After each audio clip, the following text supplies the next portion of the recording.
Oh yes, indeedy. We here. Yeah. You Can you hear me? Yeah. You hear me? I can just about. You sound like you're out and about, don't you? Yeah, I'm almost back at base. Fair enough. I thought you said you were get dropped back. No. I got dropped off there, and then obviously like gotta get him on his bus to get back, and then I'll make my way back in. Skiing. Yeah, you gotta make sure your little broski's good and that. You know what I mean? Nah, I can't just be like, you done now? Yeah, go on then. Alright, spud him. I'm like, alright, safe, bro. Catch you in a bit. Safe. Leave man out here. You know here. where home is, isn't it? Yeah. You know which way is home, isn't it? Yeah, it's that way.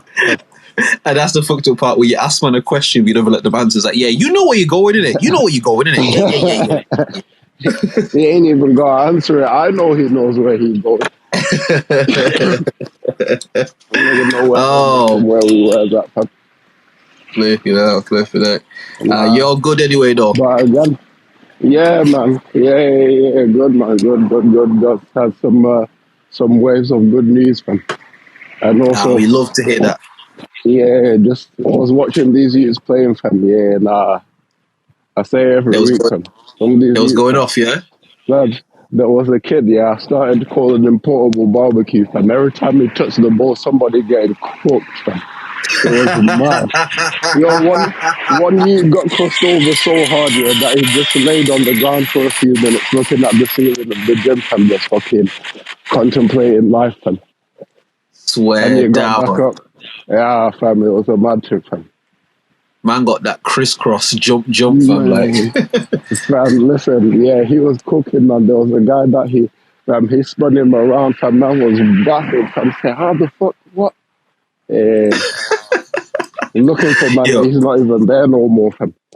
Those, you know what, yeah, in like different sports and shit, I think the reason why those sort of things are so respected, because it's like, the supreme level of like control of your craft you have to confuse another whole human being that's playing the same thing that you're playing, and you do something to them, but their brain just can't even figure out what's happening. Figure it out, fam. It's nigga looking like when the GPS flag and you were supposed to take a left, fam. Now you're looking for which way it's rerouting you. Jeez, he's trying to reroute, bro. He's trying to reroute and he can't reroute, bro. That's wild. Yeah. There was a new Asian kid there as well, fam. Looking man up as well, fam. Just pull up from anywhere, fam. Splash from anywhere, fam. Splash, fam. Shit. If I was how old are these men? These men would cook, man, fam. They're like 15, 14, 15, 16. But they go, like... Yeah, they're going, fam. Like, I'll say, again, it's like one of them, I'll say like 25% of them are like, yeah. And the other 75% are like getting their skills up. And Right. Shit. Yeah, type shit. So which percentage does your brother fall into? And keep it true. It should be 100,000%, yeah. Like, he in the 75, fam. Couple of things to brush up. I always tell them, though, I always be like, yo, you gotta, like, you know what I'm saying? You gotta be a bit more fearless, you know what I mean? You gotta use your body. Right. Right. Tell them what I see in the session, like I should do this more, I should like try. You know what I mean? Yeah. But, yeah, man. Like he's got the things there. He just needs to like apply it in a sense. For a beginner guy, yeah, he's decent. Nah, that's good, man. That's good to hear. Alright, let's intro the shit and then let's get right into some stuff. Let me know when you're back in the crib as well, innit? Are you back? Nah, I'm literally just about to like turn around the corner and walk it now. Okay, well, I'm gonna try to stretch out this intro and let you get back inside. Alright, peoples, you know what it is. It is the OnlyMans podcast, episode 98, yeah. In this year thing, yeah. We have my guy, Secret Life of Will, the illest to do this shit, yeah. And then we have myself, Young Drizz, YM Elohim, also the illest to do this shit, you know what I mean? I'm gonna ask my guy to mute himself while he's getting himself settled and that, so we can give you all rhythm, yeah. You know what I mean? And we get right into it. You know what I mean? There we go. All right, run it. Yeah. Woo. Hey, shout out to Secret Life of Will, Drizz OnlyMans podcast. OnlyMans podcast, man, this shit for real. Man, this shit for real. OnlyMans podcast, say that shit for real. For real. Man, that shit too real. OnlyMans podcast, talking about some man shit. Ain't nobody playing around. These niggas like Marilyn Manson. Damn, man, my diamonds be dancing. Talking about investments, romance, man shit, yeah. Man shit, yeah. None of that he say bullshit. Whoa, man shit, yeah. Man shit, yeah. Hey, real man in demand, bitch.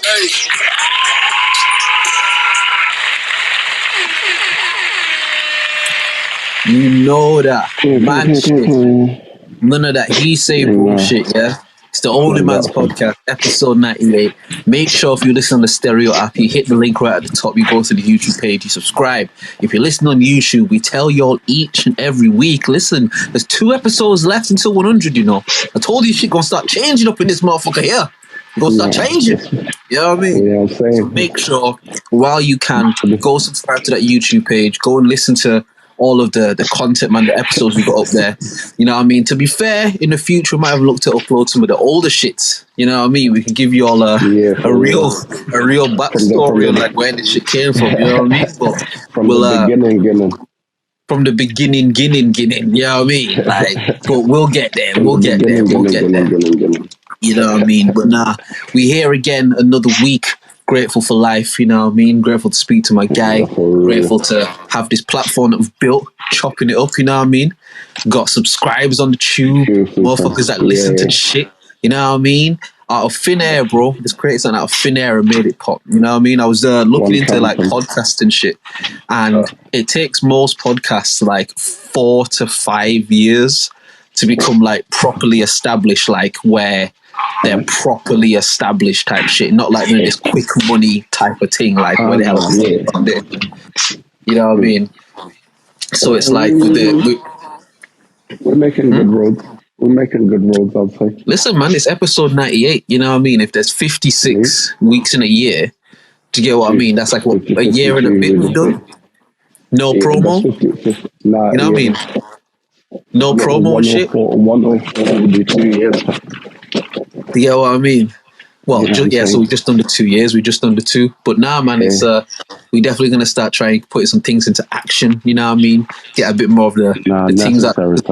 Because, bro, I was thinking about this the other day, man, and it's like, if man can just take the time and go through some of these episodes, bro, some of these clips we could cut up for like a TikTok or something like that. I'd imagine for the shorts and that, yeah, for real, bro.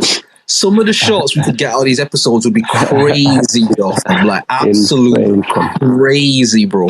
Do you get what I mean? It's just actually cutting through them, bro. Like, so yeah, man, if you're listening and you inner them things there, fam, holler the guys in it. We looking for someone to like edit through the shit like that. You paid work, you know what I mean? You'll get compensated for your work and shit, you know what I mean? Oh, yeah, for sure. We just saying like, you know, that would take the shit to the next level. I think that would take this whole shit to the next level. Like, expeditiously, expeditiously is the word that I'm using. If I'm looking for the TI word and couldn't find it, bro. Yeah, I had to recall my inner TI. Fucking hell, for real. All right, well, I'll tell you this, yeah. I did enjoy listening back to last week's episode with the how much money you can spend in 24 hours thing. That was that was hard. That was hard. Just listening back to it and shit is like, yo, like, yeah, that was sick. That was sick, man. But then I'm still a bit chagrined about my boat, fam. And they won't let me have my boat, fam. brother, because you tried to put 50 M's right at the end of the day. It Why? took you the whole I'm day. good for that. Bro, it spent you the whole day to spend 54 M's, like majority of the day.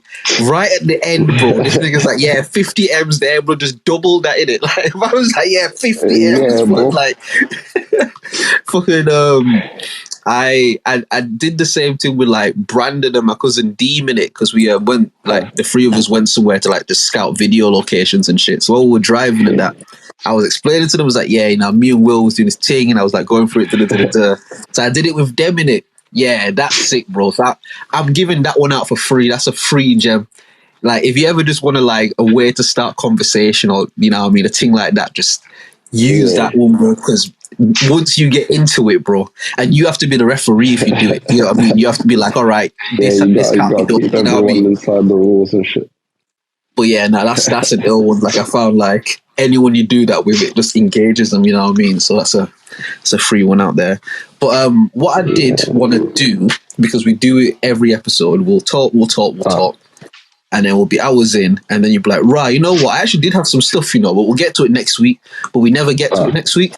So that's the what I was thinking, if you want to, like, if you're like back and you're settled and shit, go back through like your past few weeks of shits that we haven't spoken on, and we'll go right to one of them now, innit? Shit, alright, fam. Okay, we'll start with one straight away, just off the rip, without even having to look. So Go. you see like the Hakimi thing, yeah. Yeah, that whole business. Well, there was an older gentleman, we'll say, I think maybe speculated his age, probably around like 50s, 60s or something like that. You know what I'm saying? Okay, we'll say 50s. Yeah. Wait, because it was after like 20. Yeah, wait, 40s. The gentleman is in his 40s. Yeah, he meets a nice, lovely young thing. You know what I'm saying? Everything's beautiful. You know what I'm saying? Everything moves really quickly. They get married. Boom, boom, boom, boom. Yeah, a couple months into the marriage, they go to the Dominican Republic. Yeah, beautiful holiday. Yeah, living it up, all that shit. Man went away for a bit to like do some handling business or whatever. Yo didn't think about it too much. I guess she was like in the spa again, pampered or whatever, getting all that shit done. Yeah, everything cool. They go back home. Yeah, boom. 19 whole years goes down the line from everything's beautiful. And then in the 20th year, the girl's like, do you know what? Yeah, I actually want to like divorce you, and I want to get the fuck out of here. Right. And all that. At the same time, they never like had signed a prenup or nothing like that. You know what I'm saying? So she was yo, man's cashing out. Turns out when they went to the Dominican Republic all those years ago, after a few months of marriage, the old geezer had like basically filed for divorce there, in it, because it's like one of the only countries where one party could file for divorce and the other party Nolan. So unbeknownst to this girl, yeah, she's been unmarried for 20 years. That's crazy. But he's just carried on like living with her and shit. Like he just carried on like normal. Everything from treat her like wifey, everything from normal from. So how long was she like unmarried for until she realized? Like 19 and a bit years. That's mental. You know what's crazy? You know what's mad? All that. Do you know what I mean? They did the whole like wedding and everything. They fucking everything. You know what's mad about that? Yeah. My man was probably so much nicer to her after that, bro. Like he was just so pleasant after that, because I ain't got nothing to worry about. Like I'm cool in it, because I could just leave at any point, bro. Like any time from. Nah, because you know how it be in it. You have a girl and stuff, and sometimes they can just be a bit like much in it. Do you know what I mean? And obviously, when you're committed and you're in it and stuff, sometimes it's like, oh, fuck's sake! Like I have to deal with this because I'm committed to it. Like I'm in at this. You know what I mean? I love the girl.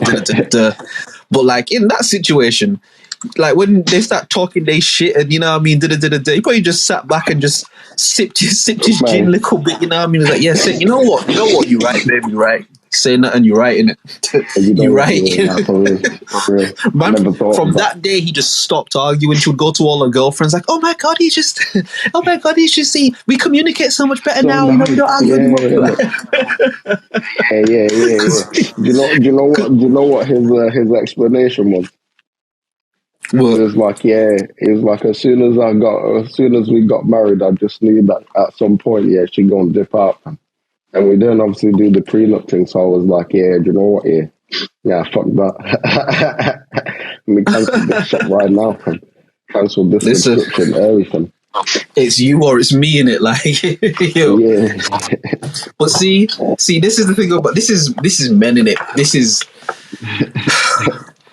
men This is the as wicked men. one there, fam. Because that girl was plotting. She knew she was gonna leave my man, fam. But this is what I'm saying, though. This is the difference here. Like, you see, a guy, he can like have a woman who he suspects might be plotting some shit on him, might not but is still willing to have the woman around if she serves like a particular purpose in it.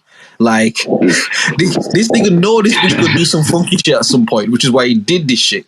But in real life, it's like, just leave the girl. Do you get what I mean? Like, once you go over there, you sign the papers and shit, just be like, all right, yo, when was on me? Like, yeah, we're done now, innit? But the fact that nigga kept the bitch around for like almost 20 years, bro, like, that's dudes, innit? Like, dudes, bro. It's like, yeah, this bitch had to get me, but you know what I mean? Like, she cute, bro. She right here, you know what I mean? Like, they can't be asked to go talk to the next year. You know what I mean? Like, it's not a head, fam. Man was bro, that wet in it. I could dash her right now, but fam, the way she give man head, fam. Keep her on payroll for another some years, fam. Trust me, that going crazy in it. Oh boy, This nigga got Tiana. This nigga married to Tiana Trump and shit. You know what I mean? This nigga going crazy, Dion. You know what I mean? This nigga going mad, bro. But it's like I'm reading the comments underneath here, and the same thing again. You see, like with the Hakimi thing, where girls are like, "Oh yeah, that's wrong. That's all disrespectful." Like, same business here, but it's like some were coming in with cooler heads and being like, but then if she was planning to leave, man, then do you know what I mean? All's fair in it. If he was gonna like leave man high and dry, that's what you're gonna get from. So it's like, who would you say was wrong in that scenario? See, I'll say one thing I did notice when that whole thing came out. Yeah, it was obviously like a lot of dudes were like, "Yeah, go on, that's," you know what I mean, like bigging it up and shit. And I'll be honest with you, bro. I saw a lot of women that were hating big time, bro. Like a lot of hate about that shit. Like, that's a one of the tweets I saw was like, it was like a guy who had retweeted the thing saying like, "Yeah, go on, whatever the fuck," and then this girl retweeted his tweet.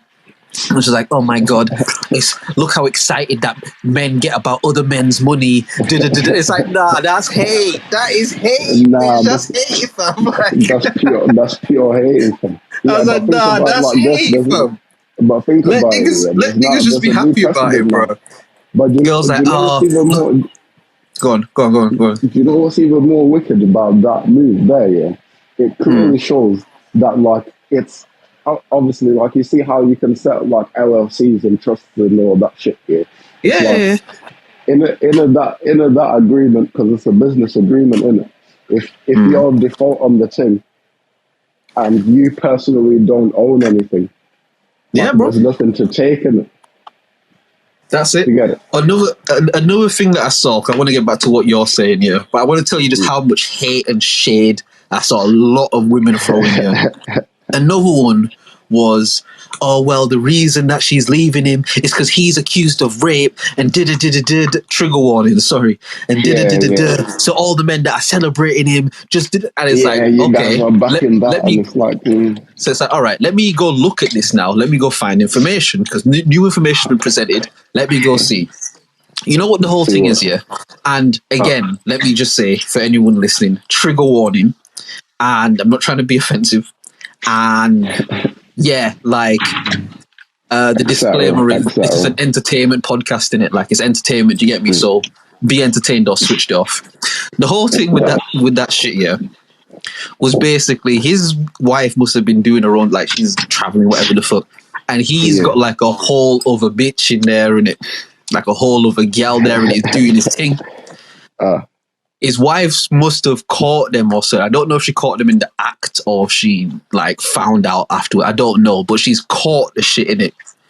And basically the other girl has turned around and been like, oh, yo, nah.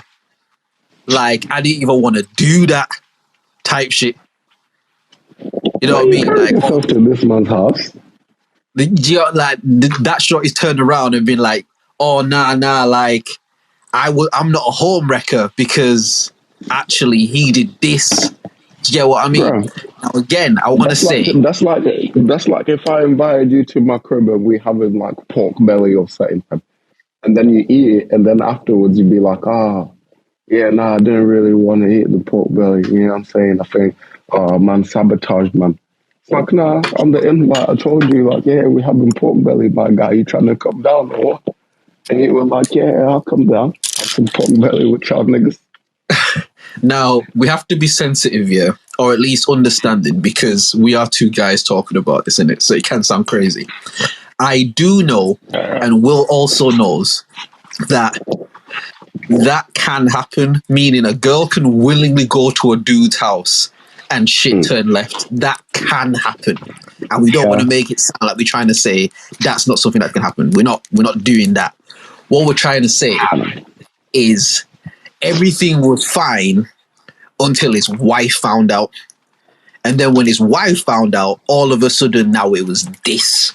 Do you get what I mean? The thing with that is that like it doesn't go away from you. That's the thing about it. It's a scarlet letter, bro. Like you get branded with that shit, bro. Even if it, you know what I'm saying, even afterwards, if they be like, actually, nah, that wasn't the case. Still. The only nigga who beat that shit, like who I was alive and saw the nigga just thrive in spite of all of the fuckery that was going on, was Big Kells, bro. Like, Big Kells was the only nigga who had a bag of fuckery going on and was just living a wonderful, lavish life, bro. Like, it's mad. Until they caught that nigga and he on the Gail King thing talking about, y'all killing me with this shit, right? Gail King, I can't remember. Do you know why that nigga was so upset, bro? Because he thought he was Teflon, bro. He thought like he was untouchable. You have to imagine, this nigga been doing the nasty shit for like a good 30, 40 years, blood. Like he been doing this and niggas been covering it. You know what I mean? I think he more upset the fact that like all them man do that shit, but then like they all singled him out. Yeah. And that was one of the things he was saying, innit? That was one of the things he was saying. He was like, yo, like, I know shit, you know, but like, I know what people have done, you know, like, I'll talk if you don't give me a deal, bro. Like, as soon as he started saying them threatening words, dash man away from being that fam. Never again, landfill that fam. Yeah, trust me. Never to be seen again, fam. I'll tell you what, though. I'll tell you what, though. The Chapel Town in me, I don't like that, though. I don't like everybody's doing fuck shit and you get caught and now you want to say, nah, everybody was doing it and he was doing it. I don't like that, bro. I don't like it. Because you weren't snitching when you weren't caught in it. So like, it's not gangster, fam. It's corporate business. You know how the shit goes, fam.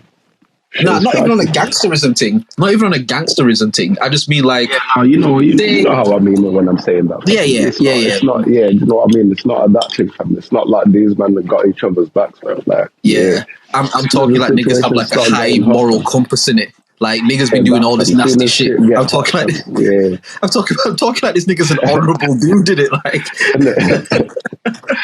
these niggas was like, nah, fam. It's again, a dishonourable thing, fam.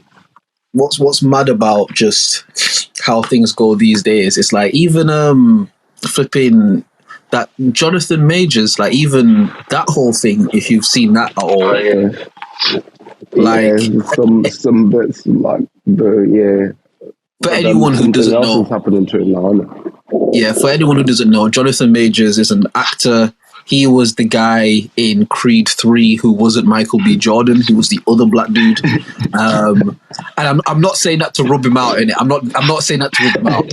I'm just saying like he was like he's an upcoming star in it. Like you could see the clear push that they were, because he was like in the Marvel movies, the Ant-Man film. He was gonna be like the next big bad guy in the Marvel shit. You know what I mean? So you can see the clear push they put behind him, and basically the whole thing is that him and his girlfriend, who is a white woman, just because they keep telling us that in the story. So she's a white woman, and they had some sort of like a domestic argument or altercation in the back of an Uber type shit. And she initially alleged that he was domestically violent to her, like he put hands on her. But then she later came back and said that, nah, actually I started it. And we do this all the time. Like, again, I only kind of know about this because of like podcasts I listen to and shit. Like, I don't follow stuff like this in it. But just kind of looking at it for myself. Basically, after this whole thing come out and people was like, oh shit, like cancel this guy, whatever, she basically came out, you know, the PR team trying to do their work in it. She released like a statement. Yeah, she basically released a statement saying like, nah, actually, I know I said that nigga did that shit, but like I started it, you know what I mean? And like we've been together for time and this happens all the time and like she put it out trying to fix it. But people are obviously like, wait, y'all do this all the time. Like, wait, what the fuck? Like, like it just made it all 10 times worse in it. So now his representation, he either left or they dropped him. They haven't really clarified. They just said that him and his representation have like gone separate ways. Why would he leave him? Why is he going to protect him? You need that. So they dropped like him.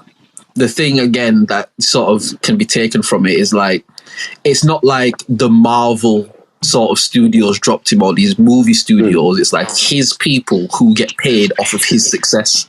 Do you get what I mean? So they don't have any incentive to leave this nigga unless they have information that we don't have, where they're like, yeah, bro, like, nah, we can't. So we're gonna distance right now from this. Yeah. And that's what it kind of seems like. And when this whole thing initially happened, the whole thing was like, there's a video of it. Now, Will, in 2023, right? Whenever these shits happen and there's a video of shit, how long does it usually take for us to like eventually see the video of some shit?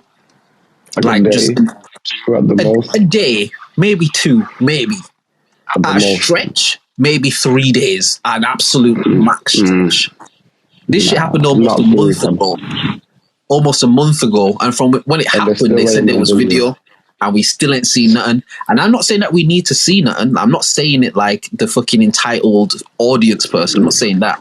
I'm just saying the fact that there was so much money invested in dude, and there's some sort of damning video that they clearly don't want the public to see, and his representation stepping away from him.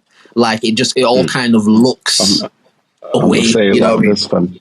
I'm gonna say like this. It kind of looked like they approached him with the offer, you know, the offer, and then he said, "Nah, you know what? I ain't finna put the dress on like that, fam. I'm good." And they were like, "Oh, you good, huh? Let's see how long you last, fam." But Will, what's mad about that? What's mad about that though is that he put the dress on, bro. Did you not see that photo shoot that him and Michael B done? Like he been putting the dress on, bro. But yo, people, but that's him. That's him being like, all right, cool. And then now they like question it, and you know what I'm saying, trying to make it go away or whatever. You know what I'm saying? Because he eventually like decided to say yeah, and he did the first actual putting on the dress. You know what I'm saying? But again, I wasn't fucking there with these people, so I don't know in it. But in terms of what the public were privy to information-wise, he been putting the dress on long before any of this shit happened. You know what I mean? There's couple things of like photo shoots or whatever of him for whether it's Vanity Fair or Vogue or whatever, where he looked very like they gave him the offer and he said, yeah, run it. Do you get what I mean? Now, you could be right. You could be right in the sense of, you know when you have, you know when you have like a gal at the crib, yeah, and You know what I mean? You're kind of and she's been talking wicked to you in the text message. Like she's been talking wickedness, but like when I see you, blood, it's gonna be All this and this is all gonna be that. popping and that and that. But now she there and she All a bit that. shy and shit. She a bit shy and It might be a thing like that in it. He might have been on some like, I wear the dress and I'll do this and I'll do that. And then he went to one of them parties. What wearing the dress comes with him. You know what I mean? He went to one of them parties comes with wearing the dress. and somebody backed out they shit on him, you know what I mean? And he was like, whoa, fam. Pause, nigga. Hold on, my boy. Nah, he got to that party and he was like, oh, this is cool. I look naked bitches over there. Oh, shit. That's girls kissing girls. I ain't that some shit. Oh, shit. It's naked dudes, too. Oh, this is a little bit weird. Oh, shit. It's guys kissing guys. Oh, this is getting a bit thing now, fam. And then somebody came and said, yo, John, come with us, my boy. We got some discussions to make about your next contract. I'm saying to take him to the next room and shit.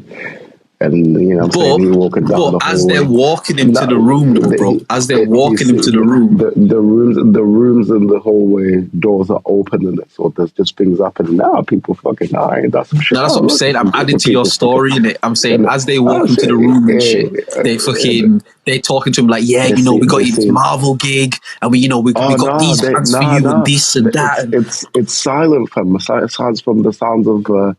Whatever's happening in the rooms as they're walking down the hallways. Right, you know what I'm saying? Right. They're just seeing in that room, there's people fucking, oh shit, it's a couple people fucking, it's like a little menage a trois scenario. Oh, in the next room, oh, look at that, it's like a fucking orgy scenario going on there.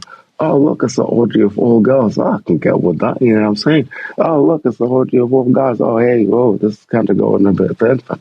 Oh, yeah, we made it to the room now. You know what I'm saying? And there's a bed there, there's a camera set up, you know what I'm saying? Some lights there, everything ready, fam. A little lube there, some other shit. Man said lube. Whips and Man said lube right there, fam. The big 2 liter fuck off thing of lube, blood, like the big Costco lube, blood. There's things all over the desk, you know what I'm saying? And then next to all the things on the desk, you know what I'm saying? All the little toys or whatever. There's the contract there with the pen on top. And then I say, we'll be real with you, fam. The reason why we brought you here to this back room is that, we got you set, my guy. We're gonna give you a star on the Hollywood Walk thingamajig. And within 5 years, we're gonna put you in position, fam. You're gonna be that nigga, fam. But first, we're gonna put you in position. Just get in position, fam. And now you're looking at that shit like, you man, I don't know, you know. And they're like, think about it, man. We'll give you a week, fam. After that week is done, if you ain't give the response, fam, your little handler bitch gonna come up with a wild story, fam. You're gonna be fucked up out here in the media, fam. I said, you know what I'm saying? I don't think, this is against my code, you know what I'm saying? Trying to stand up and be a man with this chest out. You know, I ain't think I'm finna do this. Like, are you sure, fam? Like, I ain't finna do it, fam. I'm saying, grind out the long way, you know what I'm saying? And I'll be like, shit. Again, you got a week, you know what I'm saying? I don't think I'm gonna call you back for this, guys. Now, that's cool, you know what I'm saying? Just gonna grind it out, fam. Guy back. A week goes by. The nigga like, shit, see, them niggas was bluffing, fam. They wasn't about to do no shit, fam. Yeah, they were just off some drugs shit, you know what I mean? They was just high and shit, like, whatever. You know what I mean? Now you're looking for his girl. Yo, baby. All around the house. Baby, where you at, baby? Yeah. Oh, shit, she's not here. All right, cool. Shit. Let me just see what Twitter's saying, you know what I'm saying? The next song. So, he go on there and see shit trending, talking about he punched up, bro. He like, oh man, niggas wasn't bluffing. Hold on, hello, yeah. So, I accept the offer. I guess. I mean, shit. All right. I see that you man are serious in it, like, alright, but like, fuck you know, man. You all have to do all of this, you know what I mean? You have to do all this, bro. Like, yeah, man. I gotta do all that, you know what I'm saying? What you said I gotta do, get in position. Oh, shit, you know, I'll get in position. You know what I'm saying? Don't worry about that. Bro, listen. Let's make this go away, innit? I only watched the Get Out film this year. Like, I hadn't seen it. I literally only watched it this year, right? Young niggas. This is a message for all the young niggas out there. I understand. I do. We live in this world where we're plastered with these images of these bitches, and you know, when you're young and you're lit and white bitches, and I understand, right? I do understand. I've been young. I've fucked a white bitch or two. I understand, right? What I'm saying to you, man, this year, be very, very, very careful. I know niggas treat me like I'm Farrakhan, bro, and treat me like I always break it about race, and I know, right? But young niggas, be very careful, fam. Because one, just in the woman themselves that you pick, because any woman from anywhere can be a nasty piece of work, bro. So even that discernment you gotta use. But young niggas, be careful of these white bitches, fam. I watched the Get Out film, bro. I remember from the first scene, I'm looking at this bitch and I'm like, certain scene off about the girl, you know, bro. And you know what my girl said to me when I said that. She's like, nah, you just racist, fam. I was like, fine, cool, whatever, cool. Saying nothing, bro. When they was in the crib, bro, and he was looking for his keys because he realized shit is getting booky, fam. Yeah. And he like, yo, give me the keys, fam. And she going through the bag like she can't find the keys. And he's like, yo, give me the keys. And then her face changed, bro. I was like, oh shit, there it is, fam. See, I'm not crazy, fam. I'm not crazy, bro. Niggas tried to break up the podcast, bro, because they thought I was crazy, but I'm not crazy, bro. I knew it, fam. I fucking knew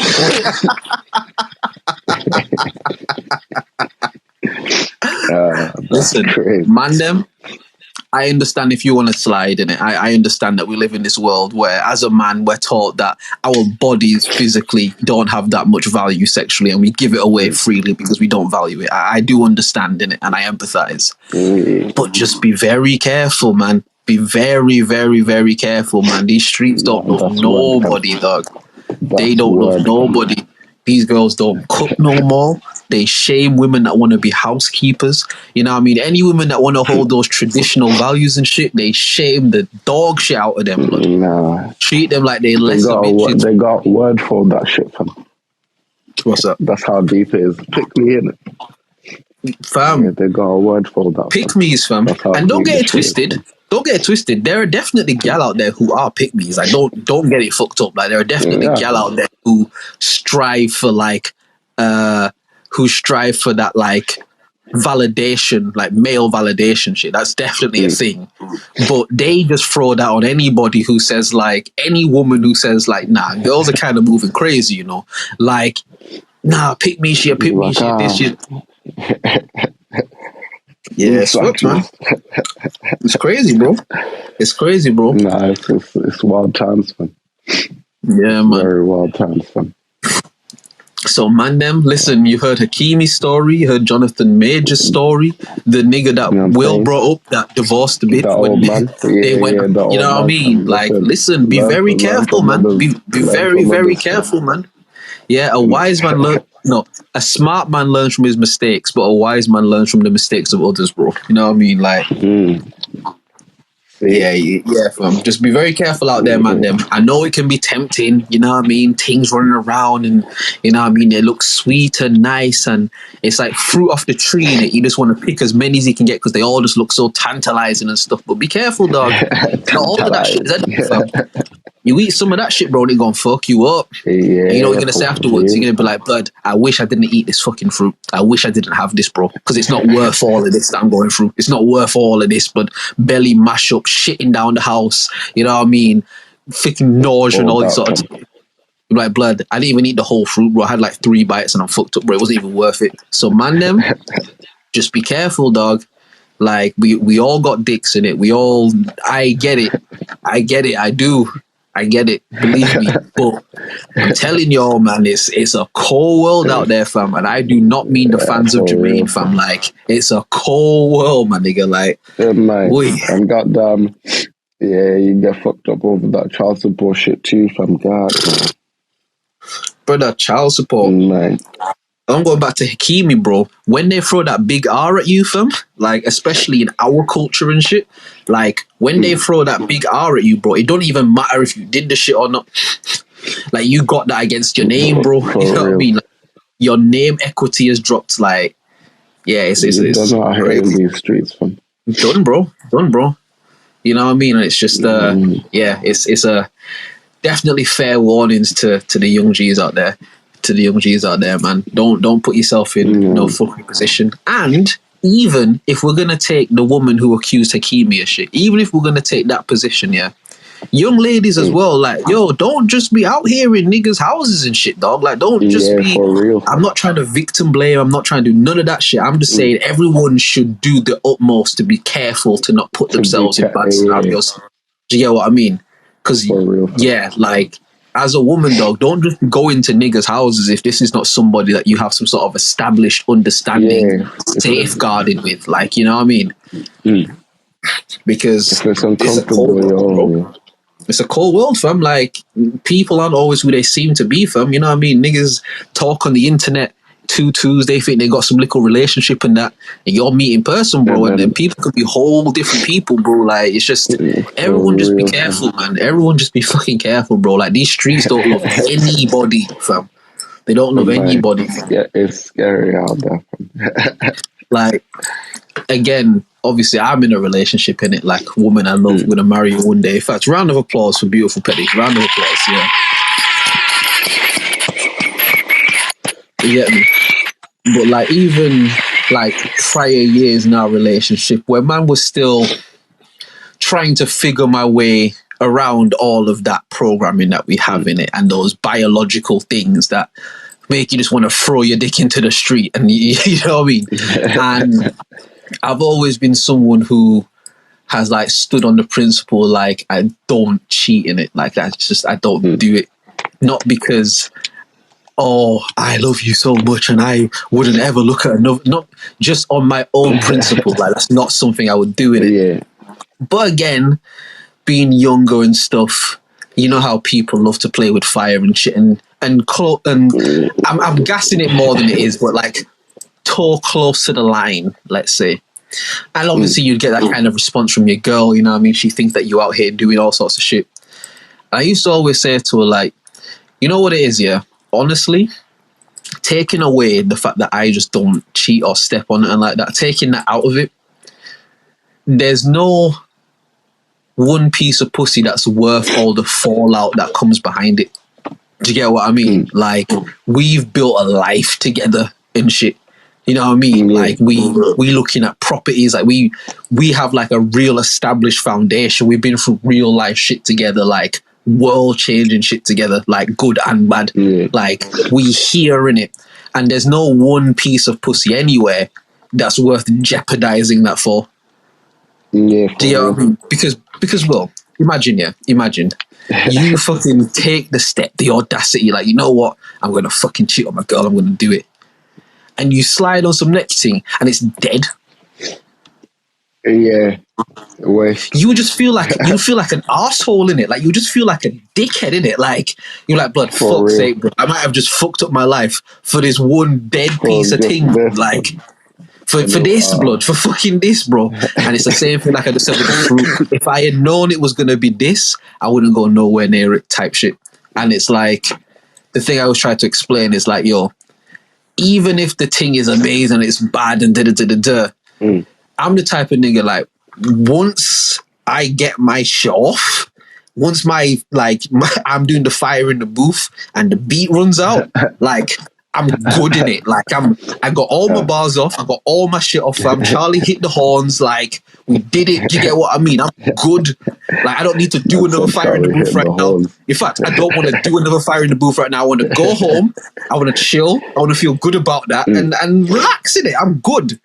And it's like, even you go do something like that, once you get your shit off, it's like, oh, like, I'm like over you now.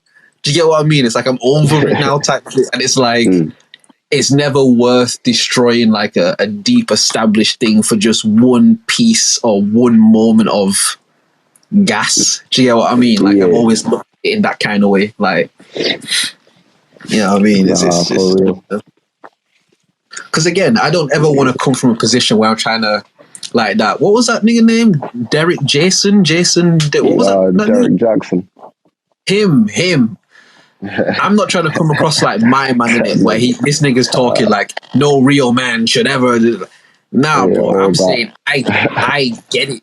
Like I get it. You know what I mean? I get being in love with someone, soul, body, mind. You with them. You committed to them. You want to grow with them, live with them, build with them. All of that. But also be like, yo, that bitch over there got fat ass, blood. Like, yo, like I get it, blood. You know what I mean? I understand, and I would never try and talk like a nigga who don't. My thing I just want to say to the G's them is, one, you have to honor yourself more, for one, because dishonor in any kind of way is still dishonor in it. And if you allow yourself to be a subject of dishonor, then surely you're dishonorable. So you have to honor yourself and value yourself more than wanting to do shit like that, for one. And for two, this is gonna sound super like condescending and shit, but it's just pussy, bro. Like, At the end of the day, to be fair, if we're being real, fam, I mean, they're always the same. To be fair, at the end of the day, bruh, like it's just the experience. Now your experience might be different. Like the experience might be different. Yeah. And I will say, without being too crude, I will say that I do believe that different people feel different. Like I will give that, but if you with somebody and you're cheating on them, then you surely are already in a position where you should be having, you know what I mean, regular, as poet refers to it, as vertical jogging. You know what I mean? Like you should have regular vertical jogging anyway. Do you get what I mean? That's called it. Vertical jogging. So it's like, if you looking out there trying to find someone else to go vertical jogging with, it's like, okay, well, you already have a willing participant, so why not turn the gas up with them? Now, if you're in some shit where y'all aren't connecting in that way, then that's a different thing you got to deal with. Do you get what I mean? But like, if you just a nigga who's just trying to get more and more and more, which I can understand, what you also have to understand is like, there will never be enough. There'll never be one where you slide and you're like, you know what? Now I'm over it. Do you get what I mean? It never happens that way. You're always chasing the next. You only get over it once you've fucked your life up enough to be like, Jesus Christ, this shit wasn't even worth it. I don't want to do this shit anymore. You know what I mean? It's like, yeah, because you're chasing the magic dragon, as they say, and you're just chasing the next constant high, the next constant high, the next constant high. And another hit, like it's nitty activity, you know what I mean? When you think about it, it really like nitty shit. And again, I'm saying this as a nigga who's been there, bro. I've definitely been in nitty for pussy, bro. Like, I'm not even like trying to front leaving the crib at like 3 a.m. and shit. Bro, when I think back to some of the shit, when I think back to just some of the things that I've done, and not even got no pussy, bro. Just the idea of maybe pussy, man. Bro, leaving your house. I told you what happened to me one time for the puss, man. I hit by a car one time. Oh, by the car, innit? And you thought niggas was on you, innit? You thought they finally came to get you, innit?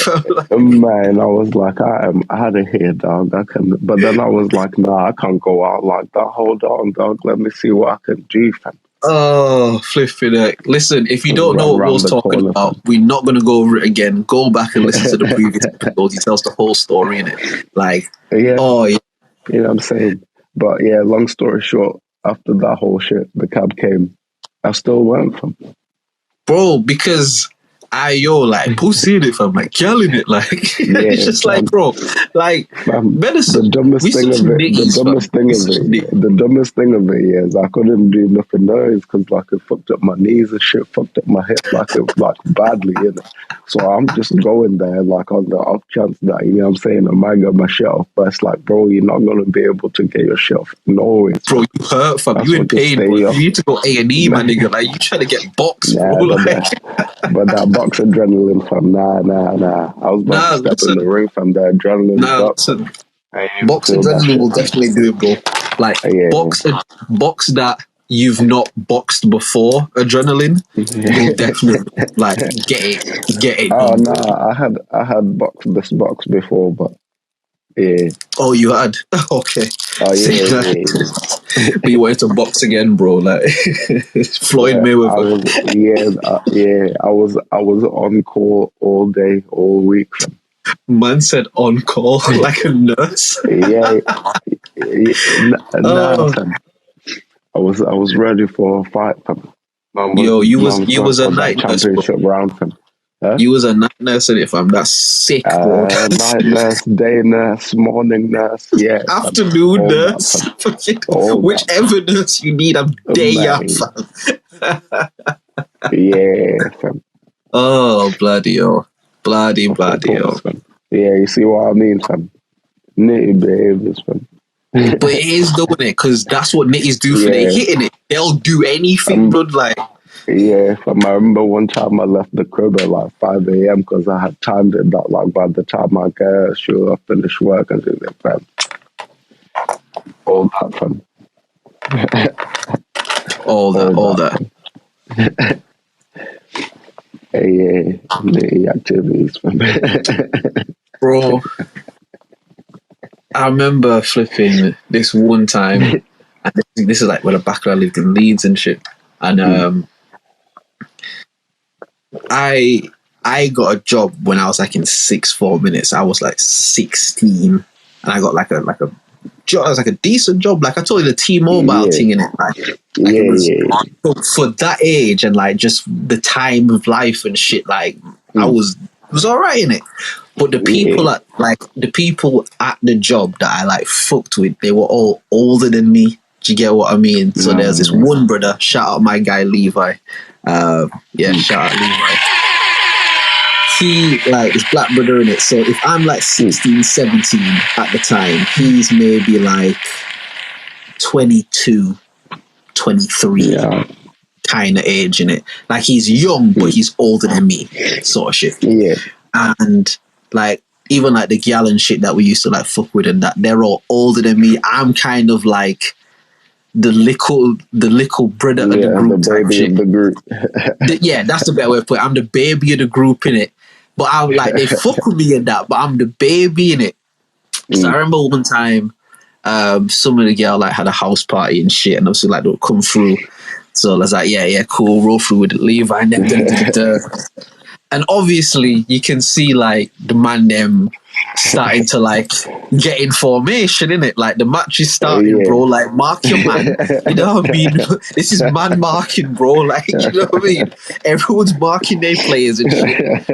Aight, cool.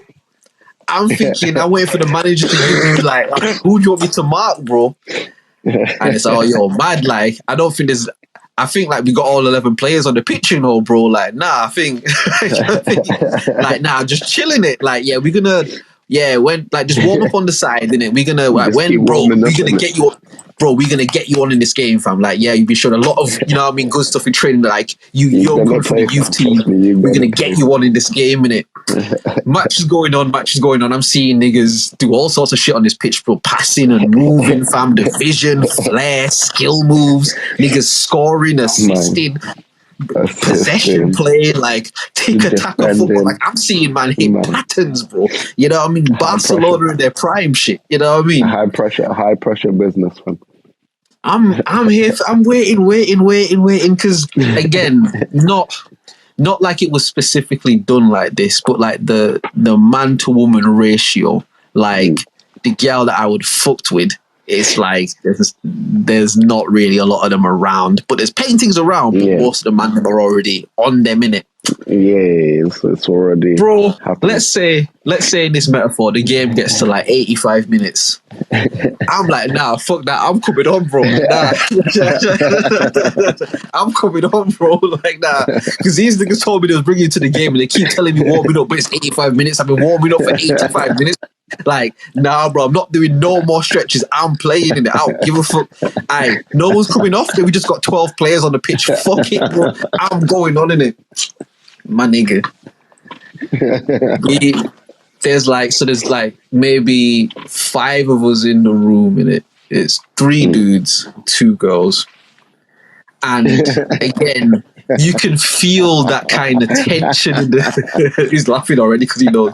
You can feel the tension in the air in it. You can feel like that sexual tension in the air in it. But no one's like fully paired up like, oh, I'm with this one. I'm like, you know what I mean? It's kind of like, yo, pass and move in it. If you can get into space and receive the ball, shoot in it, like, shoot. Do you get what I mean? My nigga, I essentially tackle my own player, bro. Take the ball off him, fam. On some like, nah, I got this, bro. Watch this, fam. Me thinking I'm cool. Mind you, but these guys are like 21, 22. Like, they beat all the girl than me at the time, innit?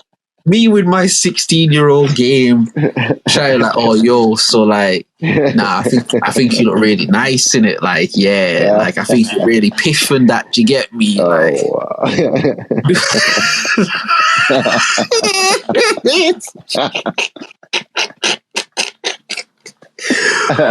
yeah, like, nah, because obviously, like your shoes and stuff as well in it. Like, I like the colors, you know what I mean? Like, I think, like, oh, do you like wear Nikes and stuff? Like, do you like? Because I like Nikes, you know what I mean? I like Nikes and stuff, brother. Brother, I think if the girl wanted to be cruel to me, she would have laughed in my face or threw a drink on me in it. Like, if she wanted to be cruel. But you know when someone's like trying to give you an out, where someone's almost like looking around as if to say like, yo, are you talking to me? Like, are you talking to me, fam? like, yo, you should probably like, she didn't say this, but this is the vibe I'm getting. It's like, yo, you should probably stop before people notice you're doing this, because these man are gonna flame you in it. Because that was kind of like the friend group, the fandom. Like, it was just, you get flamed, bro. Like, for the smallest indiscretion, you're getting flamed for a week. Like, it was brutal in it. And the girl, bless her, she was like, yo, you should probably stop this before someone notices what's happening, because if they notice, like, I can't control what happens in it. Like, I can't control that. Like, you know, that's what she said. No, but that's the energy of what I'm getting from it. So I'm trying to chirp her in it. I'm trying to chirp and shit. But I end up talking to her about fucking Nikes for 10 minutes. Oh, wow. Like, oh, bruh. It was bad, bro. It was bad. It was bad, bro. It was bad. But again, all just in the hopes of maybe pumps, fam. Just maybe. Just yo. Jordan said you miss all the shots you don't take in it. Like, you know what I mean? Like, I got a very similar one to that myself, to be fair. No, go for. I was with Taps and a couple of other guys, Gareth and some other people. I think Johnny was there. Was there? Not sure. But yeah, there was a bunch of people. We're at one of our brethren's house, you know what I mean? And he's like, yeah, nah, we gonna like have a few drinks and whatever. And I'm like, called this girl, like she, you know what I'm saying, she got homies and shit. They'll come through like, ooh. So I called the girl, boom. Not long after, maybe like a couple hours after, these girls show up, you know what I mean? We bring them into the house and that, you know what I'm saying, everybody's having a drink and that. The guys are like, oh, we'll go and get some stuff for a barbecue, have a barbecue and some drinks and shit. Right. So that man all like go out and that. And so there we are, you know what I'm saying? We chilling. Who was there at the time? Can't remember. I think there was like 2 or 3 other guys and like all the girls in it. So there's like 4 girls, 5 girls. Right. Yeah, we just like, you know, sitting around talking, laughing and joking, you know what I'm saying? Yeah. Dancing, that, you know what I'm saying? Yeah. So yeah, we continue sipping and shit. And there's this one girl, fam, called Vicky, fam. For some reason, fam, I was just like, yeah, that one, fam. Was she like a kind of not skinny, but like a slimmer girl? Yeah. Okay. How did you know that? Because I have you know a that? story as well.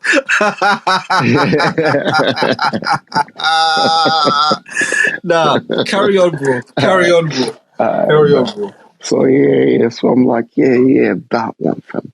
So people just like moving around. You know what I'm saying? People like sitting in like little groups and shit. You know what I'm saying?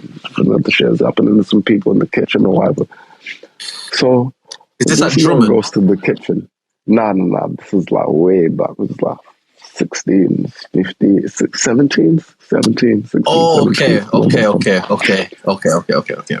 So this girl goes to the kitchen. I don't know what she was going to do in the kitchen. But then the two of the other guys are like, oh, yeah, you know what, yeah, kitchen, because like our food and that. So I'm like, oh, yeah, food, fam, yeah, food, fam, yeah. With them, we went to the kitchen, you know what I'm saying? These men started cooking up the food, you know what I'm saying? But at this time, yeah, I'm like, it's hitting a little bit, you know what I'm saying? It's hitting a little bit.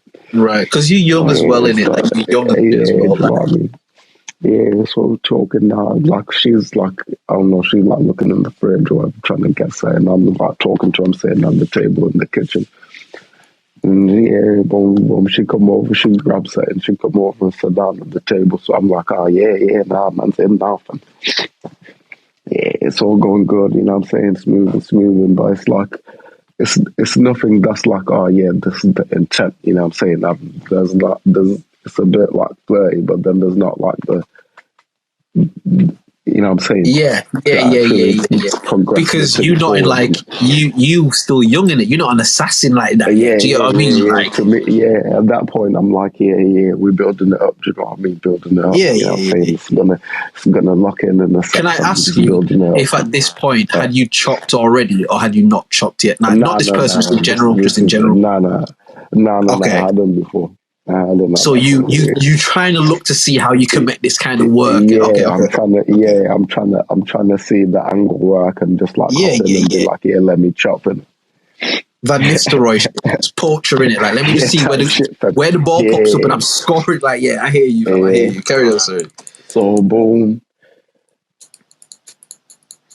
Yeah, they're hooking up the foods from the barbecue and that, you know what I'm saying? Boom, everybody eating the shit. Ooh. Me and this girl talking on the table and shit, but I'm getting more lit now, innit? I'm getting more. So are you still drinking at this point, or is it just what you've drunk already is like bursting you up? What I've drunk already is just bursting my up, fam.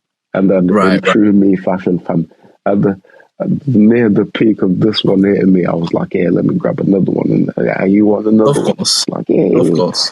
I'm like, boom. So we walk into the room, you know what I'm saying? There's like a single person seat, like sofa that's open. Some of the people were like, yeah, God knows what was happening there, fam. So I sat down, and she's like, oh, there's nowhere to sit. You know what I'm saying? And then I was like, that's where you're wrong. Sit right here. Sit right here, fam. Yeah, so boom, that happens. But like at this point, like I'm lit, fam. Like near falling asleep and shit. Can't really even talk no more and shit. Right. Yeah, just fucked it up, fam. So what happened? What happened? At one point, I just was like, do you know what? Yeah, all this building up shit. I'm lit now, fam. I'm burst now. I was like, yeah, all this building up shit is some bullshit, fam. Yeah, nah, it's time, fam. I'm at the halfway line, but you know what I'm saying? Yeah, fuck it, fam. I'm shooting this ball. Xabi Alonso, fam. I'm shooting this shit, fam. Fuck it. The keeper's off his line. I'm going for it, bro. Fam. And I was like, yo, so check it out. You gonna let me smash or not?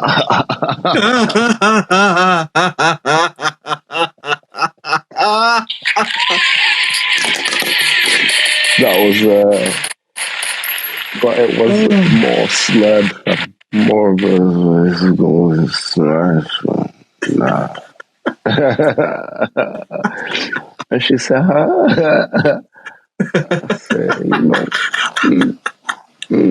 you know.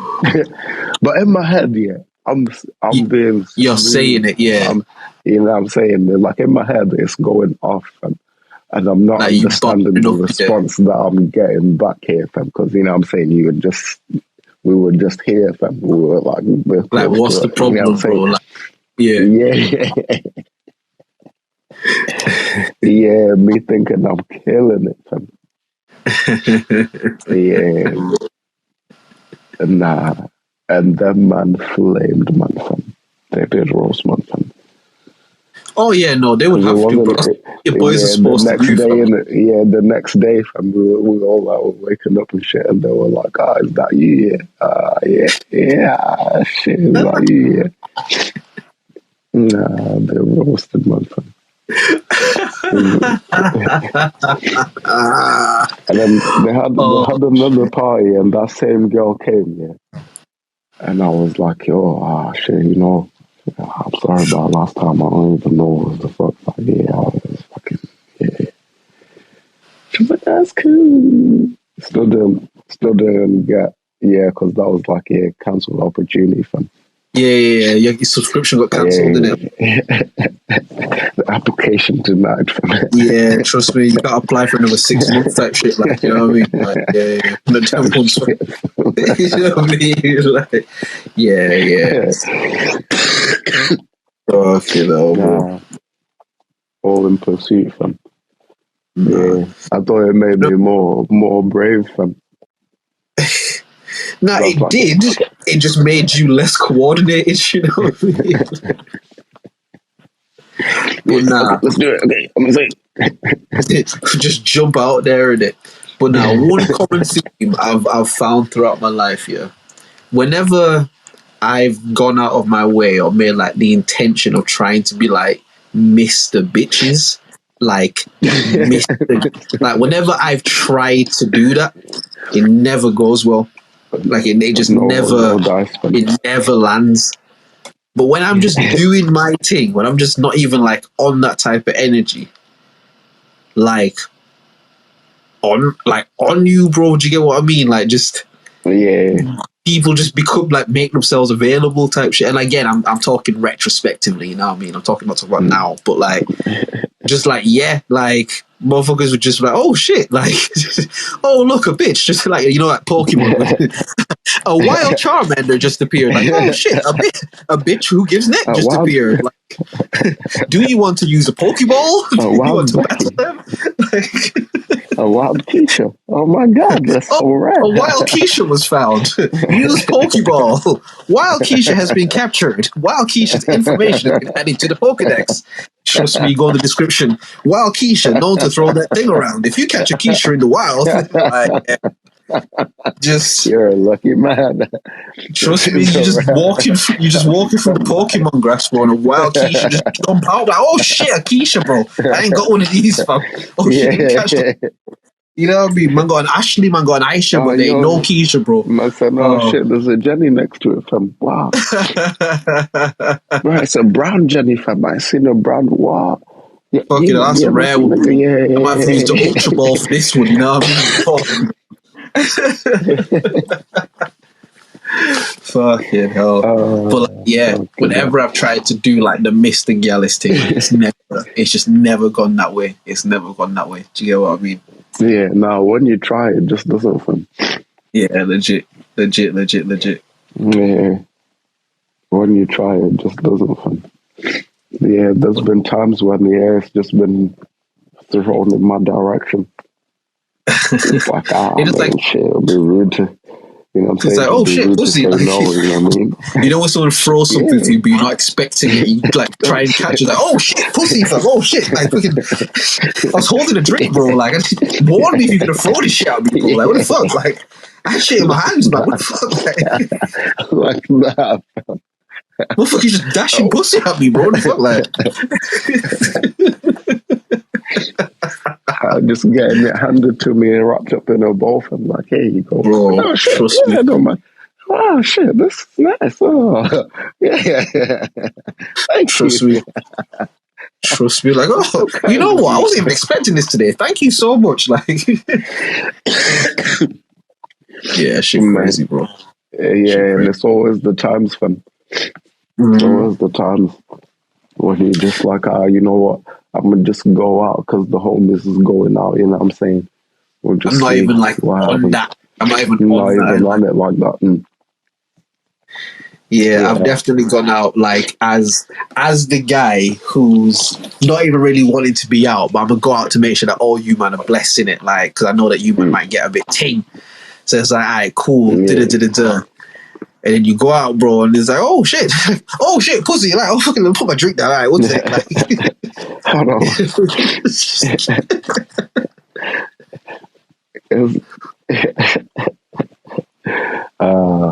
Brother, that was even like, I don't think you were there. You might have been, but I don't think you were. First year reunion, again, this is like 2012, like October time. And you remember Walkabout, innit? Yeah. Like, they were obviously, that was back when like Walkabout was like popping and shit, do you know what I mean? So, bro, it's the Bell story, fam. I must have told the Bell story in here, innit? Oh, the Bell story. Yeah. Wait, no, is this the... Definitely. No, I'm lying. This isn't the Bell story. It's not the Bell stuff. No, it's not. So, yeah, this one was literally... We went out and this would have been like one of the first nights we all like went out, because again, that's when I met like Big Sam and all them man in it. So like, this was one of the like the earlier times we all like linked up, like, yeah, let's go in it. So we get there now, we flipping standing in the queue, and again, I know this isn't the Bell story because I'm not lit at this point, because the Bells thing, man, was burst soul, fam, burst soul, fam, like burst, bro, like, you know what I mean? Like, man was up, bro. So that's not this story. So we queuing up and shit, and again, it's like a freshest thing in it. So everyone's kind of outside waiting to get in, like and there. So it's like me, Big Sam. Maybe Terrence, but I can't remember. Honestly, I can't remember. Possibly. I think Jeff might have been there, and Terrence might have been there. Wouldn't Thingy have been there? Couldn't I? Because that was like gang at that time as well. Yeah, at the time he was gang. I don't remember him coming out with us like the uni lot like that. Not that early. Cause I don't know. I don't think I even met. Point, because this is like fresh as week, bro. Do you know what I mean? This is I've not even met you at this point. Do you get what I mean? This is early, bro. That's why, yeah, you weren't there because we've not even like bumped into each other at this point. Do you know what I mean? This is like early. So I know it was Sam. I think Jeff might have been there, and maybe Terrence, maybe, but I can't 100% that. But we there in it, and there's like this next African brother, and so like there's Usman, and then there's like him, and he's with two gal in it. And so like them man see him, and this is what I love about like Africans and shit. Like you man all just know each other in it. Like all you man just know each other. You know what I mean? So they've like gone up to my man, like, oh yo bro, what you saying? But like yo, let us jump in the queue with you in it, because the queue is going down the street, you know, like towards the bus station and shit. The queue's going down the block. It's like, yo, like we're not looking to jump in this queue in it. So obviously the brother's like, yeah, man, fuck it, you my guys, man. Like, come on, you know what I mean? He's like, so he's backed it in it, cool. So there's like, again, there's about 4 or 5 of us in it, so we've all just jumped in there. But the two galleys with, like, they don't seem too pleased about it, in it. Like, they're not too like happy about it. Do you get what I mean? And like visibly, do you know what I mean? It's not like, oh shit, all right, cool. Let's try and just nice it up, you know what I mean? Cool up, Like again, man's not even on like no gal thing yet, like, because I'm still new to the city. I'm just trying to, you know what I mean? Like I'm not even going mad on that. So it was like a white girl and like a Pakistani girl in it. You know me. So, yes, sir.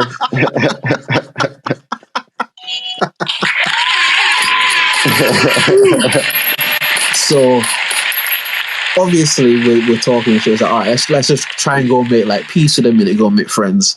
So obviously I've gone up to the Pakistani girl, you know, and we talk to this, oh, you know what, like, I know that was a bit rude, innit? Like, I know that was a bit rude. It's just like, because the queue's down the block and like, you know, it gets full in here and da. Like, we're not trying to be like dickheads or something like that. Like, just, you know what I mean? Just trying to like piece it up and shit.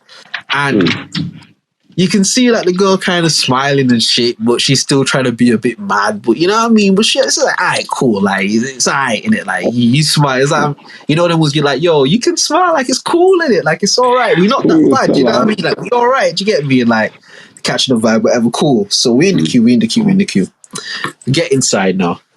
And again, me, you know what I mean? Talking to those, like, to the same Pakistani girl, I was like, oh, yo, like, upstairs is where it gets jumping, you know? Because remember Walkabout, they had, like, all the white shit downstairs, all of that shit. And upstairs was the nigger shit, innit? Like, that's just what it was, innit? Like, so I remember saying to her, like, yo, like, it gets jumping upstairs, innit? But obviously, she's, like, with the white girl, and they're like, no, we're just going to stay here. Cool, whatever. Say nothing. Man go upstairs, you know, I nigger them, you know, me bitches up there twerking, niggas sweat, you know, nigger them, like 2012 nigger them, innit? Like, you know how it goes, innit? So man are up there, bro, we've been up there trying to get a couple gal, but there's killers and shit in there, so you can't even just jump on no gal that you don't know because her man or her brother or her cousin or somebody, all of that shit, innit? So it's kind of, say if we've got there like 10:30, 11ish, say. We've been there for maybe like 2 hours. So yeah, it's about 12:30, 1ish. And them spots usually locked off around like 2, 2:30, 3, like around that kind of time. So it's kind of, you know, when it's getting to like the apex of like the club night, where it's getting as live as it can get before it dies down. It's like in that kind of time we're in, yeah. So again, obviously at this point, certain men have gone off at certain points, come back, man get drinks, come back, all that sort of shit. This guy might go over there, talk to one girl, come back, whatever. So everyone's just moving about and shit. So 2-2s, again, man just like, we hold in a corner at this point. Man see the same African brother and the two gal from before, like walking through the crowd and shit. Oh, shit. So it's like, oh shit, like them in it. But they're like walking towards us, do you get me? So oh shit, a big part of the story I just completely forgot. Oh, I don't have to Will's reconnecting. Damn it. I'll wait for Will to reconnect. Hold on, I'll wait for him to jump back in and I'll continue the story. Although I know sometimes when this happens, he can like hear me, you know what I mean? So if you can hear me, Will, it's just saying that your thing's reconnecting in it, so I'm just going to give it a second to do that. Yeah, I just remember the big detail that does matter in the story, to be fair. So I won't have to go back and tell the whole story again. But when we get our guy back on the shit, I'll have to go back and just iron out that detail. I should put the hold music on the fucking soundboard, fam. That's what I should do. Just put the whole shit and just hold it down. Yeah. Yo, can you hear me? Yeah, I don't know. Yeah, I can hear you now. I don't know what just happened from. Oh, okay. Nah, say nothing. I paused the story anyway because it said you were reconnected and that. So the big detail that I missed out, yeah, and I've just remembered now because where I've got. So it's not 2 gal that this guy is with, it's 3. There's the Pakistani girl, white girl, and then there's this mixed race girl in it. And all of them, man, were on the mixed race girl, like big sat, like all of them were on her in it, like they were on her type shit. So that's an important detail that I have to remember. So even when we're talking to them in the queue, like she's there as well, so they've all gone and talked to her type shit. So that's a big part of it as well. Alright, cool. So anyway, they're walking through the crowd in it, so man see them and it's like, oh shit, them. So all them, man, because again, man have been trying to get food like all night. You know what I mean? And again, like when we was outside in the queue earlier, we was there for like a little while. We was talking to them in it, like, so you know what I mean, little groundwork shit. So these man see her walking through the crowd. You know these niggas like, these niggas see food in it. So like, surrounding them. Legit. It's wolves So these surrounded ones from day hunting. food in it. So they on Yeah. job like, oh shit, cool. So they coming over towards us, and they're sort of like chilling with us because they were like, oh yeah, downstairs is like gone shit in it, like they're just playing dead music and that. Yeah. So we all up here now. So again, mind you, I don't want to be like, I'm not trying to snitch on man in it. It's just the story, but like there's Big Sam, Jeff, again maybe like they're all trying to talk to her. They're all like over there. So it's like me, the Pakistani girl, the white girl, and the other African brother that came with them. And we kind of just there like talking and shit. And it was kind of clear that like the African brother was trying to be like protective of the girls, but not like in a weird way. He was sort of like, yeah, chat to them if you want it. I just want to make sure that they cool type shit. He wasn't trying to block. Like he wasn't trying to block our game that he was not trying to block. Do you get what I mean? Like a little bit of hate, hold them down. But a little bit of hate, a little bit of shade. But he wasn't trying to. He probably was trying to get, you know what I'm saying? Because he was trying to do his thing. Do you get what I mean? But he friend zoned himself. Do you get what I mean? So it was one of them. So again, talking, and again, I'm talking to the Pakistani girl in it. So like him and the white girl kind of eventually go off somewhere. So me and this girl just talking. Again, mind you, bro, even though now I'm not even really like on a nothing, because I'm just talking to this girl in it. Like my intention ain't even that. But it was like, it was one, I can't remember what happened. Like she either like started dancing with me or like sort of, you know, when they get like close to you type shit. I was like, oh shit, like, oh wait, is this what's been happening this whole time? Like, oh shit, fucking idiot, of course. Like, duh, like, it's stupid. Like, of course this is what's been happening. Like, so flipping. But that was the girl, if you remember, the first year of uni, that Asian girl that was seen, that was her. Oh, that was her. Do you get what I mean? Right. And like, again, all blessings to her, lovely girl and shit, whatever. But like, that was a one night stand that ended up taking like a year. Do you get what I mean? Like, it really, like, she was cool, like, she was fine. It was blessed, but it was just like I said, bro. Like, I've never just been like a complete dirtbag. Do you get what I mean? Like, just fuck a bitch or like I'm just not like that. And I remember, all right, so I'll carry on the story. So anyway, the night sort of like me and her like lips little bit in the club and shit. Like a young nigga, I would never do that sort of shit. Like, young nigga shit. You know what I mean? Young nigga shit, fam. Caught a vibe. So I'm trying to say to her, like, yo, fam, like, what are we saying, bro? like, what, like, but not even like pressuring it, just like, oh, you know, like, do you guys like live local? It's like, oh, you know, we stay at like, you know, the place Victoria Hall. Is like, oh, we stay there like, too, fam. Yeah. It's like, all right, cool. We'll walk back with you lot in it. Say nothing. One sec. So again, the night's over. In fact, no, before the night's over, we upstairs, she lips me a little bit, and I think I like asked for a number in it. I was like, yo, like, give me your number in it. She took her phone out and she showed me like a picture, like the wallpaper on her phone, which is like her and like some guy. And she was like, oh, like I got a man in it. And I was like, okay, all right, cool, like, that's all right, cool. Say nothing, you know what I mean? Like, that's fine. Like, because again, because I didn't go out with the intention of like chopping no trees down, I didn't take my axe with me. You get what I mean? So if a tree's just falling and needs assistance falling, it's like, yo, like, I can help you fall. But if you don't want to get chopped down, like, that's cool in it. Like, that's not a problem. Do you know what I mean? Cool. So I'm saying to her, like, yes, bless, like, because I think she thought she was going to show me that. And she told me this, like, after the fact. But she thought, like, she was going to show me that. And then I was going to just, like, back off on some, like, all right, like, say nothing, like, allow it type shit.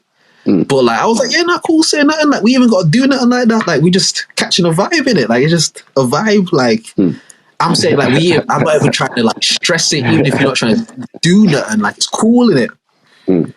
So anyway, night goes on. Then the night ends. And again, we've kind of she's stuck to man like from that point in it, like from that point to the end of the shit. She's like stuck to man and shit. So obviously, you know what I mean, man trying to play like the big man and that, make sure the man them is all good and that.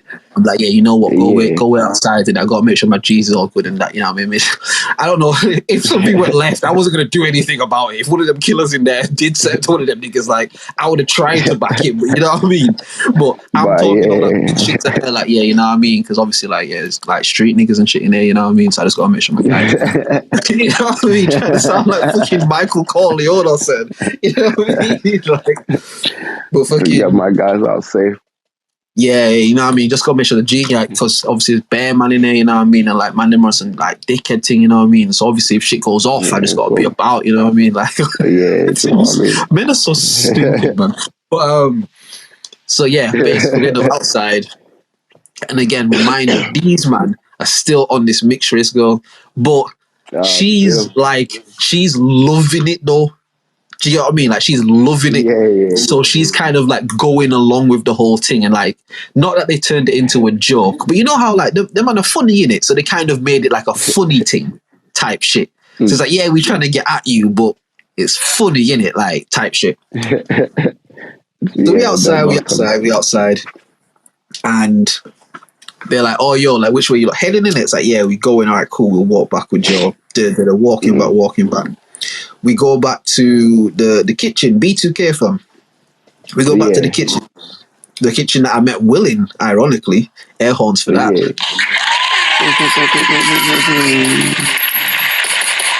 Actually the kitchen that I met Will in, you know what I mean? But we go back again, them man, pour a couple drinks, like we vibing, and I used to do this thing. Where whenever I would go out, like go like club or anything like that, I would always dank up like the dorm room in it. So when you come into the dorm room, there's like music playing. There's like, you know, the iTunes screensaver. Yeah. Those like swirly line shits. I used to put that on like the big screen in my room and turn the lights off and shit. So when you come in, it's just these swirly lights and the lights on the wall and shit. And I would spray like the dankest fragrance before I left. I would just spray it all over the room. So when you walk in, you just smell that shit. Like I would make it like a babe haven just in case a babe's ever come back to the shit. I would just make it like super sexy, bro. Do you get what I mean? And I remember fucking we in the kitchen and shit, and because you know how that's what happened. Like Sam obviously had people go in his room. You know, Sam had people like his room was like a living room in it, like people just chilling in his room and shit. So everyone's in Sam's room just chilling, whatever. And then someone was like, "Oh, like, no, what happened?" Okay, we're in the kitchen. And the mixed race girl is basically like, oh, like, show me your room in it. On some like, yeah, I want to get in your room. Because again, she's kind of playing up to the thing in it. Like, she's playing up to it. Yeah. So I was like, yeah, cool. But now she's like, oh, yeah, we want to see all you man's rooms in it. So bare of them are like, yo, we don't live here, bro. Like, them man live here in it. Like, we don't live here, bro. Like, it's their rooms in it. And I was always one of them niggas, like, I never liked bare people in, like, my dorm room. Like, I never liked that. Yeah. It's like, there was bare people, let's go chill in the kitchen. I never liked having bare people in my room. Like, it's just a me thing in it. Like, I know I'm this thing like that. But I remember there was a thing, and obviously there's a girl there, so you can't be like, nah, no one's going in my room. So I'm like, all right, fuck's sake. So it's literally... It's me. So imagine it. Remember them dorm doors, innit? You open it with the key and shit. Yeah. So it's like I'm sitting in front of the door, opening it. Behind me is the Pakistani girl. Behind her is the mixed race girl. Behind her is Sam. Behind her is Jeff. You know what I mean? Like everyone's there. Yeah. I'm like, oh, fuck's sake. Like, everyone's just gonna come into my shit. Open the door. Obviously, it's a vibe. You walk in, the mixed race girl start carrying on with herself. Oh my god! Oh, this is so nice. Oh, like she fucking going crazy.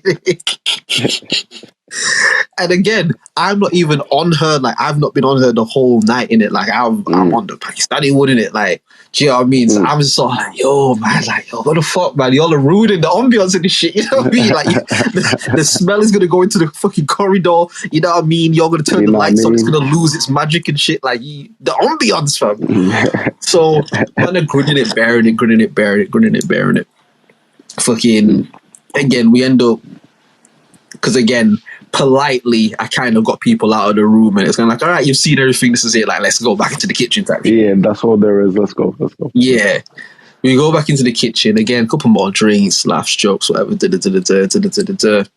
It must be about 3, 4 a.m. in it, like, give or take. And then I think it was the mixed race girl. She was like, yo, I'm tired in it, like I'm ready to go, like ready to go bed type shit, like I'm thing. Alright, cool. These niggas those 3 Yes, bro, of course they were, bro. Of course they were. But again, I'll give her credit, yeah. I'll give her credit. She kept them in check the whole night, where she let them do their shit. She didn't ruin the fun, but she wasn't just food. Like, she knew how to handle herself. That's what I'm saying. Like, she was loving it. And she had them niggas on a string the whole evening, bro. Because she would go up to one and be like, oh, can you buy me a drink? You know how they do the voice, can you buy me a drink? Yeah. And start hugging you and all that sort of shit. Like, she knew what she was doing in it. And the niggas fucking the knees for a second. Bro, later come to find out. So again, around the 3, 4 a.m. mark, it fucking later comes out that she's got like a whole man that she's in love with, like she's been with for years, like a whole man and shit. You know what I mean? Like, so she's crazy.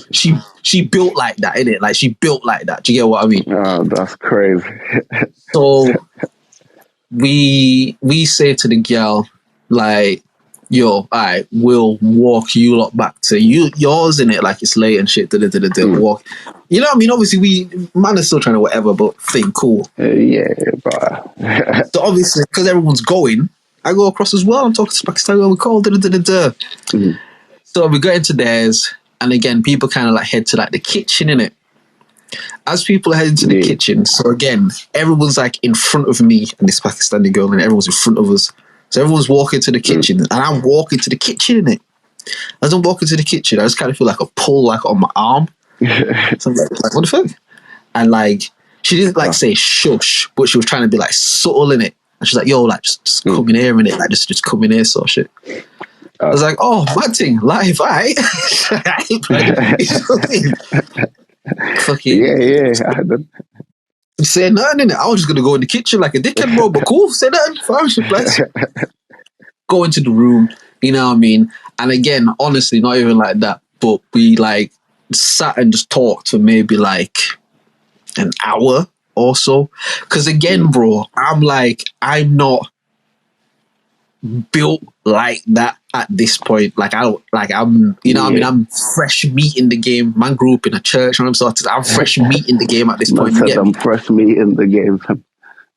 So like it was one of those, it was mad. It's kind of like we talked for bare time, but it kind of like, you know, when a conversation just comes to like a natural end, it was almost like the next natural thing to happen was lashing. It was so weird the way it happened. There wasn't like it was like, all right, we've done that now, let's lash. Like it was so like expected. Yeah, it was just like there was no kind of conversation. There was no like build up or like, you know what I mean, touch the leg here and touch that. It was like the conversation done. Oh, none of that. And then straight go, through it. you know what I mean? And then go with it. So man, obviously, fucking lashed and shit. Wake up in the morning, getting my shit together, because I'm getting my shit together to leave in it. Like, yo, great night. This was wonderful, fam. Like, I'm gonna go back to mine in it. And she's literally like, nah, like, please don't go in it. And that one line was the difference between the one night stand and the 1 year stand. Like literally. Because I was cool with it, but I wasn't a piece of shit. And to me, it was like, nah, it would be fucked up to have just like cheated this girl and then just dipping it. Like, that would be a fucked up thing to do. So like, you stay in, and then you all end up like tinging, and now you're all in a ting. And do you get what I mean? But it's like when the shit ended, like that year when uni finished, and like she went back home and shit, and it was kind of like, yeah, obviously like my religion and I was like, I like cool in it, not like fuck you, bitch, like not like that, but like I like that's blessed. You know what I mean? Like that's cool. Because, like, really, this has just been a one night stand that's lasted for a year. Like, and I fuck with you, and you're good people. Like, you know what I mean? Like, bro, I introduced her to my mums and shit. Do you know what I mean? Like, she was cool. She was good people. Yeah. Like, she was good. You know what I mean? Like, she backed a lot of shit. Like, I remember that's the freshers that we like linked up in that, innit? And basically, for whatever reason, there was an issue with my student money. So you know how it would drop like the October, the January, and the March, I think. My October drop didn't drop. So I just got no money. Do you know what I mean? Like, literally, I had to go down to like the reception people like every day talking to them about it because I didn't pay the rent like for the first 3 months I was there. But luckily, like, I got quite cool with them. Like, I got like really cool with them down there and shit. And I was just saying like, yo, like, I don't have any money. I'm supposed to get this money and they haven't paid me. I've called them and shit. They said there was a mistake. And in January, I'm going to get double the amount. I'm going to get my October and my January shit. But I had no bread. Do you get what I mean? So like, literally, mums might send me a bit of change now and then, but how much change can mum send you? Do you get what I mean? Like, do you know what I mean? no bread. This girl, like, I don't want to say her family were rich, but they were quite well off in it. Like, they were 3 cars in the yard type shit, big house type shit. Like, they got 3 cars at the yard from that. I think she had some sort of a similar issue with the student finance, bro. Her dad just gave her his card and said, just buy whatever you need until your student shit sorted out. Just gave her the card, bro. Like, and we, bro, like, and we just ran up the fucking card, bro. Like we just like. Wow.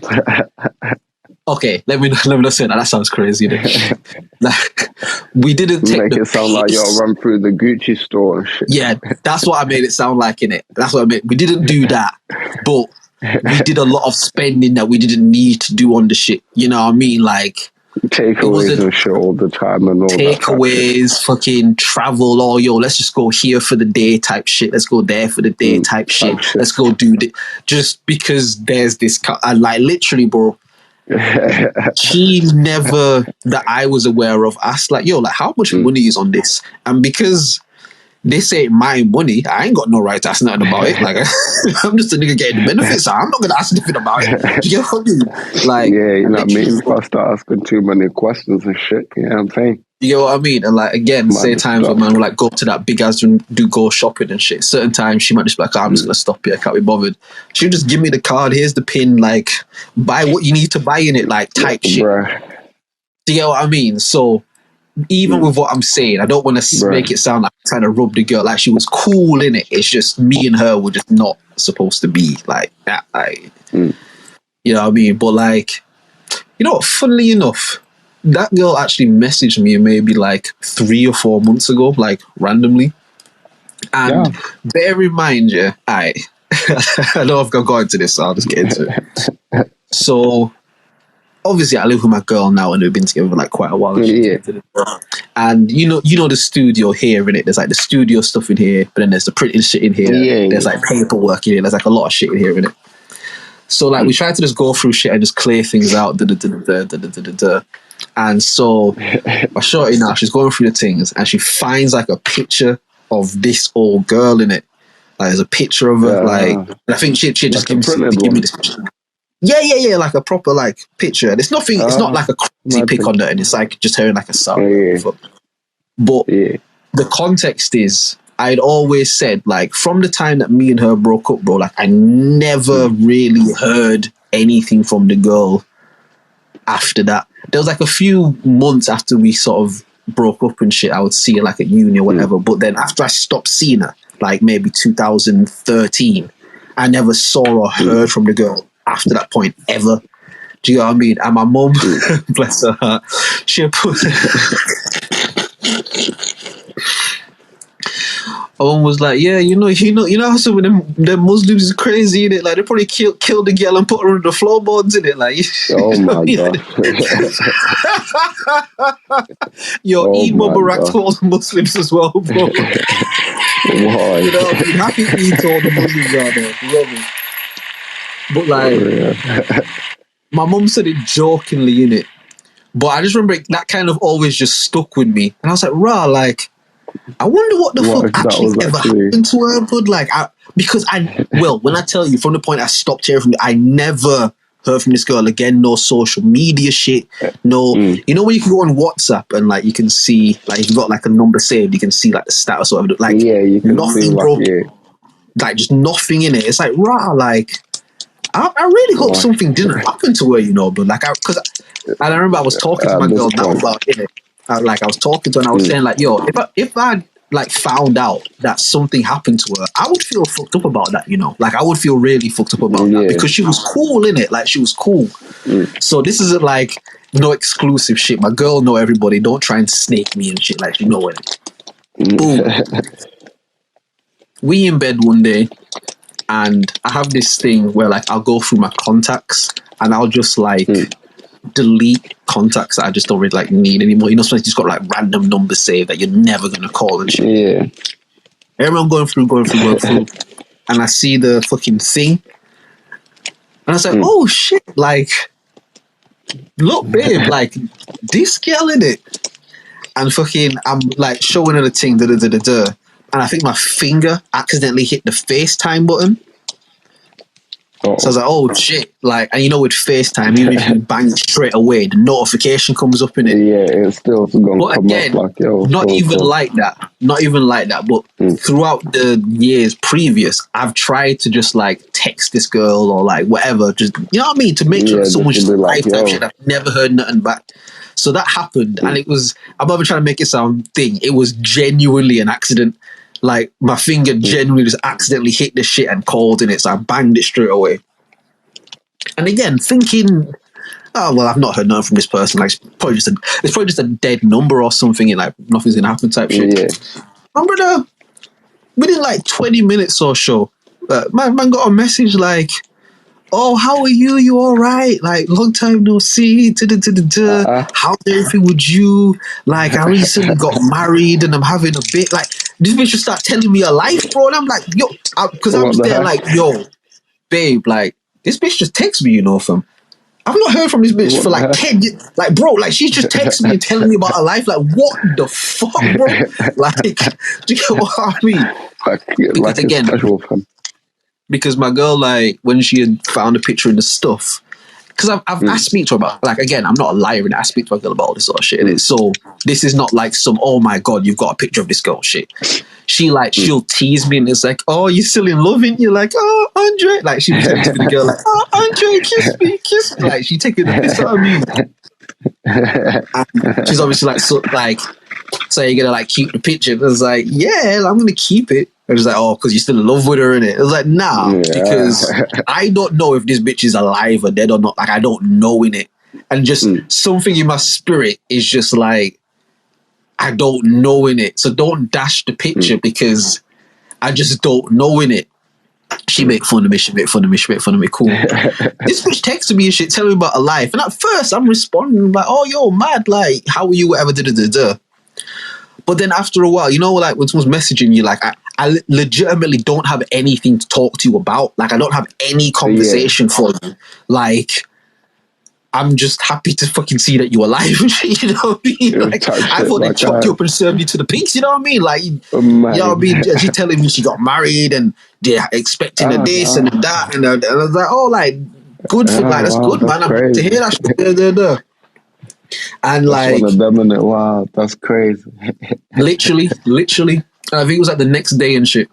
I said to my girls like, yeah, you can dash that picture away now. Like she alive and shit. Like I don't care anymore. You know what I mean? Like I'm cool. Do you know what I mean? Like but yeah, like all of that, that whole divergence I just went on was to explain that when I'm not trying to be Mr. Bitches is when like the traction comes my way.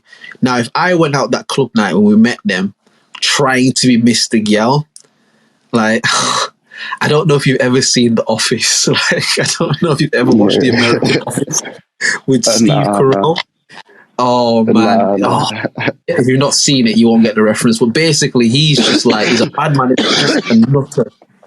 And he's got this thing, like when he goes on a date, he turns into Date Mike, but he's like this proper like cringy guy with these cringy one-liners trying to be cool. But he thinks that he's killing. Do you know what I mean? He thinks he's killing shit. But it's like, it's really bad, isn't it? Saying, whenever I go out and try to miss the bitches, like, that's what I feel like. It's like I feel like I'm being super cool, but it's mad cringe. Like, it's super cringe. Do you get me? When I'm just doing my thing, when I'm just on my, like, it just be on you, bro. It just appear out of nowhere, out of osmosis from, you know what I mean? Like, yeah, I remember this one time I had got left behind by my group and shit. So I was like, you know what, fuck it. I'll just go into this bar and have a quick drink one more time, and then I'll just head home and step inside. We go to the bar, buy my drink, I'm drinking my drink. And some girl just comes up to me and she's like, yeah, you want a drink? So I'm like, yeah, I bet. So this goes over to the dance floor, you know what I'm saying? We dancing and shit. She's like, yeah, you ain't gonna buy me a drink? I was like, shit. I don't know what's happening here. I don't know why you hostage me like that, but I'll buy you a drink. I'll buy it. Go borrow a drink. Finish the drink. And she was like, hey, let's go to my house. okay. All right. Again, okay, I'll buy it. Yeah, get back to the crib. Because in your mind, you're thinking like, yo, this bitch could be lining me up. Like, a man could be outside ready to go, man. But still, man go, all right. So I bet. So yeah, we get to the building and shit. I'm like getting a little bit tense. I'm thinking, yo, what the fuck is going on here? Like, you know what I'm saying? At any moment, I'm expecting like, something's going to jump out. And because in your mind, it's like, there's no way that this gal just came up to me out of the blue, started talking to me and felt me so much that she invited me back to her crib. Like, there's no way that just happened, in it. Like, right. So yeah, boom, we get into the apartment. She opened their front door. Wherever we walk inside, I'm expecting them to be like, surprise, run the bucket. Surprise, motherfucker. But nah, we walked in. It was empty because obviously all the man is still out and shit. She like, oh yeah, you know, you want a drink or whatever? I'm like, yeah, shit. Boom, we went to the kitchen. You know what I'm saying? Little conversation for 2 minutes, and she like, oh yeah, let's go to my room. I'm like, okay. And that was the nigga. I bet. All right, let's go to your room. I'm ready. I'm ready. Boom, we get still waiting for niggas to jump out in it. Oh yeah.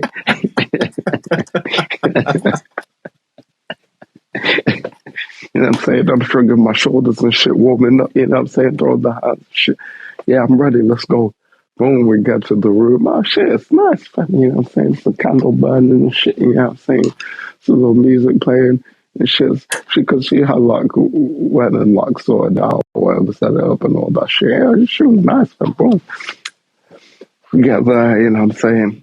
I'm like, wow, but there must be a catch to this. I'm sitting by the bed, you know what I'm saying, sipping my drink or whatever. I'm like, there must be a catch to this somewhere, fam. In your mind, you're thinking that there's no way that this ends in pumps. Like, there's no way this ends in pumps. Like, it did, fam. You know, the next day, the best part about this, the next day was Valentine's Day. Mind you, I don't know this girl, fam. She does not know me from anywhere, fam. Yeah. Woke up, you know what I'm saying?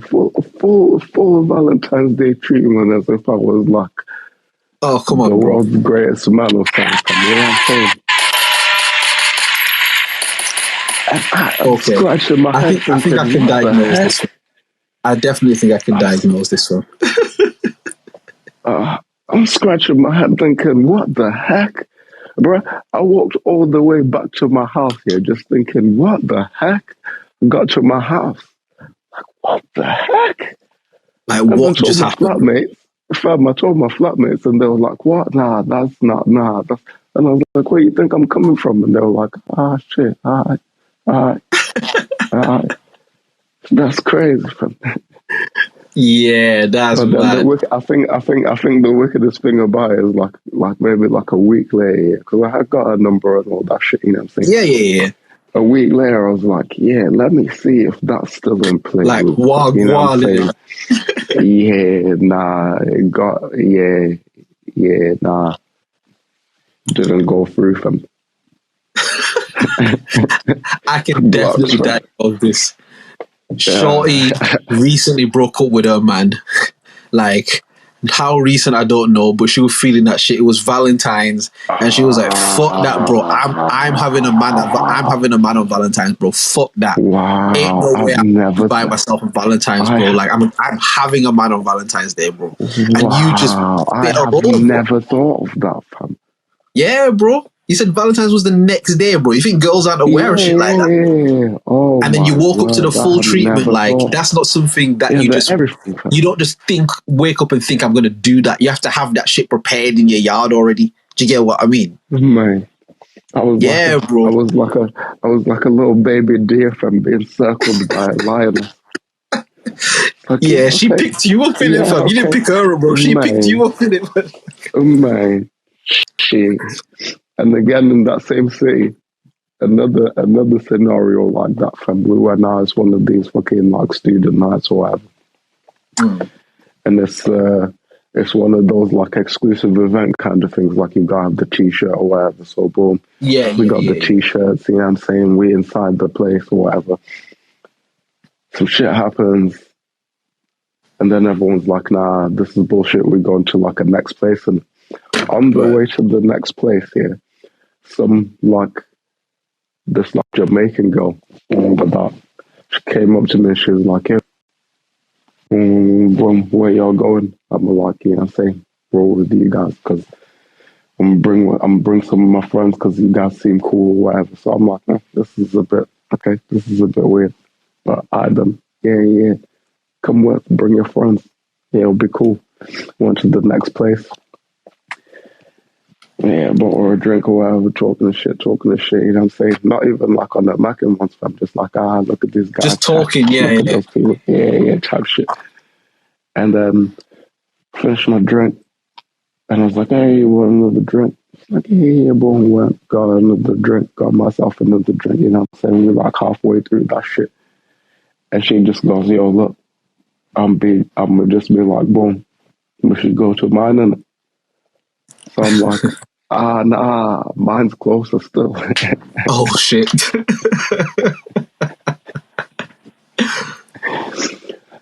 So boom, we get to mine, you know what I'm saying? The whole like way there, you know, it's like, we're just talking, you know what I'm saying? It's just civil or whatever, boom, boom. And I was like, I ain't really got no drinks at my house because we just finished that shit before we came out here. It's like, it's cool, I'm looking to drink no way, blah, blah, blah. Boom. Get to the crib, open the front door. Before I even opened the front door, she was reaching over already and doing my belt and shit. I'm like, this is insane. What's happening here, fam?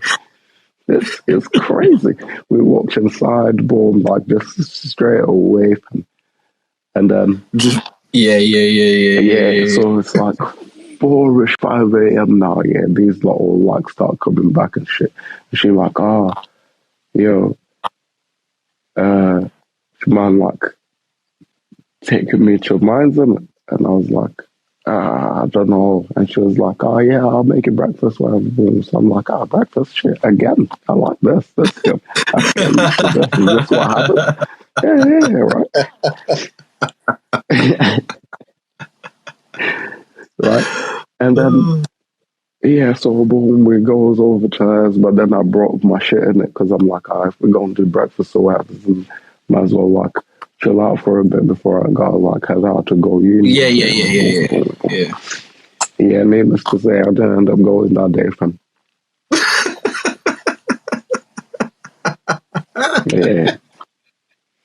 What happened?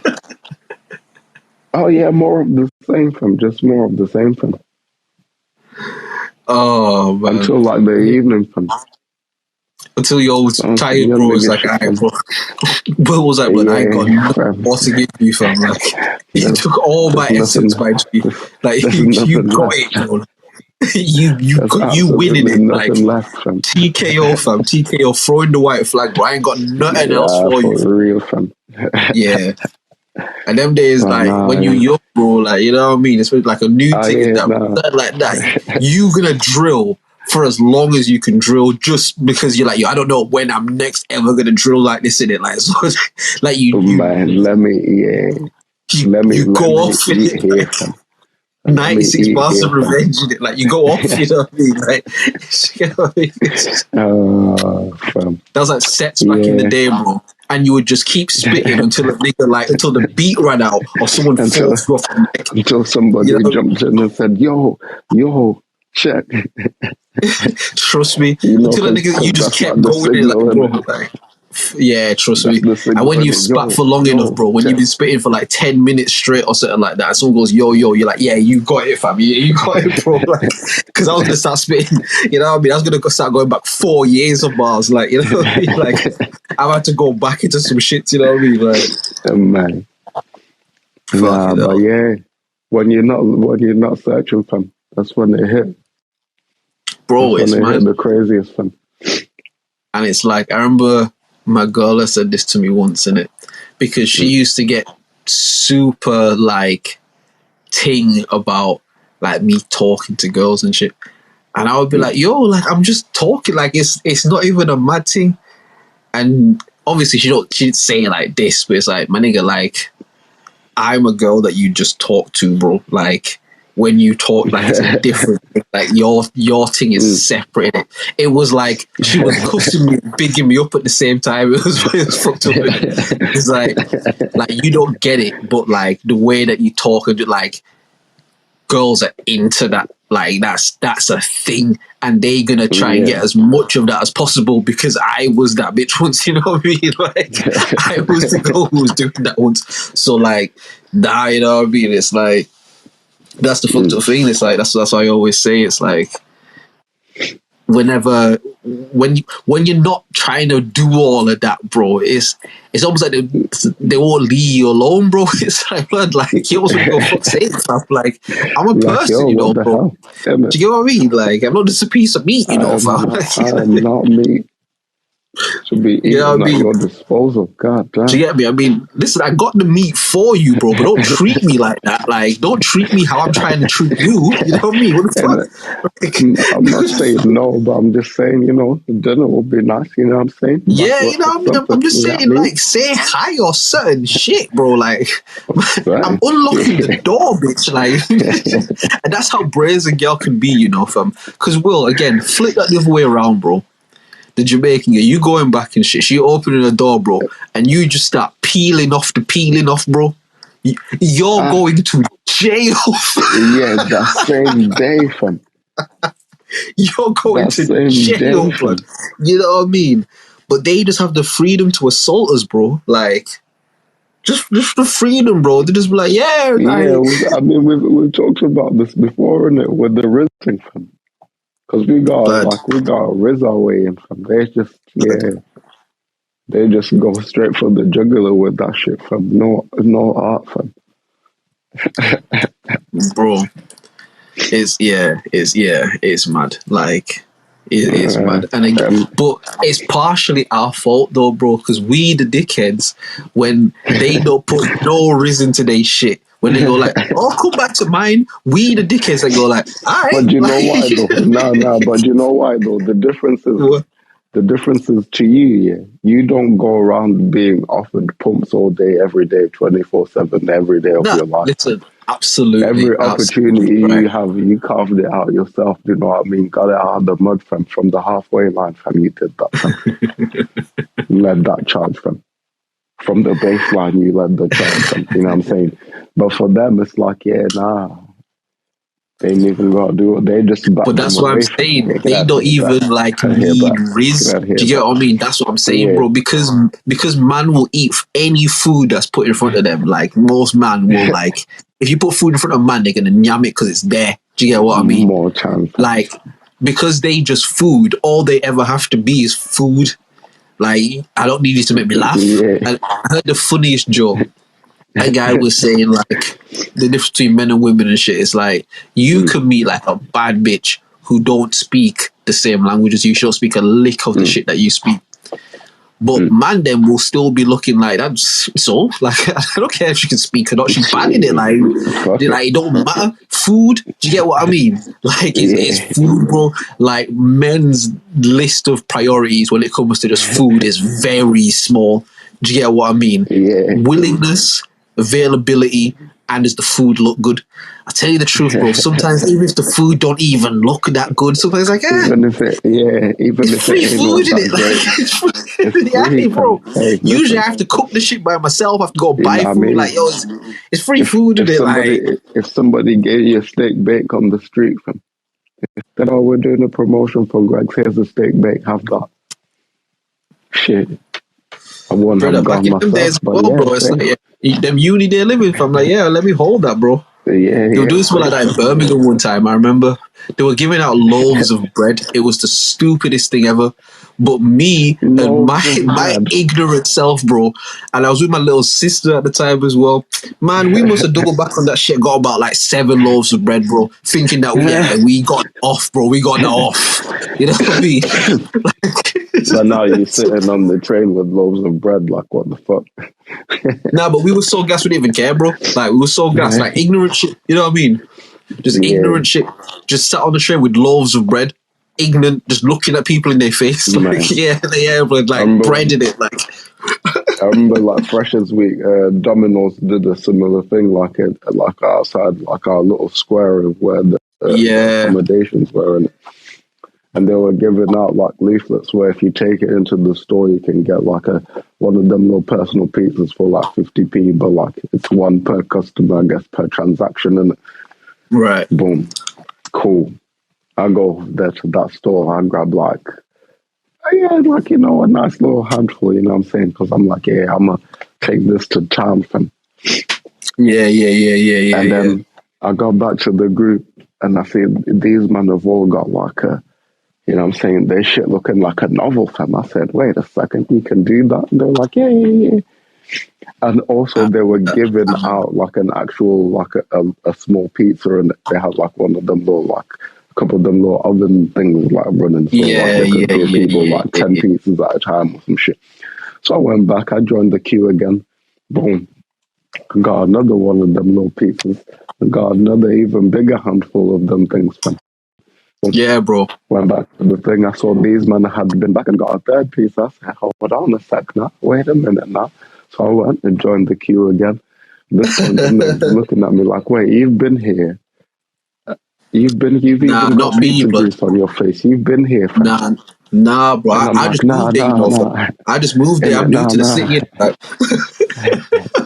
Bro, I was getting that off for at least 5 years, but at least 5 years I was getting like, nah, from here, but like I just moved here. Nah, you know what? Yeah, I'll give Domino's an air horn. Oh, go on. Sorry, carry on. Sorry. Yeah, spun it 3 times, and then later on in the evening, went down to the store, gave them one of them leaflets, gave them 50p or the pound, whatever. Boom. Went back upstairs to my building, left that little pizza in my room, went back downstairs with another leaflet, gave it to them. Boom. Gave them another quid. Went back upstairs again and pulled that pizza down to my room again. Took another leaflet, went downstairs, gave them the quid. Nah, you know what? I have to give a big shout out to Domino's, bro, because like them uni days, bro, they held it down. Because I remember the exact leaflets that you're talking about in it. But see, the difference with like obviously Wolves and shit, the Domino's isn't close to like the student building. You get me? It's about a good. And mind you, at the time, I don't know the city in it, so I'm following the maps trying to find this place at first, innit? So it takes me maybe like a good 35, 40 minutes to get there, brother. But their leaflets were ill though, because you could use their vouchers in combination with each other. Like, nah, their shit was different. Because like you could get like a pizza, you get 75% off a pizza. And then another voucher would be like, if you get any pizza, you get a free pizza. And another voucher would be like, if you've redeemed 2 vouchers, you get a free drink. Like, you know what I mean? The shit was like Pokemon cards, my nigga. And obviously in the uni buildings, you used to drop them shits off all the time. Do you get me? So before All man the leave time, out the fam. crib and that, man get all the different Uh, coupons and that, lay them out. nah, Like, that's different ones, yo. That's different ones. It was literally just like a little leaflet that had like a little one of them little like small oh pieces. But yeah, I man. also took full advantage of those too, fam. Nah, I also the took full Wolves thing was advantage of those different as well. because it would be like Yeah. they would drop it in your post box in it, and it would, the things you can just rip off type shit. Yeah, There would be like maybe 12 of them on every like one sheet that they would drop off, and they'll maybe drop off like 4 or 5 per person at a time type shit. Do you get what I mean? shit. And the whole thing was you can use as many of these vouchers as you want, but as long as the vouchers like you comply with what the voucher says type shit. So before man set out, bro, it was like a war room in there, bro. Man be like, all right, we've got to start with this one, yeah. So we buy a pizza and we get 50% off the pizza. All right, cool. We then go to this one and I'd put them in the fucking order, bro. I'd put them like in the order that I'm gonna use them. You get me? So I don't fuck it up. You know what I mean, brother? Man would walk to that Domino's, bud. Get all of the shit. Again, mind you, bro, I'm walking. I ain't got like no bags with me or nothing. Because in my mind, it's like I'm just going to go get pizza in it. Man, I was trying to walk back to the student building with like 4 pizzas, 2 fucking liter bottles of Sprite, a garlic bread, a fucking chicken wings, a this and you know what I mean? Man's walking, but that's what you did because it's free food. Do you get what I mean? What you mean? It's free, yeah. Fam. Like, bro, Don't worry it about probably it. would have cost me not even that much more to just have gone to like Asda or like the local thing, get a couple little pieces and just just make up a little something in it, brother. But now, fuck that, bro. This is free food, fam. I'm gonna walk 40 minutes for this free food, not know where I'm going, get lost, possibly not be able to find my way. Fuck it, bro. It's free food, fam. Like, and that's how man treat the girl to get it. Like, it's For real. yeah, Especially when it's free, fam. free food, bro. Man love free food, innit? Man love free food. Fuck it all. Fuck Can't it all. get Will, enough, fam. we My guy. we we this whole conversation started at the beginning of the podcast when I asked you to go back over your old topics list. We actually only went on Yes. one thing for this whole was only one conversation. thing. Hold on. Yo, we the illest, fam. Fuck that. Oh shit, man. Do you have anything else on your topic list from the past weeks that you wanna speak about? Did we ever talk about the lady that wrote The Matrix? Sophia Stuart. That sounds familiar. It sounds familiar. I feel like we might have discussed it. I can't remember what we discussed, but I'm sure if you start talking about it, I'll remember. Basic overview. She is the woman that like wrote the works that got interpreted into the 4 Matrix movies. Right. What's her name? Sophia Stuart. Okay. And the whole thing with her is that like she obviously has been. Oh shit! They cut his thing off, bro. Pause. Pause. Yo.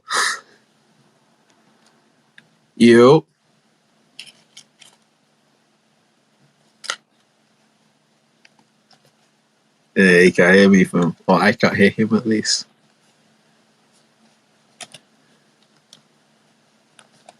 Yeah. They're putting COVID rules back in effect in it. Will said the wrong name and Stereo like, nope. Delete.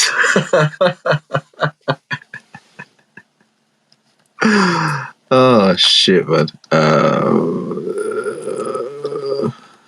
Let's make some notes.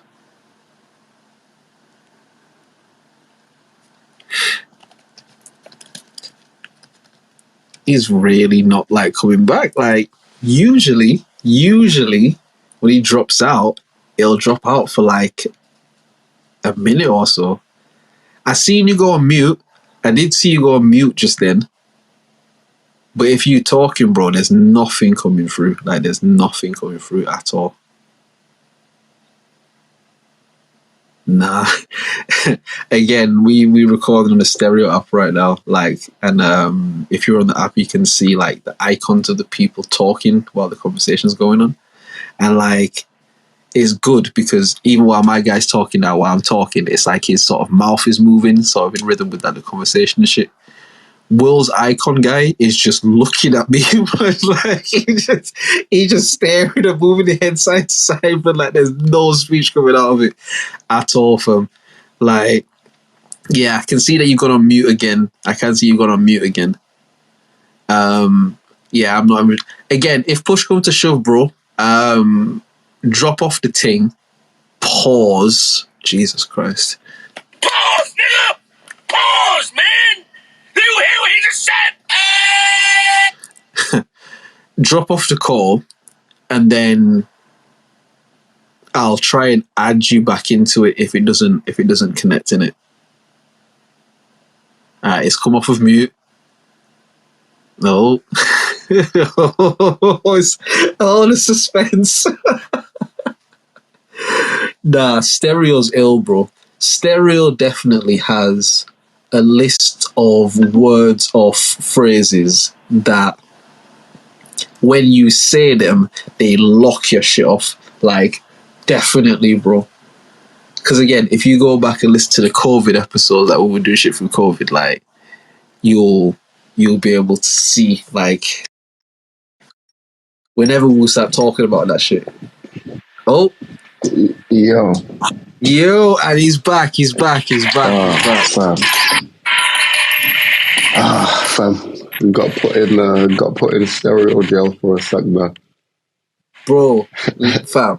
I was just saying, they definitely have like a list of words or phrases that when you say them, they just hang up on your shit in it. Like, they just like, all right, let's pause this and let's just see what this nigga's saying in it. Because more time you'll keep talking because you don't realize they've locked your shit off in it. So it's like, all right, let's just see what this nigga's saying, bro. Let's see. Are we gonna put him back on or nah? You know what I mean? So, alright.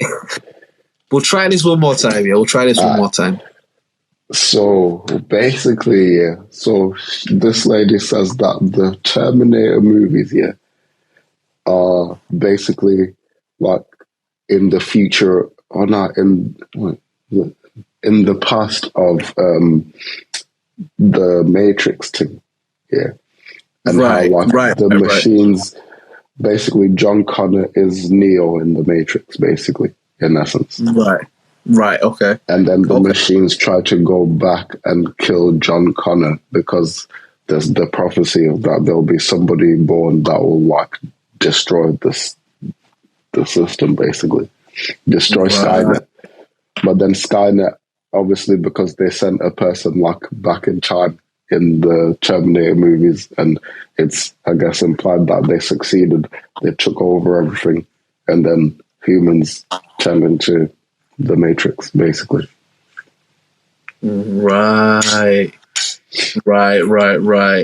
So the Matrix is the future events of the Terminator. Yeah. Right. Basically. Okay, I can see that correlation.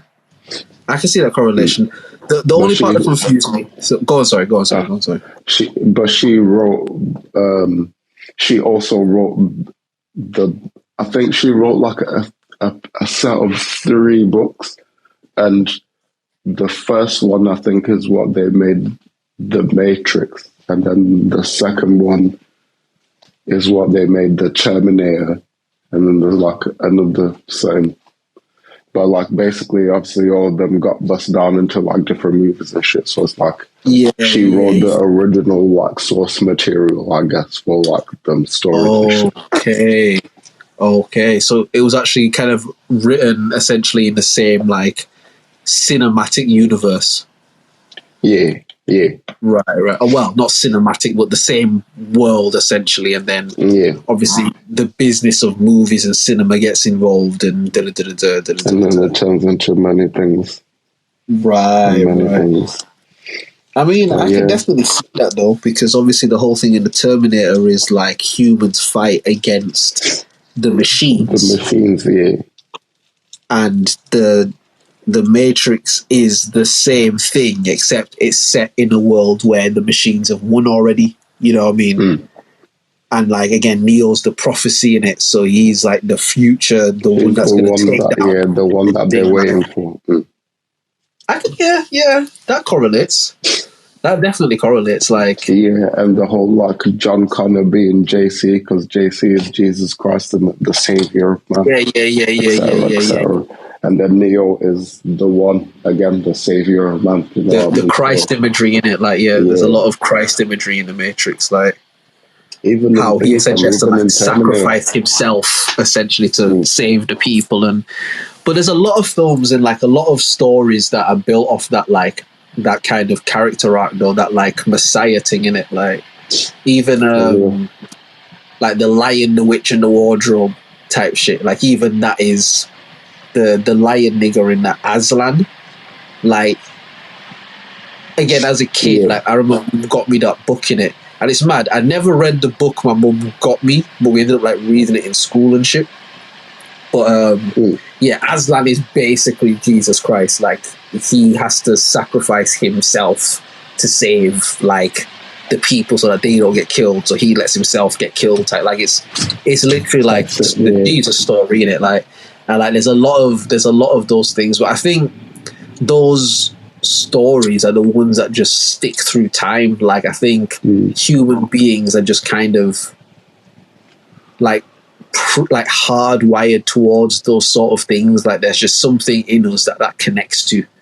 Do you get what I mean? Whether it's like, oh my gosh, this person died for me, or like, oh my gosh, I feel like I have to do that, or do you get what I mean? There's just something that those stories like innate, it's an innate, it's like innate from, it's like a personal story. Probably it's just like how they write the hero's journey. Do you know what I mean? It's that same kind of effect. That's why, like, because you can easily see yourself like in that scenario, and maybe sometimes you might be like, yeah, I'd sacrifice myself, and other times you might be like, nah, I definitely wouldn't do that. Do you know what I mean? Yeah, for real. But it's like in this story, like obviously the hero takes on the burden of taking everyone's transgressions and being the hero in it, like of being the hero, like it's not just a title, like you actually have to do something with that. Do you know what I mean? There's a reason why the hero is revered. It's because he does the thing that he or she does the thing that no one's willing to do. Do you get what I mean? That's why they're revered so much and loved so much. And like I think it's one of those stories that we'll always be able to connect to as human beings. I think anyone who's able to apply that story arc, as he said, the hero's journey, to any kind of like media thing, people will always connect to that. Yeah. Do you get what I mean? So as he said, obviously this lady, Sophia Stuart, she's done it through like the Matrix futuristic machine against man thing. You know what I mean? But like I said, Lion, the Witch, and the Wardrobe does it through like a fantasy world. Like there are so many different like ways you could tell that same story, because it's a story of sacrifice, and it's a story of what are you willing to give to get to the greater good. For the greater good. Like what are you willing to sacrifice, sort of shit. Like bro, even the Batman films, like Christopher Nolan's Batman films, which are my favorite movie franchise of all time. I'm not saying they're the best. Really? I'm not saying they're the best. But that's your favorite? Just in terms of my personal favorite to just watch and just love every time I've watched them. I love those Batmans. What is it? Batman Begins, The Dark Knight, and The Dark Knight Rises. Love them, bro. Love them. Love them.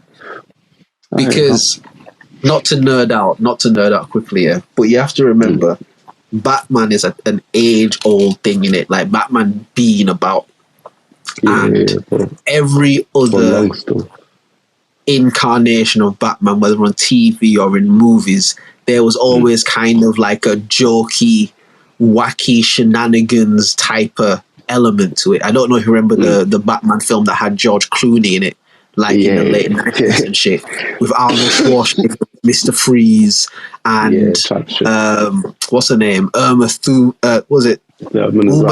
Poison Ivy, like, and then the Bane character, who was just this big like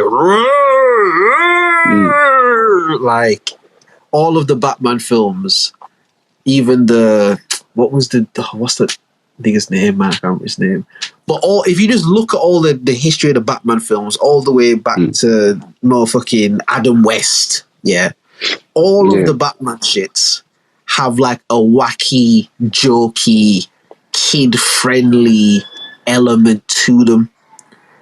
What Christopher Nolan did to the Batman franchise was, to me, like, as someone who's enjoyed like the cinema shit, like, it was iconic, bro, because he made it real, fam. He made it like dark and serious, bro. Like, there was no jokes in any of these films. It was not a funny thing with it. It was like a real, like, yo, there's a motherfucker who goes out at night and fucking beats the dog shit out of criminals and villains and shit. And the police don't fuck with him. The bad guys don't fuck with him. Everybody on this nigga, and he just go out and just do this, bro. Like, because he's just committed to trying to make it better. Like, and they show you the nitty gritty of it. Like, and they took away that childish element. Even just the way the films are shot, like the coloring of the films, the way that the camera work goes, like the scenes that they choose. Fucking, then if you want to get into like Heath Ledger and what he did to that Joker role, bro, like he redefined the Joker forever. Like, no, like that whole funny ha Joker thing, again, back to the wacky shenanigans. Like, what Heath Ledger did to that role, bro, he redefined the role. Now whenever niggas gotta play that role, they doing it in his shadow type shit. Do you get me? Because even the one that came out recently with Joaquin Phoenix, first thing everybody says, is he going to be as good as Heath, bro? Because like Heath did that, bro. You know what I mean? Like Heath Ledger is like he's the measuring stick of the Joker shit now. Like, he redefined the entire character. Do you get what I mean? I just think entirely. And you have to remember, and I didn't even realize this until like I went back and looked. That first Batman film came out in like 2003 or something like that, bro. Okay, no, you know what? Let me fact check that, because that sounds a bit too. Let me fact check that. Hold on. Batman Begins, 2005, bro. It's 2 years off, bro. But it came out in 2005, bro. That was 18 years ago that film came out. Go and watch that film today, bro, and it stands up. Do you know what I mean? Like, it's shot so beautifully, bro. Like, it's just. And then obviously the later films after that, I could go on about this for just the rest of the pod, bro. Like, in terms of just, if you're asking me, like, yo, you on a desert island and you can only watch like 3 things, bro, I'm taking those 3 Batman films and I'll just watch them forever, bro. Like, forever and ever. Yeah, I love them shits, bro. I love them. Like, they're not perfect films, don't get me wrong. Like, there are storyline flaws in them, there are continuity. Like, I'm not trying to say like the shit's perfect. Do you get what I mean? But in terms of just, I could just sit and look at something like, fucking hell, man, this is good. Like, yeah, I'll take any of them all day. Even the last one after Heath Ledger with Tom Hardy playing Bane, bro, and what he did to that character. Again, I implore anybody, go back to, what was it called? Batman Forever with George Clooney, with the Poison Ivy and Mr. Freeze, and go and watch a video of Bane in that film. That was the reference that Tom Hardy had for this character, was this fucking big buffoon-looking thing that was walking around like Frankenstein. And what this nigga did to this character, how he, like, again, redefined this entire character and brought this character to life. Bro, like, yeah. I'm gonna shut the fuck up in it, because I'll just keep talking about this shit, bro. Like, yeah, them ones there, them 3 films for me, that they're my shit, bro. Like, they're my shit, bro. Like, bro. For real. Nah, they game changing for sure. Game changing for sure. Yeah, but, you know, speaking of masked vigilantes, there was a guy in America. He called himself, what did he call himself? But basically, he, I think him and his son had like gone out somewhere. So this is like the origin story, the making of the superhero, him and his son like gone out somewhere, and you know, they went there. They had a good time inside the place or whatever.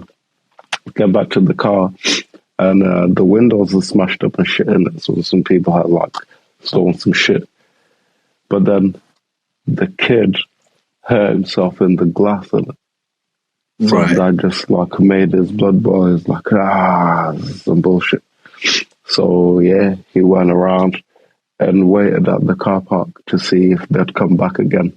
And when they did, he beat the dog shit out of them. And then after that, he was like, "Oh yeah, do you know what? Yeah, man could do this. Do you know what I mean? Man could do this for real, fam." So he went and took some savings that he had and like bought an actual costume. The shit had like a Batman thing, fam. It had like armor plates on it. Like, what is this called? Like, what is this thing called? It's a guy. It's a guy in real life, fam. Oh shit! Okay. He got like a proper, like a, you know, it's got like bulletproof plates on the abs and like stab-proof things on the chest and shit, you know what I'm saying? Like some fucking, yeah, fully armored up in it. Hold on, let me find this guy. And where is this? Or where was this? Real life superhero. Yeah, okay. Oh, what's this geezer's name, man? Phoenix Jones.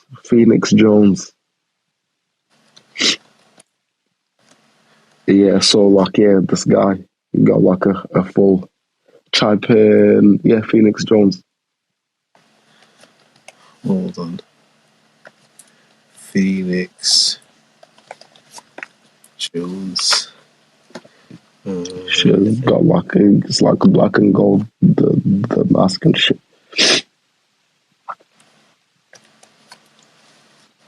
But yeah, he said that the suit cost him like was it 8 or 18 grand? I can't 18 grand because it's near 20. Boom.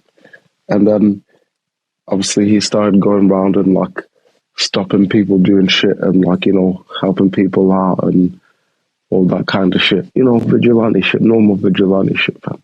Right. And then, you know, a bunch of people started being like, "Oh yeah, no, this is kind of cool. You know what? Yeah, we gonna join you in this real life superhero thing." So they had like a little Justice League type shit going on. I'm trying to see where this is. The city was. Hold on. I can already see where this has gone down.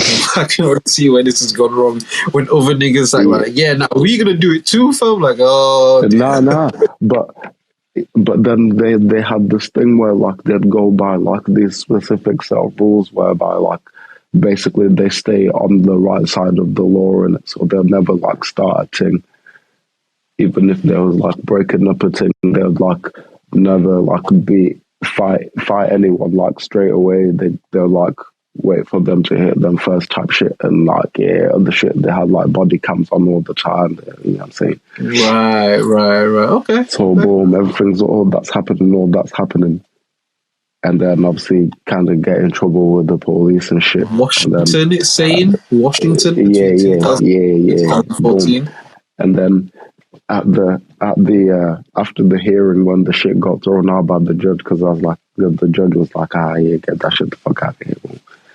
After that, yeah, there's like obviously the reporters on the steps of the building and shit. Ooh, so he's there, boom, and he just like unmasks himself. Turns out this geezer's a fucking MMA fighter, fam. Like actually in the UFC or something like that, fam. Completely shit, fam. And then fam. Yeah, it just went bad, fam. It just, from there, it just started going bad, fam. There was a video that came out of him, like, fighting this drunk geezer, and he fucked him up. Put hands Mind you, this is like a trained fighter, just like fam, he beat the brakes off that man, fam. Yeah, but he's drunk at the same time, innit? So, like, people, like, our certain fair fight. Right, let me just read this off Wikipedia. Arrest record. Seattle City Attorney. Oh, no, wait, before you do that, wait, stop reading, because I got to land the story, fam. Go on. So, yeah. it just keeps getting worse and worse from there. Yeah, man says I've retired. And then it turns out he was selling crack with his new girlfriend that he was living with and shit.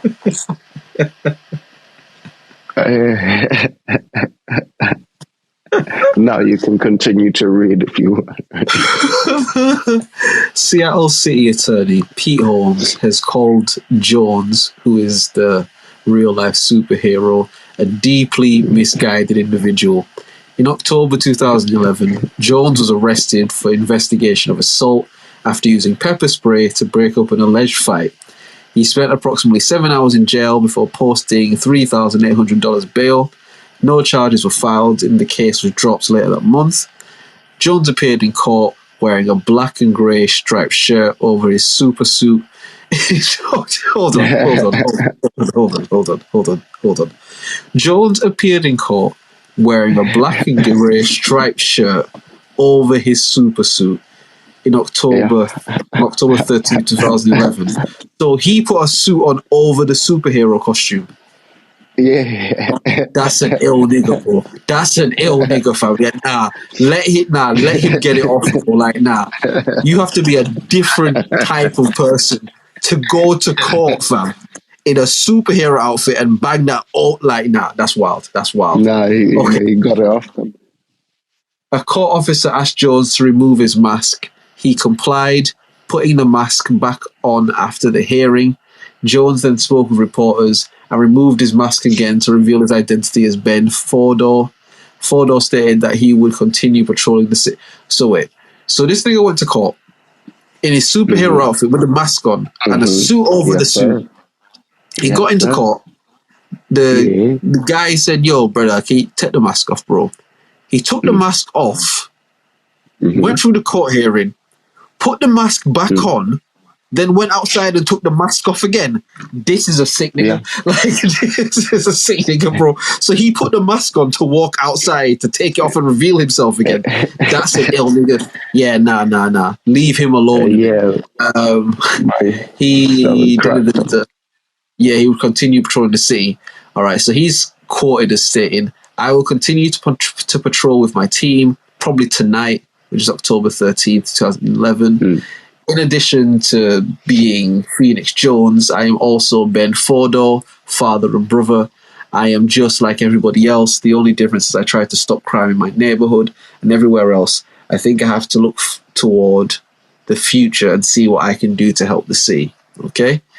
On January 9th, 2020, this is 3 years ago. On January 9th, 2020, Jones was arrested for allegedly selling MDMA to an undercover police officer. At the time of his arrest, police alleged that he and his accomplice were also in possession of about 4 grams of cocaine. This nigga licked it, bro. This nigga licked it. Man saw Batman and was like, yeah, I could do that. Blood, he's like, yo, I'm on that, bro. I actually punch man up in real life, bro. Like, I actually do this, blood. Like, Christian Bale's an actor in it. Like, I actually do this, blood. Like, but see, that's why superheroes couldn't work in real life, though, because if they people, they're gonna be flawed in it. And when people are flawed, but they have something that allows them to ascend above, quote unquote, the agreed rules of society, let's say. The nature of the human being is to usually abuse that position of privilege, which is what we refer to things like white privilege or woman privilege, or, you know what I mean? Because it speaks to like, Yep. Can you hear me? Yeah. Sorry. Can you hear me? Yeah, no, I can hear you. I can hear you. No, I was just saying that, again, the reason I think superheroes wouldn't work is whenever people are lifted up to like on a pedestal, it becomes like a position of privilege in it. And the nature of human beings is to like abuse privilege, which is why we talk about things like white privilege or woman privilege or this or that or whatever it might be. It speaks to like there's a social understanding that you're going to get treated better because of certain things. And rather than using that to help, you're going to use that for your own self-edification. So imagine now a nigga who is running around the streets, punching niggas in their face, bro, for breaking crimes. And the neighbors are going like, yeah, I fuck with this guy, bro. Like, yeah, like, niggas ain't breaking into my shit. Like, you know what I mean? One, you put a target on your back because all of that's cool and shit. But like gang niggas who like have ties to cartels and shit, it's like, oh nah, we gonna shoot that nigga in the head, bro. Like, nah. We're not fighting with anybody, bro. Like, he's gonna get shot in his face, bro. That's one. And two, once you start getting gassed in the neighborhood, you still a person, innit? So you fucking come home from fighting crime, you know what I mean? You might watch your TVs or shit, go on fucking the gram and that, see a couple baddies and cute. It's like, oh shit, bro, I saved her like yesterday, fam. Like, hi, it's Phoenix Jones. I'm the guy that saved you in it. Like, what you saying? And you're gonna get into all of those things. Do you get what I mean? Now imagine there's a couple superhero groupies and shit that want to. We just talk about getting pussy thrown at you. Like, you getting a bit of clout. You the fucking superhero guy that's actually doing it and shit. You're gonna get a couple of these local neighborhood hussies. Like, they're gonna throw some. You know what I mean? Yeah, you start getting gas now. You going out a little bit. They giving you drinks. You know what I mean? They might have some coke for you. Like, you know what I mean? You feeling like the man because you this nigga now. You know what I mean? And then how many years later, bro, the feds come be like, yeah, bro, yeah, it's up in it. Like, it's up, bro. This motherfucker. That's not running no more, fun. Fucking hell. How long do you think you could go being a superhero? Ooh, stumped him. Did you hear the silence? Ooh, stumped him. Is that like before like getting killed or before quitting or what? Whichever came first. Yeah, I'd probably say about 6 months maybe. Because knowing me, do you know what I mean? I start off, stopping little petty crimes or whatever, you know what I'm saying? Then I'll be like, yeah, boom. After a month of that, I'll be like, yeah, now this petty crime, you know what I'm saying? That's all but clean now. But I get to, start to get into the big fish now, you know what I'm saying? I start moving up the ladders and shit, you know what I'm saying? And then I reckon by about the 6th month, I'll be trying to, start poking around and interfering in, like, I don't know, some cartel shit or some shit. And then, be on the news like, in national news, a man that dressed up as a superhero has been shot by the cartels. See, I don't even think I go out like that, I think I see that coming and I take my money. I'm like, yeah, I'm gonna go home with this in it. Because for one, I don't think I could be a superhero. I don't think I could do it. I think I would have to be like a Deadpool kind of character where it's like, yeah, I'll save niggas and shit, but like I'm not a role model in it. Like, I'm like, don't look to me to be the hero, bro. Like, I'm gonna save niggas' car. Like, there's a woman there in a car that's on fire. Like, well, I'm gonna just walk past, bro. I've got superpowers. Like, I'll help her in it. But like, I'm not gonna be that guy because I still like to get burst and lit and do all this sort of like ignorant shit. You know what I mean? So that's gonna be the first thing in it. But I can definitely see me at some point being like, you know what? Actually, maybe I should try and like do the superheroes and like help people and da. And one of these high up politician gang niggas be like, yo, bro, listen. How about instead of like helping the neighborhood, like work for me in it.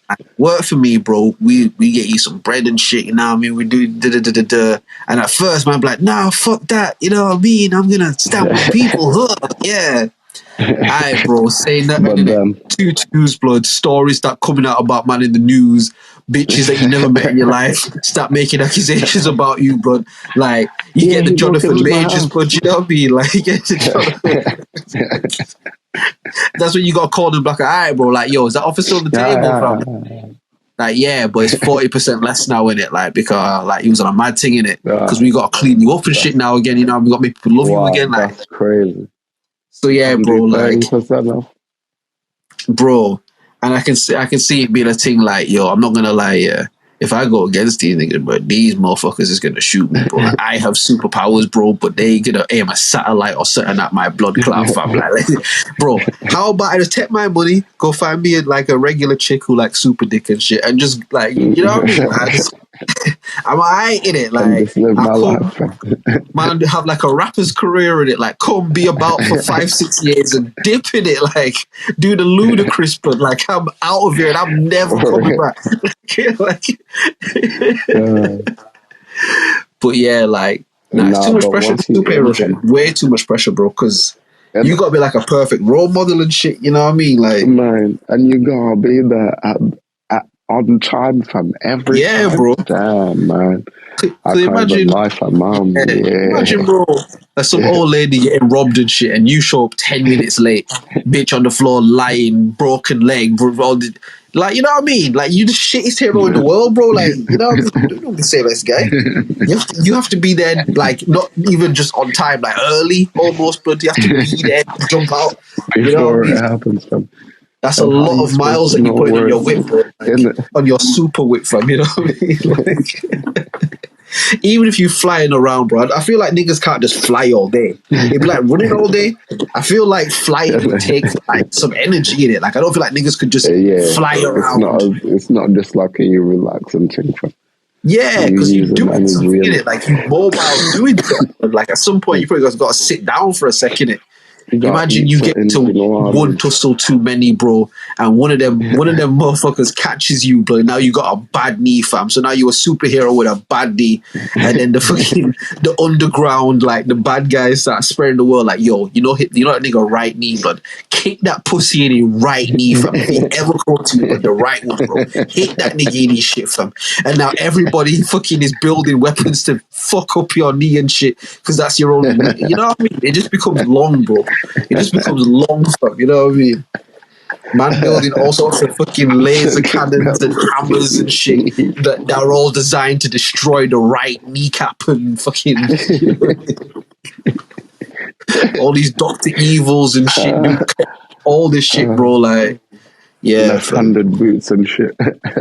Yeah, blood. Like, the supplier for his costumes, in it, he only gets left-handed boots, bro. Like, the whole right side. Fuck that shit up, blood.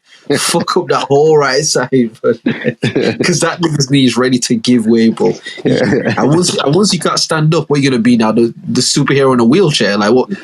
Or the amputated superhero, bro? Like, Daredevil was just blind and niggas didn't rate him, bro, when I was a kid. And he was blind, bro. He could be bare of shit, bro. Daredevil was dope, bro. But as a kid, I was like, nigga, I ain't getting behind no blind superhero, nigga. Like, what the fuck you talking about? This nigga can't see.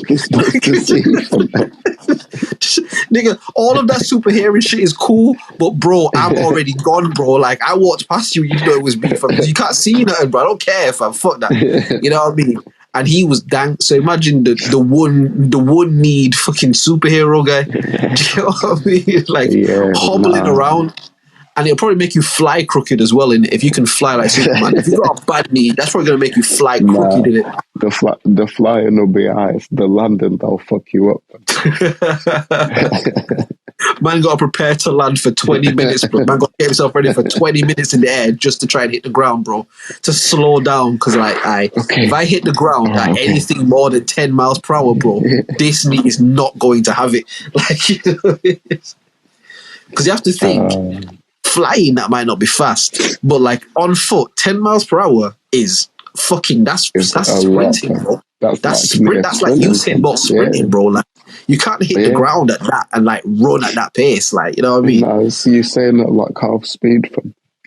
Yeah, that's what I'm saying, bro. It's like, it's a mad thing in it. So it's fucking, you can just imagine this guy circling in the sky like an aeroplane that's waiting for like a landing space, just circling, trying to slow himself down, like, you know. It's like, hey, isn't that superhero guy? Yeah, it is. I thought he was supposed to be saving the day. Yeah, nah, he's been trying to land for like 20 minutes. Blood. And now you got fucking YouTubers and TikTokers videoing you and shit. And you like, look at these pussy these are the niggas I was saving, bro. These niggas making memes of me and shit, but clowning, man. blood. Like, you know what I mean? Because the people would do that. The people would absolutely do that, but they would flame that nigga and still want the nigga to save them. Jesus Christ. And still want the nigga to save them, bro. And be mad at that nigga if you don't save them the way they want to be saved. You know what I mean? You come and save a bitch who's getting like attacked or mugged or something. It's like, yeah, but they got my phone though. Bitch, he had a gun and a knife. Like, you know, I've got this bad knee, right? Like, I had to do a lot to disarm these guys. Like, they were trying to kill you and rape you and shit. Like, but phone, I've got to go to the Apple store. And now she's gonna make a whole blog about how this bum-ass superhero couldn't even get her fucking phone back, and what kind of a dickhead superhero can't even get an bruh, like, they would spend 20 minutes trying to land. Them niggas robbed me anyways. And now people is walking past seeing this argument in the street, and now niggas is filming you again. Just weirdos with cameras in your face, blood. And now you're getting frustrated and you push somebody, but because you got superpowers, they go through the wall, and now you got court proceedings because of assault cases. Brother, y'all can have it, bro. I ain't been no superhero for y'all. Fuck you, nigga. Have you seen Watchmen? I haven't seen it, but I've heard about it. Yeah, excellent move. You should watch that shit from exactly that same thing. It's like, it's these people that are like, I guess, got superpowers or whatever. But they people in it. Know, yeah, basically. And have the problems that like, people have, like. Yeah, they present with that facade of like, you know, upright and moral, all that. But then, like, behind closed doors, they all know each other, and they're like, you're not that. And they're like, you're not that neither, so you know what I mean? Yeah, like, I have heard that film get into, like, some really good themes, because it explores that whole thing, like, what would an actual person be like if they had superpowers? Because they would still be a person that would have to go home and deal with themselves, that would still have the problems that people have, still have the shortcomings that people have, you know what I mean? Like, and it's like you throw superpowers into that, like it becomes a whole different thing. It's a Mad Max now. And that's why I'm saying, like, for me, I couldn't do the superhero thing, because there would be way too much expectation that would come. And I know we're talking about this like it's a possibility. Like, nah, I'm not gonna do superhero. I'm gonna take like a gap year. I'm gonna travel around for a bit, and then when I come back, I might do superhero stuff. Find myself, and then maybe I might give it a try sometime. You know what I mean? But I'm just saying, like, in that hypothetical, like, I would never opt to be like, I'm a superhero. It's like, I would be a nigga who, like, if he about, bro, he gonna, like, back you because he's got powers and shit, but you don't fuck with none of y'all, though, like, you know, but you don't want to see none of y'all get fucked up in it. Do you get what I mean? I would definitely be some, like, anti-hero shit. Like, I don't fuck with y'all, but I'm not gonna let niggas violate you in it. Like, I'm not gonna let just some guys come and violate this little city and shit. Like, nah. But don't be thinking I'm gonna come on the news and talk to the kids at the school and shit. Like, what did Michael Jordan say, man? Fuck them kids, bro. Like, them kids, man. You know what I mean? Bro, like, I got superpowers, bro. Like, I'm trying to find some super freaky holes and shit. You know what I mean? Like, I'd have to be that kind of a hero, where they're like, they don't really like you, but they kind of have to because you saved them type shit. Hancock, in it, like Hancock type shit. Like, that's how, minus the homeless thing, that's how I'd have to run it, you know what I mean? Like,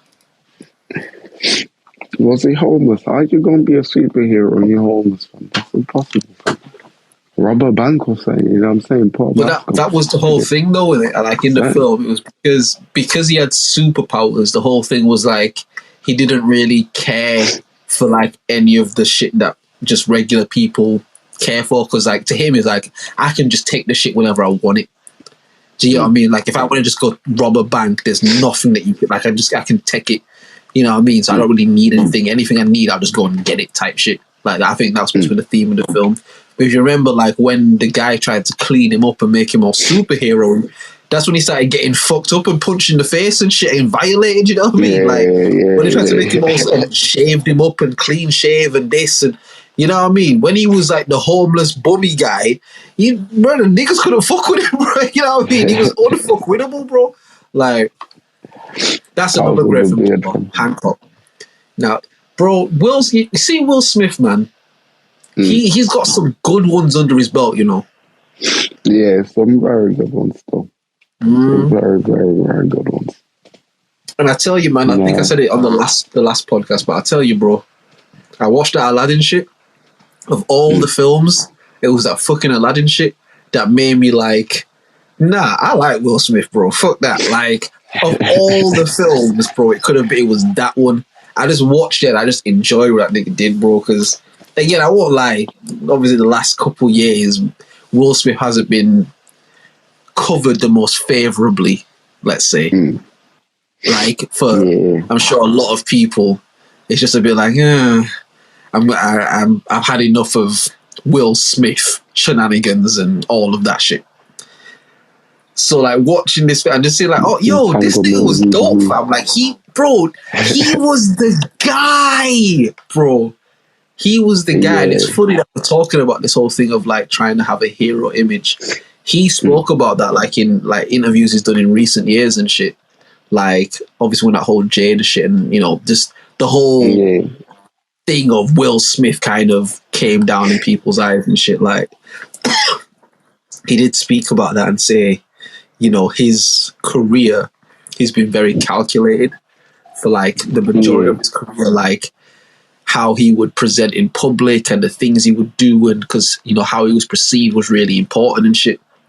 And there was one thing Aaron said is like, yo, if you kind of look back at any interviews I've done throughout the years, you'll never hear me swearing. You'll never hear me kind of like cussing, or like you won't hear it, because I was so conscious about maintaining like the image that I had in it. Like I was so conscious about being like that guy. And obviously now we're in the era where people want to hear that shit. You know what I mean? They want to hear that. And so it's funny seeing him try to put his twist on this era of blogging and vlogging and going live and all of that shit. You know what I mean? The first time from. Remember that, bro? Like, like his first moment was just him jumping out of the pot, fam. And you know what, man? That whole shit was mad, yeah. That whole shit was mad because I truly believe that him and Jada, along with a bunch of other Hollywood people, have an understanding in it. They've been together from when they was young. Again, he was Will Smith, like, allegedly, because I wasn't with this nigga at any point, but allegedly, he's been knocking shit down for years, innit? Like, he just go around knocking everything down. And I believe, again, Jada's been on her own thing as well, clearly, innit? And they had an understanding that we do what we doing, you know what I mean? To the public, we together, and you're my wife, and I'm your husband, I love you. But you know what it is, innit?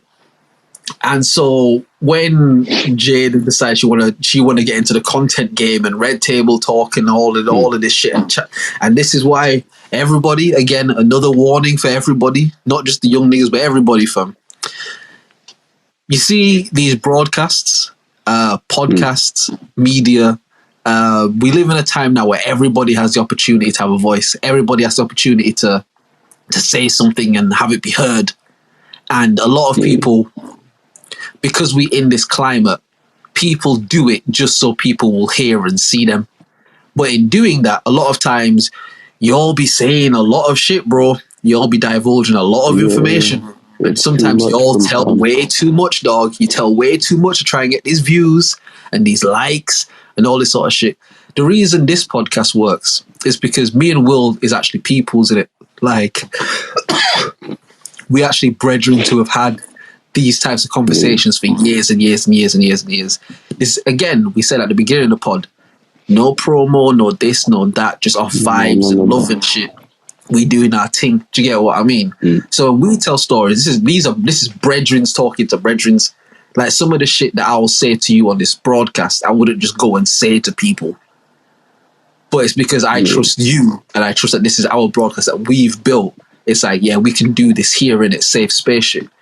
But it's like, yeah, some people, dog, like, y'all get on these mics and y'all just start talking and telling and saying all sorts of shit. Everything from. And then the second someone goes, wait a minute.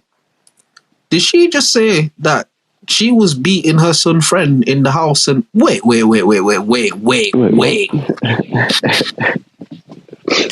And now y'all is doing damage control because your PRs is going crazy, and now Will Smith sat at the red table with the kill me face. You know what I mean? Like with the I wish the earth would just swallow me whole face. Oh my God. They did Will dirty, bro. They beat the dog shit out of him, bro. Somebody was like, yeah, you know, plenty of people been cheated on or whatever, you know what I'm saying?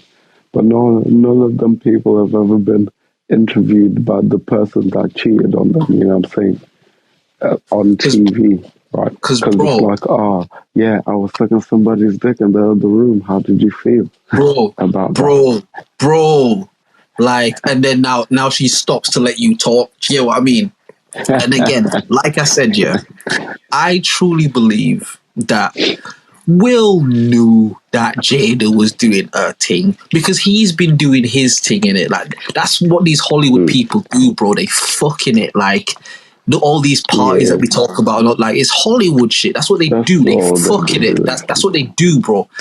And I think the reason he was there with the kill me face was because he couldn't just come out and be like, and he couldn't come out and just be like, bitch, I don't care that you be fucking niggas, bro. Like, I be fucking bitch. Like, as Will Smith, he can't come out and say that. He can't come out and be like, yeah, I be fucking bitch. Like, he can't do that. Do you get what I mean? So he got to sit there and just let this woman talk about just getting meat in her face and getting fucking bus on shit like that. You know what I mean? Like, the slurping niggas up and all sorts of wild shit, bro. And he just got to sit there like a simp in it. And he can't be like, I get bitches. He just got to sit there and hold it. Do you get what I mean? And it's like, And I know people did like sort of get at Jada as well, but he got the brunt of that shit, bro. Like he got clowned to oblivion. And then you go to the fucking the him and Chris Rock shit, the whole slap thing, and it's like, at first it was really weird how that whole like played out as well, because for me anyway, at first, for at least like a week, I was like, that shit's cap. It's cap, bro. It's cap. I was just waiting for them to come out and be like, nah, it was like a thing they were shooting. It was like a skit or whatever. Like, I didn't believe it in it. But then when I started seeing all of like the PR posts and all this sort of shit, and like it's in the news, and I'm like, wait a minute. And all right, before I continue what I'm saying, I think there's a difference between shit being fake and shit being orchestrated. We could get into the deeper, darker thing of they put these things in the media to distract us. And yeah. But just in the context of what we're talking about, what made me kind of realize like, oh shit, this wasn't just like a stunt that they pulled, was the coverage you started getting in it. And it's like, it kind of went from like, people were like, yeah, fuck that, Will Smith was right. Like, yeah, he's talking about his wife and da-da-da-da-da. And then it kind of swayed to like, nah, actually, bro, like, he was just there telling jokes, bro. Like, you know what I mean? You don't know each other and shit. Like, you went up there and you slapped him, bro. Like, that's another black man at the Oscars, bro. You went up there and like, emasculated another black man. And like, it just turned, didn't it? Because I definitely feel like Will Smith,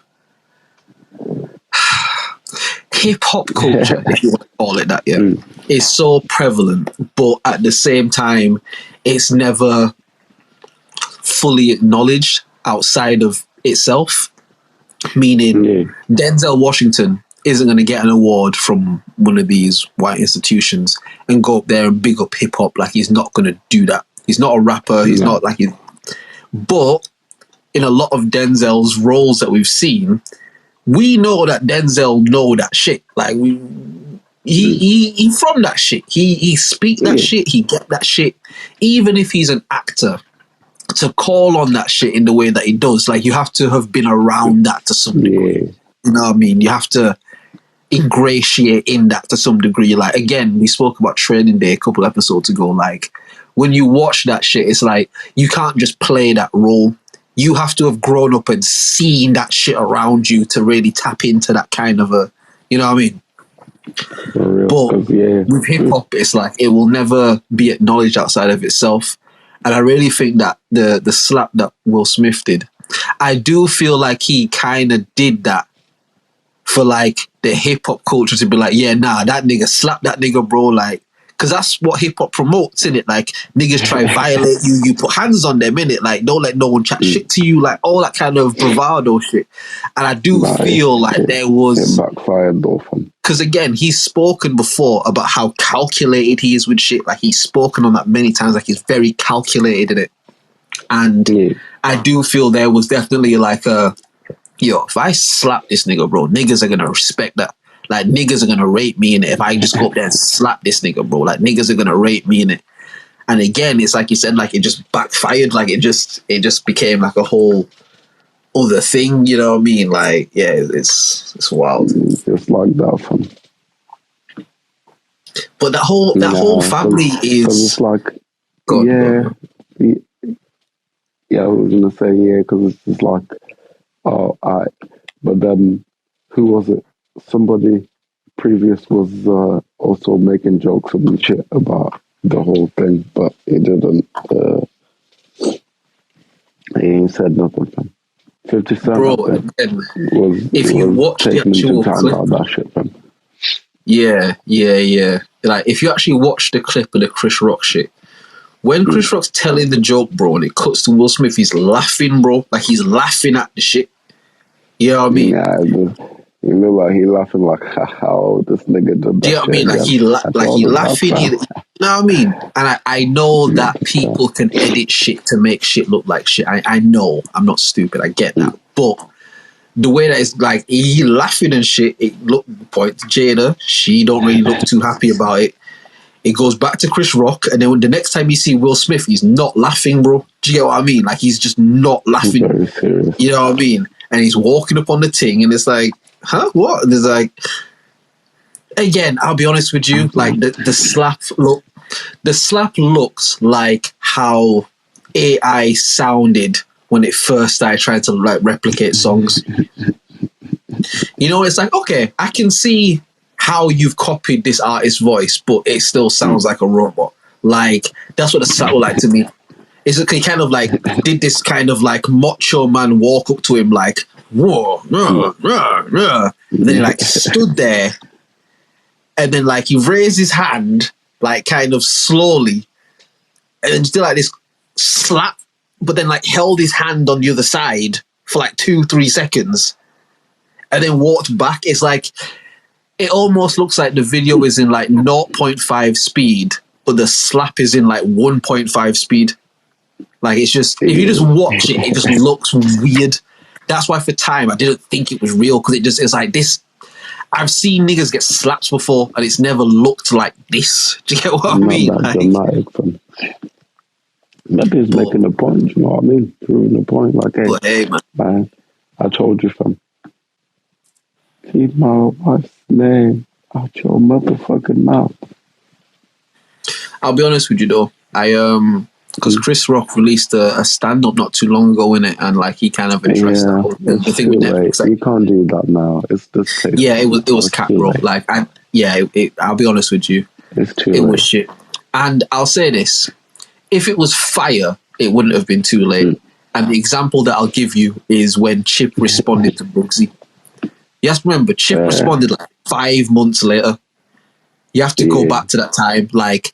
Everyone kind of unanimously was like, oh shit, Bugsy got Chip out of here, bro. Like, I remember that. Do you get what I mean? And he responded like 5 months later, but he went mad. And he went so mad that it didn't matter that he responded 5 months later because Chip lost his mind in it. Chris Rock did not lose his mind. Like, the jokes weren't that good. Like, it's like... to say that you're supposed to be one of the best comedians ever, because again, I don't like doing this, but when I think about stuff like comedy and shit, it's like if that happened to Dave Chappelle, when Dave Chappelle goes on the stage, he's going to make that hilarious. The next time he talks about that, it's going to be funny. Like it's going to be fucking hilarious, and he's going to make it not only hilarious, but he's going to find like a really poignant thing about it that like, do you get what I mean? And it's like, I just felt the whole time I was waiting for Chris Rock to get to the funny. Like the whole thing felt like he was heating up. and then it was finished. It was like, oh, all right, shit, you know what I mean? But it's like, yeah, like, it's not even, because I've seen a couple clips or whatever. I'm like, yeah, now I don't want to hear another grown man crying about how a grown man slapped him and calling him a bitch. I'm like, you know what I mean? That's and I'll crazy. tell you one thing, yeah. A year later, because I watched it, you know what I mean? And one thing I didn't like was like Chris Rock in the stand-up was going, yo, like Nori called you a bit, like talking about Will Smith in it, like, yo, Nori called him a bitch, and Charlemagne called him a bitch, and this person called him a bitch, and that person called him a bitch, and he slapped me. I'm the comedian. I don't like that, bro. I don't like that, fam. Like, nah, fuck that, bro. Fuck that, fam. Because that's like, again, playground rules, innit?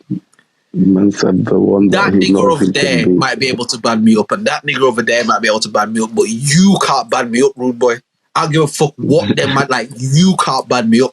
Do you know what I mean? So I don't like him saying, oh, this person said this about him, and that person said this about him, but he slapped me. It's like, nah, you can't throw stones and hide your hand in it.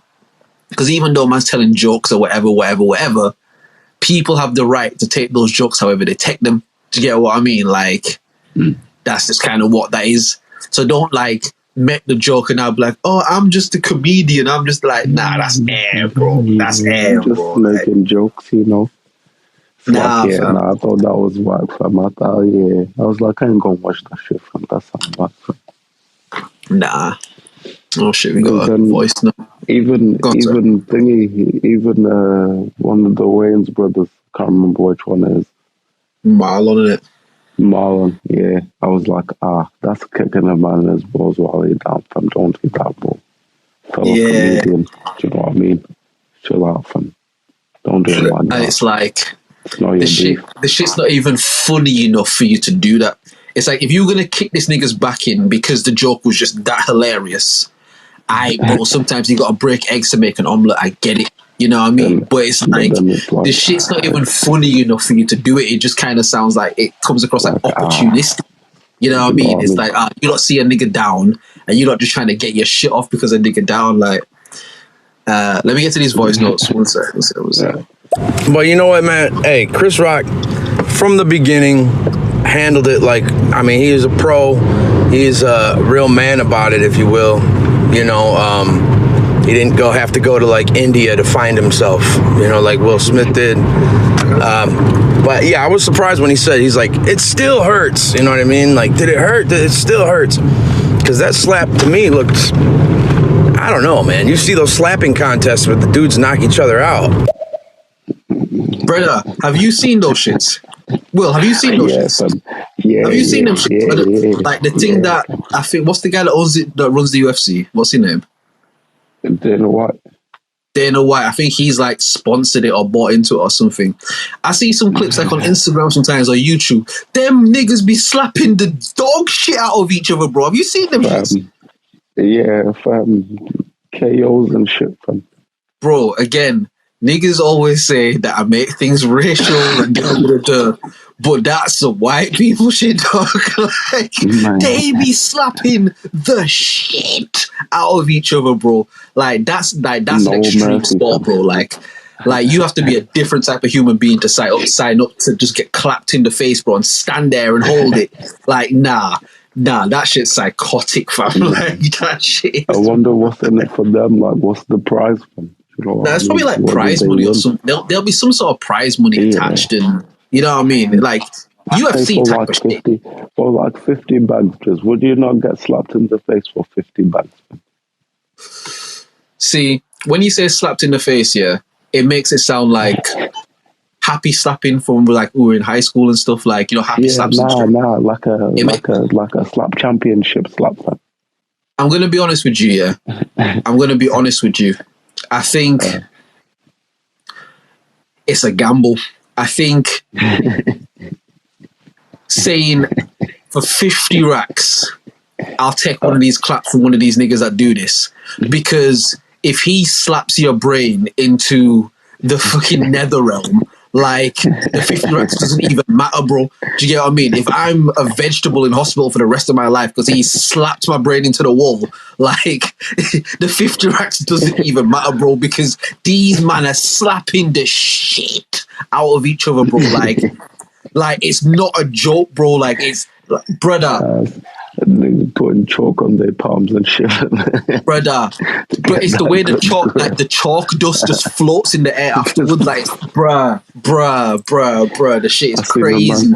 I seen the man get his mouth guard slapped out of his mouth, and his whole body tensed up, his legs went wobbly and shit. Man, that's God. I seen one, yeah. In fact, no, there's two that I seen. One of them, it was like two men in it, like, and again, these are like big built guys, like they're not skinny dudes, like they built guys, and they clapping each other, they clapping each other. They show the two guys after like this slapping match. My nigga, the whole side of their face growing out, bro. These niggas look like margin glue about to absorb them, bro. The whole side of their face is out here, blood. Like, fam. And then the next one that I seen, it was two women in it. It was two women. And again, first one, clap. Everyone's like, ooh. Second one, claps even harder. Ooh. It's a bit staggered, whatever. Gathers herself, cool. This third slap, bro, this bitch, she called on the gods, bro. Like, she sort of stood still for a second with her hand out. And she just was just staring for about 3 seconds, bro. And then she lifted her hand, bro. And slapped the gender out this bitch, fam. Like, slapped every bit of sense out this bitch head, bro. This bitch fell onto the floor, bro. Her legs start shaking. This bitch start convulsing on the ground. Brother, damn. 50 racks is a good amount of money in it, but some of them shits I seen, my nigga, I don't know, bro. I don't know, fam. I don't know, fam.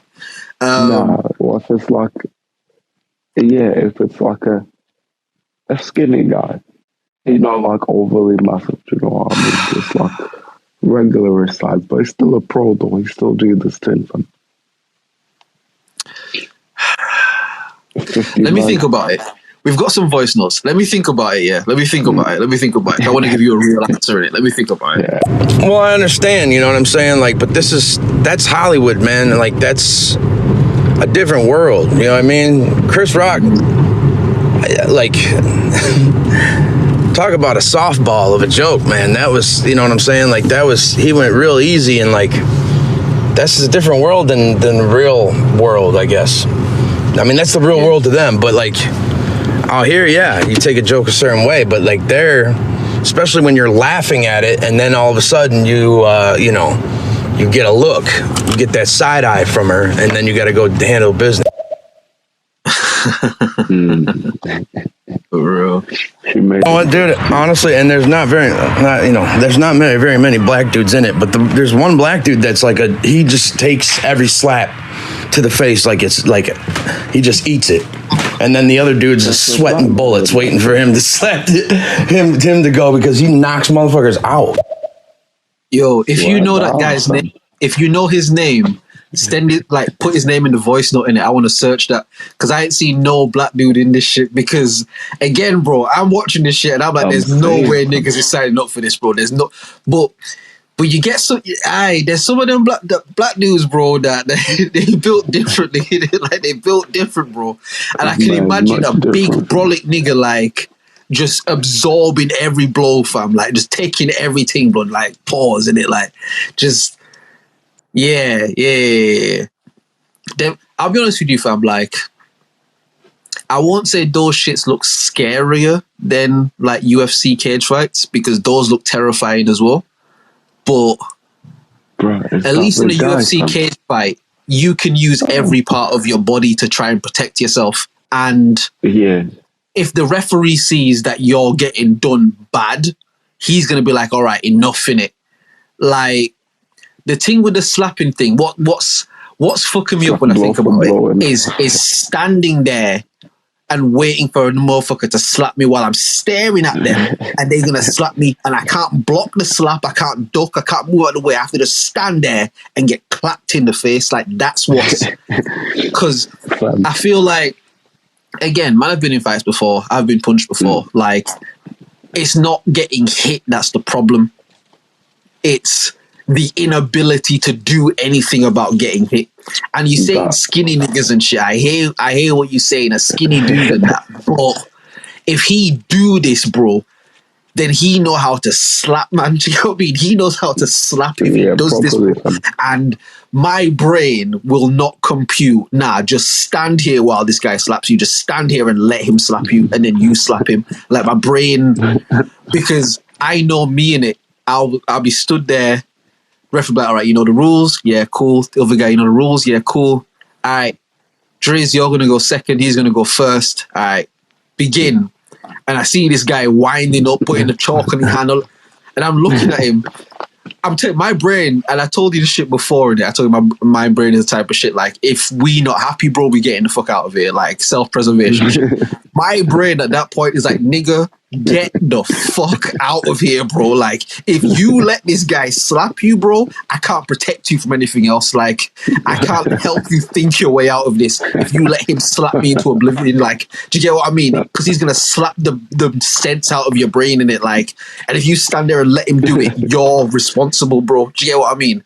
Yeah, that's what's mashing me up about it. Like, the standing there while I watch someone prepare to slap me, wind up, build up all day strength, and then slap me. That's, yeah, the 50 racks ain't gonna do it. Yeah, it's not gonna do it. It's not gonna do it. Nah, it's not gonna do it. It's not gonna do it. How much do you get paid from? Not 50 racks.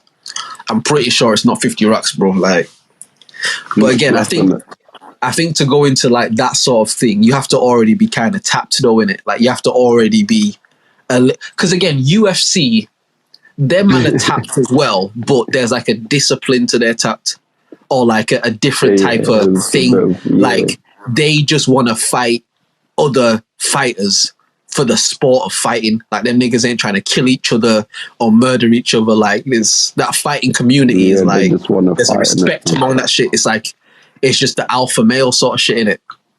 But that slapping thing, bro, to see, like, because you have to think, you have to like follow this world to know when these events are going on. You got to sign up to the newsletter, pay your subscription fees. You know what I mean? You got to buy your outfits and shit. You probably go to the gym and work out your slapping hand, and you got to, there's like so many steps. Yeah, there are so many steps before you get to the competition of slapping. Like, there are so many things, bro. And it's like, you have to be tapped to go through all of those steps to stand there and get slapped.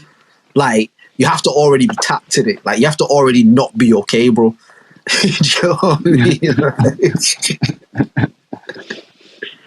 Man, but yeah. Dude, like, definitely those dudes are get concussed after some of those slaps, for sure, bro. Concussed might even just be like the short form of it, fam. Brain damage, pure and simple, fam. Brother, because it's a direct blow to the head, bro. Like, it's a direct blow. And again, as people, usually when something like that's happening, like, your body will, you'll tense up, or you'll try and block, or you'll try and defend yourself, bro. Like, that's a direct headshot. I'm like, bruh. Yeah, nah, 50 racks is not going to get it done, bro. Like, you try to treat me like one of these cheap OnlyFans girls, bro. Like, nah, you got to up the price on that, bro. Like, half a mil. Half a ticket. Oh, half a ticket. Skinny dude, you said, yeah? Reasonably. Do I have to do the whole slapping match? Are you saying just to get slapped one time? No, just the one slap. I would have to have watched this guy's previous slap matches in it. Like, I'd have to see like, what he does to me. At that way, he's like the guy from. He'd be then honestly, all the belts and shit and all the rings. I don't know what they've used. This is not what you're asking me, but this is the only way my brain is figuring it out. I agree to the match. I go to the match, and as the shit's going down, I fake a heart attack, or I run out the venue, or I fake a panic attack, or certain in it, or like I would do something where the match has to get cancelled in it. The whole shit's gonna go viral. It's gonna go mad all over the internet. Like, and I'm gonna look like a buffoon. Like, I might do something ridiculous, like fucking put peanut butter or something in my ass crack and make it look like I've shit on myself or something. Like, I'm gonna do something ridiculous, right? I'm gonna do something ridiculous. The shit's gonna get cancelled. Even if they text the money back or whatever, I'll just use the clout to try and find some more ways to get some money, bro. But I'm going to try and figure out how to not get slapped. Like, I'm going to be honest with you, bro. Like, I'm not even thinking about the money at this point. But my brain keeps going back to, how do you not get slapped in the head, bro? Like, you know what I mean? Yeah, I mean, I would have. Because half a ticket sounds really nice, bro. Like, that sounds really nice. It sounds like good money from buy. But you come out there now, you have seizures and shit from. Brother, you got seizures. You can't talk properly no more. You can't see properly no more. Like, it can mash up so much more of your life for such a longer term, bro. Like, again, not even to make it like serious for a second or anything like that, but my mum was in a car accident like years ago. Like, I'm talking maybe 12 years ago, bro. And it's only really like the last couple years where she's not complained like constantly about the pains from that shit. Do you get what I mean? Like, for a long time, bro, like, she would, like, her shoulder and shit would just hurt, and because when your body experiences that sort of a thing, bro, like, it's not just you feel it that day and then you cool shit. And again, if you talk about getting punched in the chest or punched in the leg or in the arm, or like, you can rationalize your way around that kind of, like, you know what I mean? But the head, bro, like, the head is a turkey one, fam. Because a nigga slap you and your eyeballs fucking come out your fucking skull, bro. Like, nigga slap your eyeballs out your head, fam. Like, nah. Pop your eardrum or some shit, fam. Bro, but actually, because you have to think of, like, the impact these niggas is hitting you with on the side of your head, bro. I need my ears, fam. I like my ears. And the eardrum, bro, it's not like no hench shit, bro. Like, that shit can burst. Yeah, you can't. Quite easily, but you can burst your eardrum by accident, bro. And you can't get it back, bro. You know what I mean? Like, you can't get it back. Like, so it's just one of those. You get what I mean? It's just one of those. I wonder how many of these men do got burst eardrums from. Brother, I wonder how many of these men got seizures and shit, bro. Like, so I mean. One sec. Weird with slaps, dude. Like, I don't know, you probably have been slapped in the face by, like, your mom, right? And I remember, well, one time she slapped me in front of a lot of my friends, and I didn't live that down for years. But, like, I would rather her punch me almost. Because that slap, man, and it brings that little tear to your eye, and your lip starts to quiver, and you have to run away from your friends because you're going to cry. Bro, Will, this is what I'm saying, bro. Like, getting punched is a different thing, innit? Like, but a nigga slapping you with the full force of their whole body, bro. Like, I don't know if in good faith and good conscience I could sign up to something like that. Like, I don't know. I don't know if I could do that, bro. I don't know if there's an amount of money you can tell me. Like, unless it would have to be an amount of money that would change generations of my family, like on some Jesus shit where it's like, yo, if this kills me, it would have been worth it because, like, I've done something that can change, like, generational shit. Do you get what I mean? But, like, I mean, 5 mil is not really like generations to generations, but like 5 mil helps the next generation make that generational change. Do you get what I mean? Like, 5 mil puts them in the position to actually do it. But 5 mil doesn't do it itself. So you'd firm it for 5 mil. That's not what I said. That's not what I said. That's not what I said. Would you? In the current circumstance that I'm in now, like, just as life is now, someone gives me this offer today. A nigga just go knock at your door right now and be like, "Yo, we got this contract for the slap thing. 5 mil. As soon as you sign it." Do you know what I mean? There'll be like a little signing bonus. That's like your retainer or whatever. But then, I'll be honest with you. yeah. I make my living off of my mind and my ability to talk. That's how I make my living. Like, I need all of the faculties that my head carries. Like, I'm not a footballer. I'm not a basketballer. Like, my body, like, I need my body, obviously. Like, I'm not trying to say that, but I'm saying in terms of what drives the shit to keep going, bro, I need my faculties in it. Like, and that shit is just, it seems... Nah. I'm gonna be honest with you, bro, and I promise you, I'm not just saying, because I am trying to think about it before I answer. But honestly, fam, I don't know if there's a realistic amount of money you could tell me. If a nigga tell me 10 trillion, cool, run it. But I understand that might not be a realistic number to actually say. Do you get what I mean? Like. So that's the starting point. That's what you jump. Because how much is your life worth, my nigga? You know what I mean? Like, how much is your life worth, bro? Do you get what I mean? Like, that's really what the question comes down to. Is like, what is your life worth to you? Type shit. Yeah, nah, for real, fam. You know what I mean? It's like it's a much deeper moral conundrum. You know what I mean? Like it's anything could happen there. Yeah, like you said. Because 5 million is cool, bro. But if you're not here to be able to see the safeguarding of the 5 mil, and you ain't got no one around you that has the sense to safeguard 5 mil, it makes no difference. You might as well have not got the 5 mil, because it's just going to be gone soon anyway, and people are going to find a way to come and take shit, and tax going to take this and this.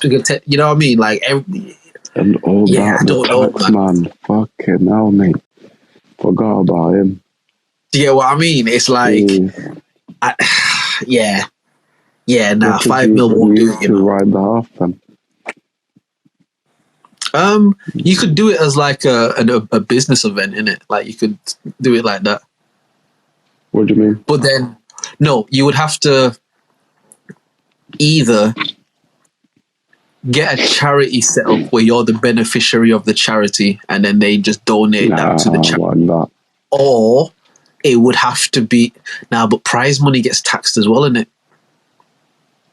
No, prize money doesn't get taxed. No. Now, wasn't that the whole thing with that show? The Price is Right, I think the show was. And the whole thing was like, they would give the people these prizes, like, you won this holiday and you won this and you won that, but then the people wouldn't actually be able to pay the tax on the shit, so they wouldn't actually end up getting anything, type shit. You don't have to pay. No. Look, it says here, this is taxscats.com, so I imagine there's something to do with the taxes and filing taxes. Although you don't have to pay taxes on your winnings, there are a number of things to keep in mind once the money has been sent to you. If the money is earning interest in the bank, you'll be charged income tax on the interest from the savings. Okay, they're gonna find a way to get your shit on the They're gonna find on the interest. It might not be the immediate tax man, but one of the tax brethren is gonna find a way to get shit in it. Like, you know what I mean? The tax family. You know? Hold on, let's try to get through these voice notes. And this dude, Butt Naked Wonder. Your name is a major pause, like super, like. Yeah, but shout out to you. You hear what he just said? Like, it's a super pause, but shout out to you, bro, because like, you doing these voice notes, so we appreciate you, bro. Like, you know what? I just looked it up. I can't say, they call him the dumpling. The black dude.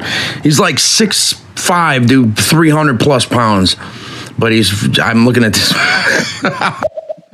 I will search that up, bro. The dumpling slap fam. I don't know how you're gonna find that shit, but I try and find that, bro. Try and find that, bro. I mean, for some money like that, I'm going out in the first round. The first guy that gets to slap me is gonna be bigger than me and is gonna knock me out. So I don't know. Like, do I have to like survive a couple rounds?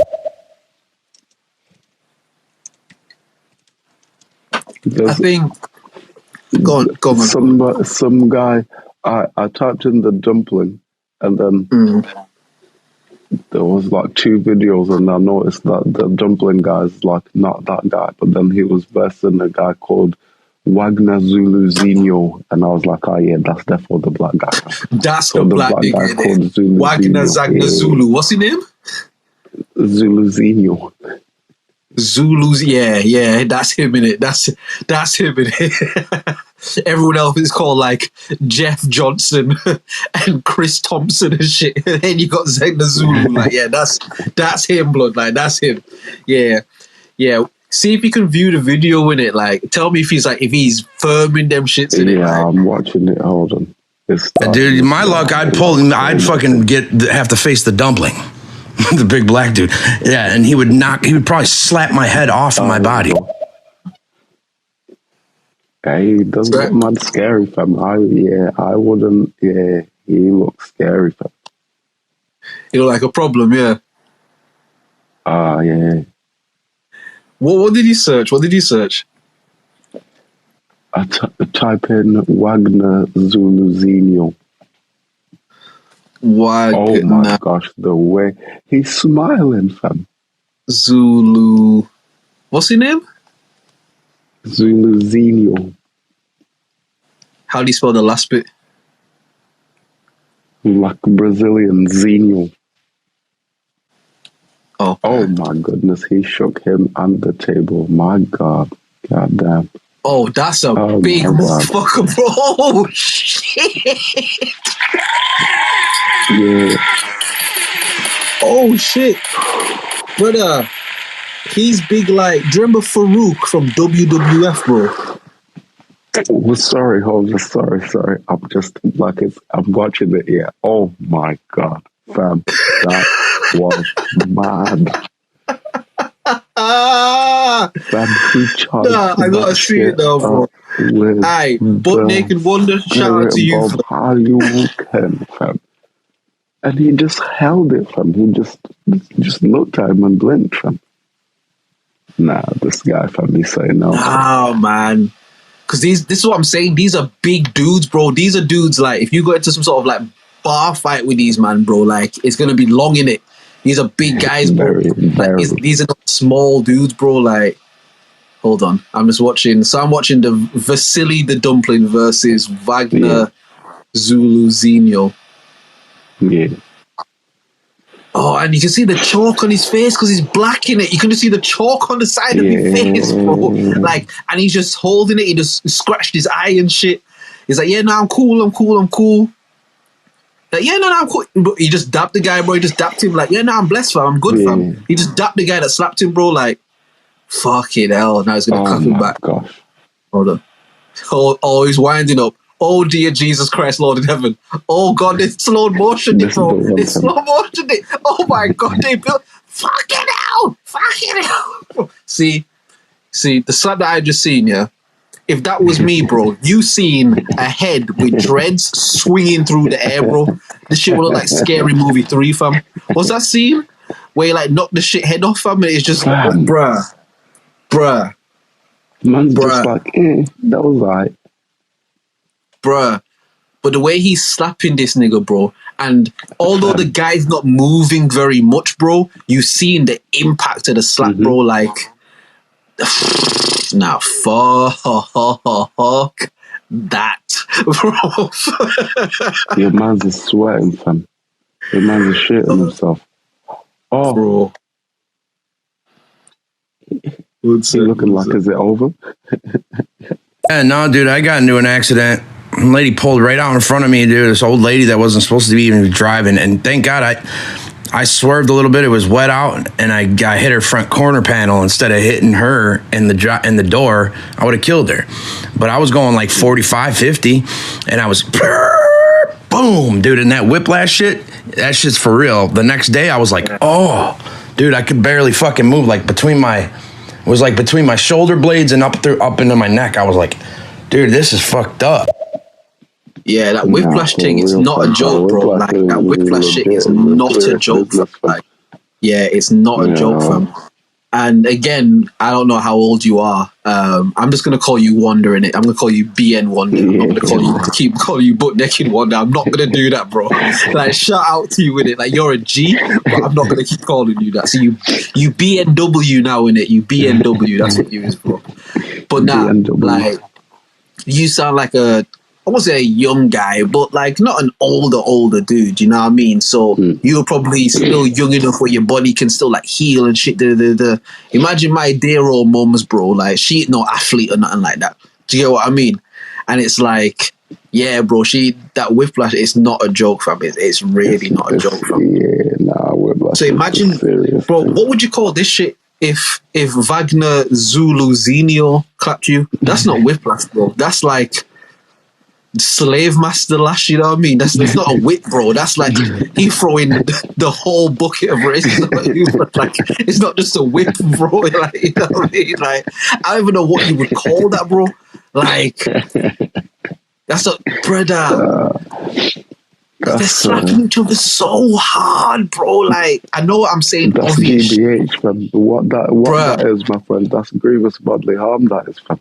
Yeah, I feel like YouTube should just take this shit. I feel like YouTube should have a policy against this shit, like some sort of violence policy, bro. Like, I should not be able to see these man get slapped this hard, bro. Like, and it's just up with views and monetized and that, bro. Like, what's it? How many views this shit got? This one, the one that I'm watching has 117. So it's not loads, to be fair. It's not like loads and loads and loads, but still, like the one that I was watching is 74,000, fam. Round for round, fam. Bruh. It turns out this guy is actually a fighter though. He's like MMA. But this is what I'm saying, bro. Like, you have to already be tapped in it. Like, you're not just the guy that works a job. Like, you don't just work on the construction site. Like, you know what, bro? I just saw this leaflet about this slapping competition. I think I'm gonna give it you have to already be tapped in it. Like, you have to already be tapped, bro. Like, you have to already not be all right, fam. You know? I'm just thinking, I'm with you, dude. Like, I need my faculties as well. Yeah, no, dude. I $5 million changes generations of my family's, life. But like, then, for Christmas, you see me wheel out in a wheelchair with a big neck brace on. This guy said, wheel out, bro.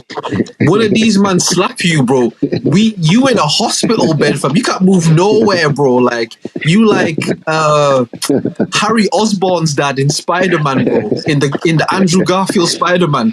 You just bedbound, bro. You can't go nowhere, fam. Because this nigga slapped the head off your shoulders and they had to surgically reattach it, bro. You just a walking Frankenstein at this point, innit? Like, because...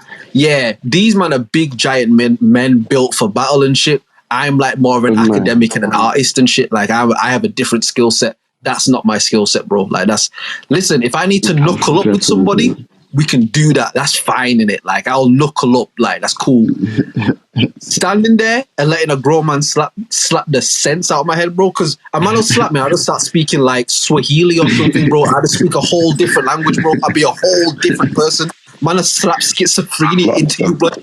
Imagine a man slaps schizophrenia into you, blood. Like, now you got 5 personalities, bro. And the other 4 personalities don't know why you here from. You know what I mean? Like, yo, where am I, blood? Like, all of a sudden, just speaking in anime.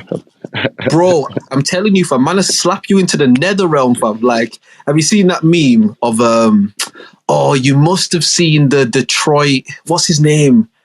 It's not Detroit Red, because that's Malcolm X.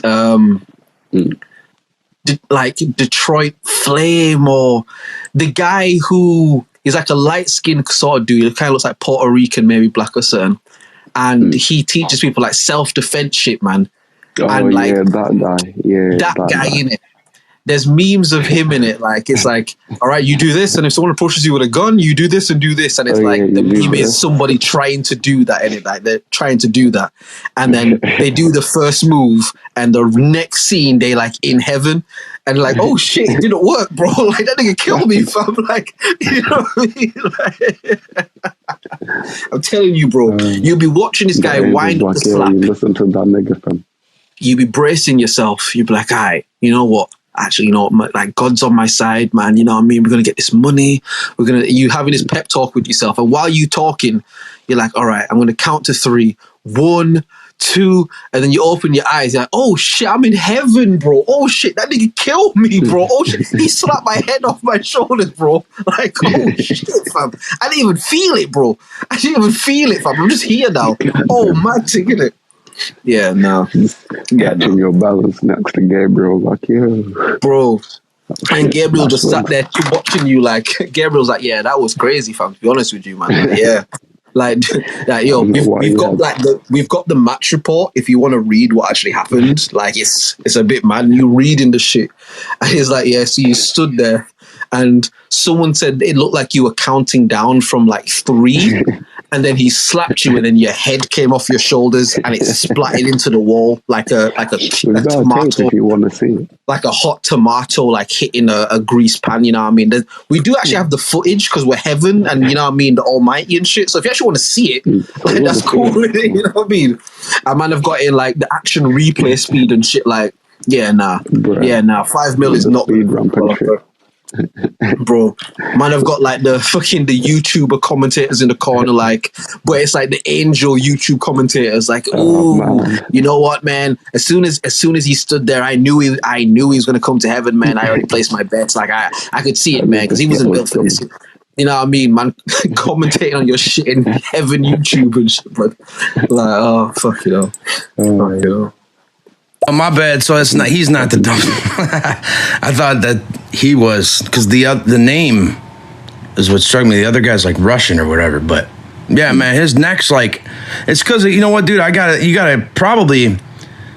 I mean, how do you train? You just let people slap you? No, but you probably just gotta, like, you know, those neck exercises that you have, like the weights you hold, and you gotta just strengthen your neck. But his neck is like fucking I can't even fit my arms around his neck, both of them. I'll tell you the truth here. Like, I wouldn't say I'm like a super gym head or anything like that, but I've been on my gym shit before, right? I have never in my life come across any workout that you can do that strengthens the side of your face blood. Like, if there is one, send a YouTube link in it. Like, I'm down to learn new things, but you can bench press and you can deadlift and you can do all of that shit, bro. But a motherfucker slapping you in your head at full power, bro. You just get some steaks and like overcook them crazy, and then chew those on them. Bro. At the same time, it's like you're using all the proteins to. Oh, you're saying just to like chew their shit. Yeah. But that ends up weakening your jaw, though, fam. Like, people get like that. I can't remember what it's called, like TMH or something. But it's like when you chew too much, like your jaw hinge like rubs against your shit in it. Like, that's not actually good for your jaw. It doesn't strengthen your shit. You know what I mean? Okay, it might strengthen the muscles in your face. It might strengthen the muscles in your face, but it weakens the actual jawbone. So imagine now the weakened jawbone and Wagner Zuluzinho slapping you on that, bro. The muscles got it now. I tell you what, man. Like, definitely got it now. There is like a suicide problem in the world, and I am gonna make a joke out of this. So trigger warning, innit? But if you somebody that ever wants to unalive yourself, bro, Wagner Zuluzinho is handing out heaven tickets, fam. Free heaven tickets, bro. You don't gotta pay nothing. Free heaven tickets. Just listen. If you want to go out with a real bang, like, go out and make an impression, bro. Like, let Wagner Zuluzinho slap you into the nether realm, fam. Slap you into a whole new world, bro. Where did the Black Panther go where he saw his dad, bro? What was that place called? I forgot. What was that place called where he went to go see his dad, bro? Man, I slap you right to Black Panther dad world, fam. Like, you know what I mean, bro? Like, the sky will be purple and beautiful. There'll be the Serengeti everywhere. It'll be amazing, fam. Like, and you can leave all your worldly troubles behind, you get me? Like, Now, Wagner Zuluzinho is on a whole different type of time. BNW, big up to you, bro, because I wouldn't even have known about this motherfucker if you didn't say that shit. Man, for real, fam. Brother, just carried on thinking ain't no bad people out there, fam. Oh, shit, man. Yeah, no, totally, dude. I was like, I'm 40 now. I was like early 20s. Like, because that's when that was my laser, my Plymouth Laser that I had that crashed. It was totaled. But yeah, dude, I mean, it was the next day. Like that day it didn't hurt. The next day, and then I think probably maybe a little bit the next day after that. But yeah, I was bulletproof when you're in your 20s like that. Yeah, but that sucks that your mom has to go through that, man, because it has residual effects down the line. Yeah, it's fucked, bro. And like, again, thank God and thank goodness, like, she hasn't complained about those pains in a while. But as he said, like, it's had knock-on effects in like other elements. Do you get what I mean? And it's like, them shits. Because again, she was like, obviously my mum was like older than her 20s when this happened. Do you get what I mean? So it's like again, I won't even say that shit. But imagine, like, any of our mums now, like, getting into some shit like that, like, it's peaking it. Do you get what I mean? So yeah. No, right. I'm saying if in case I like years down the line, like, yeah, dude. Oh, who's gonna go bring out Uncle Joey? You call me Butts, by the way. That's right. But yeah. Oh, okay, go get Uncle Joey. They wheel me, like somebody's got to push me out, and I have just the biggest neck brace you've ever seen on, and super messed up hair. I don't talk. Will man out like Stephen Hawking in it, fam. Man, I like Stephen Hawking in the shit, man. We're talking from the piano computer, blood. Hello, family. How is everybody today? Thank you so much for coming to Thanksgiving. I really appreciate, but you know he's talking piano thing, like, you know he don't talk as fast as that.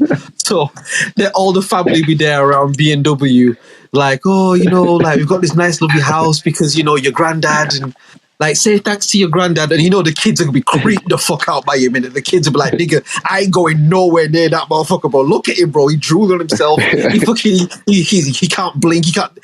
But the parents will force him because B&W gave his whole life so the family could live good. So they're gonna push him over there, and they're gonna give him a kiss on the cheek, and he'll be like, my beautiful grandchildren. The sacrifice I made for you has been worth it for all of these years. Sure, I have not been able to move for 67 years. But just seeing the looks on your faces makes it all worth it in the end. And then one of the bad grandkids go and fuck with his computer piano machine, and now the things needs to reconnect to the Wi-Fi, and now B&W can't communicate because nah, bro. Nah. It's not worth it. It's not worth it, bro. It's not worth it at all, bro. It's not worth it. TMJ. That's the yeah. And my brother's jaw clicks, man. Like, it's fucking. It doesn't all the time, but like when he's eating, and sometimes you just hear it going. And I'm like, you know what, dude? I can't. Either I have to get up from the table, and because. And you don't want to make somebody feel bad. That's my brother, though, so I can say. But yeah, it's painful, I guess. Yeah, TMJ. I said TMH.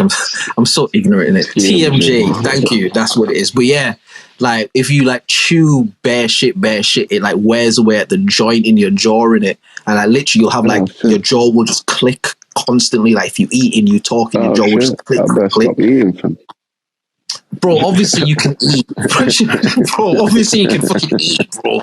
I'm saying like excessively in it. Like if you pause, if you work in your jaw excessively, like. Yeah, bro. Do you hear what he just said? Wow. But yeah, TMJ. That's the thing. Thank you.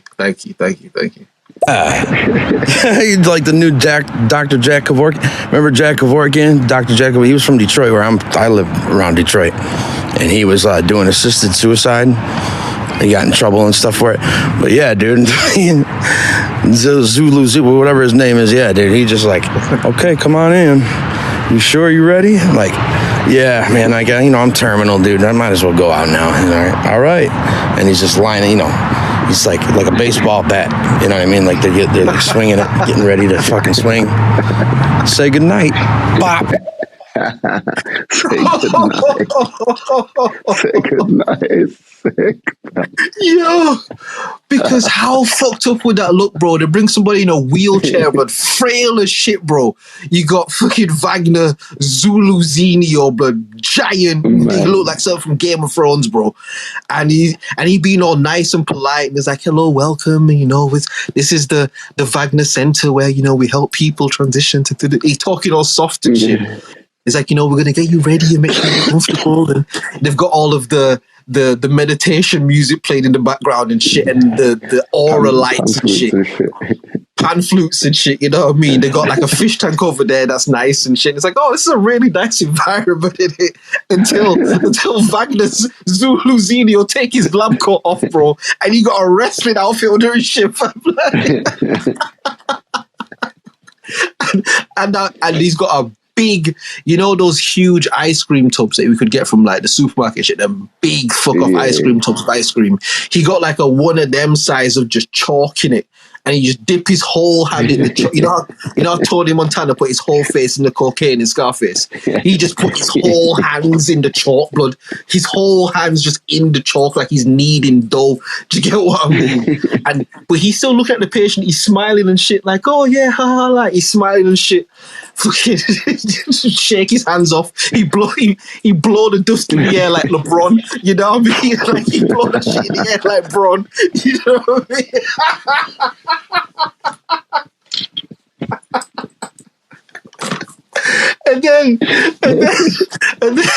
And then you fucking go up to this like, okay, you ready? You ready? And the person, they get to say goodbye to all of their family, the little thing that the family get to do, the last pictures and all that, cool. And then the family go out into the waiting room and shit. This motherfucker changed the music, bro. He playing Playboy Carti or some shit, bro. Some ignorant shit, man. This nigga playing Guns N' Roses or something. But like, it's like, oh, I'm about to slap the dog shit out of you, bro. Like, Oh, man. Yo, him blowing the chalk in the air like LeBron killed me. I'm gonna be honest, man. That fucks me up, bro. Like that fucks me up, bro. Like,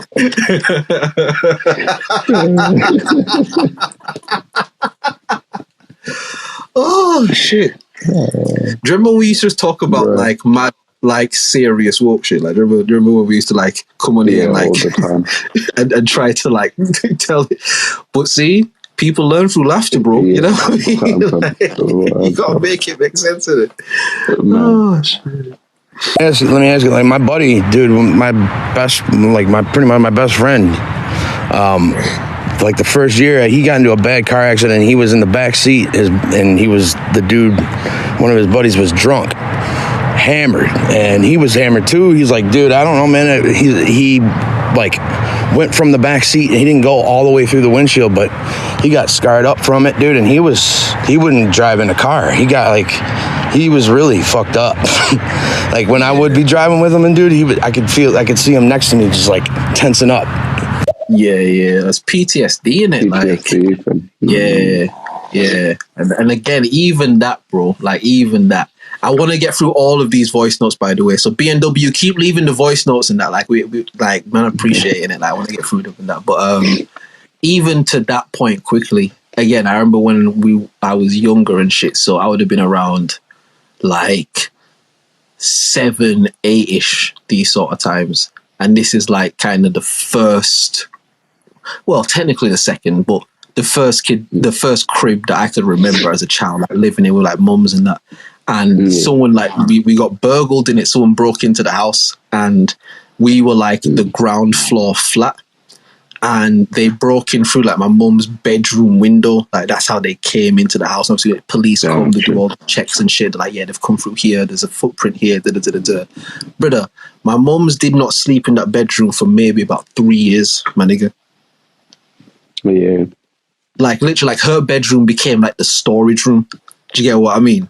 Yeah. Like she would not sleep in there, bro. Yeah, like, no, I can't. Yeah, it's not. Yeah, what I mean. Like it took a long time, and it was only kind of because I remember having that conversation with her when I was like a bit older, obviously at that point again. So maybe this point I'm around 11-ish, 12-ish, and talking. It's like, would you ever like think like sort of sleep? And then from those sort of conversations, she kind of eventually whatever. But it took her like years, bro. Like.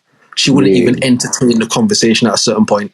Like, it wasn't a bedroom anymore. Do you get what I mean? It's like she would avoid going in that room at all costs. And it's like, you have to think about that like a young woman, like 2 young kids and shit. You're just trying to thing. And it's like, it violates like the sanctum and the safety and the security of your home. You know what I mean? Because it's like, fuck, like a motherfucker could just do that at any point. Do you get what I mean? Like, yes. That PTSD shit is very real, man. No, very real. And it like it can flare up in so many different ways, you know what I mean? For some people, it's like a distinctive thing, a event that occurs. For other people, it can be like just a progress of being in certain circumstances, like kids that are born in war-torn countries and shit have certain levels of PTSD. You know what I mean? It's like, even niggas in the hood and shit, like to like have a level of PTSD about certain, you know what I mean? It's like, yeah, that shit's real, man. It's not easy. I got the voice. Sorry, bro. Say that again. Sorry, bro. I'm saying it's not easily dealt with. Nah, for real. I got the voice box thing. Yeah. I hope everybody enjoys the money. Oh, Joey, come on, please. I hope that turkey is really good. You gotta have 24-hour care in it. Like, you gotta have like three carers at a time, bro, because you're gonna urinate on yourself and shit on yourself, and you need a catheter, and someone gotta feed you and then bathe you. And yeah, bro, like, I love my family too, nigga. I love my family too, but don't y'all niggas have me in this wheelchair living this way, bro. Kill me, nigga. Drive me into the river, bro. Like, don't have me living like this. Like, I gave y'all this money, bro. Like, listen, make a cross, or, you know what I mean, and put a little me on the cross and just do that, bro. Like, don't. You know what I mean? Like, don't just have me living like this, bro. Like, don't have me living like this. Because that would be the worst thing, bro. And again, I really don't want to make it seem like I'm making light of suicide or anything like that. It's not to make light of it. But you have to discuss these things in order to discuss them, innit? And it's like, one of the worst things I could imagine is like, you get to that point where you actually want to do that, right? And then you try to do it in a, let's say, not dramatic, but a massive way. Some people put a gun in their mouth. Some people put a gun to the side of their head type shit. Imagine you do that and it doesn't work. Yeah. Do you get what I mean? And now you just forced to live in this body that can't do anything anymore because you blew out most of its mainframe. Yeah. Do you get what I mean? It's like, yeah, man, like again, back to the I know we joke, I'm not trying to make it serious or nothing, like, but there's always a serious undertone. But it's like with the slapping shit, like the thing that's fucking me up, man, is just what that does to your faculties, your mental, your cognitive, your speech, like there's too much after effect that can come from that. If a man told me someone gonna punch you in your chest, bro, I can go gym, I can get my chest muscles up, I can, you know what I mean? I can try and do something about that. You can't tense the side of your face, even if you want to, bro. Like, you can try, and it feels like you tensing it, but it's not making no difference, bro. Someone hit you in that shit, they hit you in that shit. Do you know what I mean? Like, them jaw muscles, fam. Yeah, I tell you one thing, bro. Niggas is not gonna have me like Stephen Hawkins in the crib, bro. Fuck that. I'm taking that wheelchair and flinging it down the stairs, fam. Fuck that, bro. No, fam. I ain't living like this. I gave too much for y'all to have me in this fucking room, and now you're a burden to the family, bro. Because nobody want to wipe your ass or bathe you, and now you're just a burden, bro. And you gave your life for this fucking money, bro. Nah. I'm flinging that shit down the stairs, fam. Fuck out of here, bro. I'm gonna find a way to set it on fire or something, blood. Something, blood. Fuck that. Y'all ain't leaving me out there like that, bro. I'm not going out like that. Nah, I'm not going out like that, bro. Fuck that, bro. I'm not going out like that, fam. Nah. I took this slap for y'all and y'all doing me like this. No way, bro. Listen, put me in the boot or tie me to the roof of the car like a bicycle, blood, and just roll me into the river, bro. I'll be fine, bro. Lord Poseidon, I'll be good, bro. Just roll into the river, fam. Fuck out of here, fam. Niggas in. Well, I'm not having that, bro. Man ain't leaving me like that, bro. No way, bro. I'm telling you now, bro. Any shit like that ever happen, bro, and niggas is like, nah, like, you know what I mean? We're gonna keep him on the machines and just keep him and just. Nigga, I don't want to live like that, bro. No, let me be free, fam. No, fam. Don't tie me to this shit, fam. No, let me go. Nah. Have man shitting into a bag and some woman from a country that is foreign to mine with a stink attitude fucking treating me like a bitch, bro. Like, treating me like on the phone to her friends, like, yeah, and I gotta wipe this motherfucker ass, bro. This motherfucker got slapped in the face, dickhead again. Like, and the person on the phone, like, can he hear you? It's like, yeah, he can hear me, but he can't talk. Like, what's he gonna do? Snitch on me? Like, the nigga can't talk. I'll just plug out his fucking piano computer, you know what I mean? Like, I'll just plug it out, like, that's it, man. You know what I mean? Like, nah, bro, don't let me go out like that, bro. And what I need to do at that point, bro, I need to tell the people you coming to visit me, bro, because if it's at the stage, you're gonna be old as well, innit? We both gonna be on the way out. I need to tell the people you're coming to visit me, bro. Get me in the car and shit, and just drive me into the pussy clot river, blood. Like, just let me be free, fam. Aye, if you get charged, bro, you old already, bro. They're not gonna trouble you. Old in jail, bro. You just go in there and just spit all your OG shit. You know what I mean? You'll be fine, bro. You know what I mean? Like, nah, bro. Don't let me go out. Man said you'll be alright. Bro, what are they gonna do? Shank you, fam? You'll be like 80 something, bro. You'll be fine, bro. Man. Shit. I wouldn't want to find out. Sorry about all the messages. But yeah, no, that was me when I was a kid. You know, I'm Sicilian American family, you know, and I would have to kiss all the old, like, relatives and stuff that were creepy. And if I didn't, you know, go give him a kiss. Go give her a kiss. And I had to. Sicilian, the niggas of Italy, love that for you, bro. The Moors, innit? He knows, bro. If he's Sicilian, he knows the Moors, innit, bro. The niggas of Italy, fam. But listen, they get down in Sicily, though. Don't get it twisted. They get fucking down in Sicily, bro. They don't play, fam. Like, that mafia shit actually comes from Sicily, you know. It doesn't come from Italy, fam. All of that mafia shit is Sicilian shit, bro. Like, yeah, they different. That man from that's the staging from. He's got like glasses on before he take, you know, okay, sign here and sign an initial here, okay. And he takes his glasses off and then he's ready to slap you into oblivion. Put the clipboard down from put the rubber gloves on from this time. And you know Wagner Zuluzinho, you know he's got nothing but white nurse assistants around, blonde Swedish white in it, like, you know what I mean? And they all friendly and nice, and they bring you like some lemon water and shit. And because you terminally got to drink it through a straw and that, and they hold the glass and they smiling and they all, it's all wonderful. And you think to yourself like, nah, like in your terminal brain, you're like, yo, this seems like a good move, you know, like this is really nice, like it's cool. This is all right. And like I said, bro, he put the clipboard down. He let the family go out into the waiting room. That's all the way down the hall, so they can't hear nothing. You know what I mean? Like, they there crying and shit, like grieving and shit. This motherfucker put on his WWE outfit, fam. He just hear Triple H music playing. It's all about the game and how you play it. Like, you know what I mean? Sick. Making the entrance and shit. Bro. The whole room that the guy's in changed from, like, and now you're in the middle of a wrestling ring in it. And you see Wagner Zulu running down to the ring in his spandex blood and his elbow and his knee pads blood, and he just slap fire, wind, and lightning out of niggas, bro. Like, the Avatar and the Earthbed, like, he controlled, what was it, 5 elements, was it? Earth, wind, fire. 4, yeah, earth, wind, fire, and water, innit? Listen, they're gonna slap the hang out of niggas, fam. Like, they're gonna slap all the elements out. The water gonna leave you, the earth gonna leave you, the air gonna leave you, the fire, like, everything's gonna leave you, bro. Like, man. You seen for 5 mil. Doctor Strange?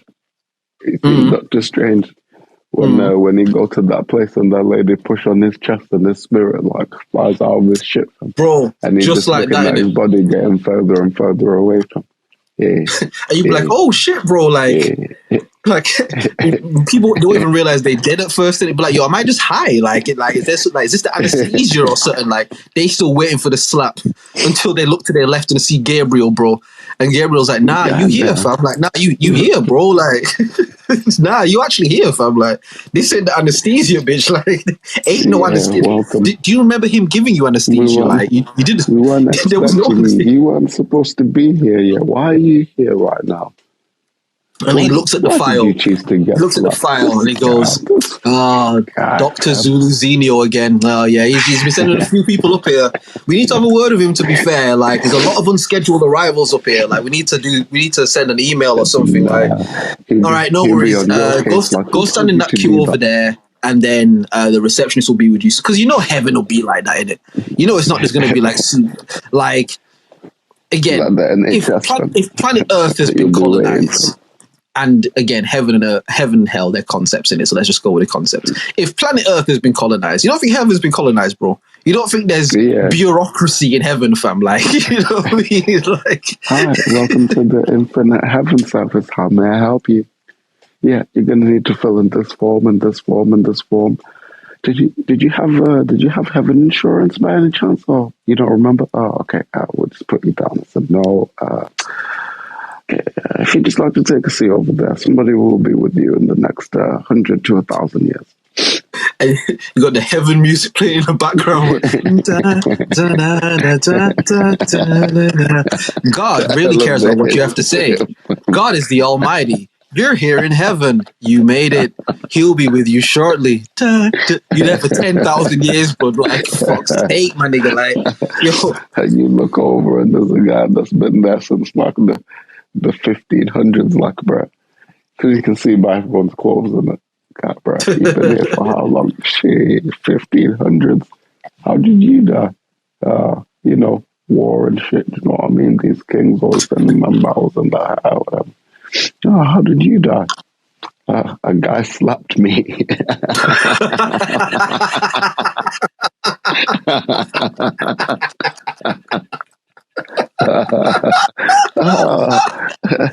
Let me guess, Zuluzinho. How did you know? Yeah, there's been a few. He's been really making a name for himself recently. I'll tell you something. The last couple thousand years, he's been really, yeah. You guys called it clout on planet Earth. Like, he's been viral in heaven, man. Like, he said more niggas here than the plague, bro. Like, he said more niggas heaven than the plague, fam. Like, you know what I mean? He's been getting his numbers up, bro. You know what I mean?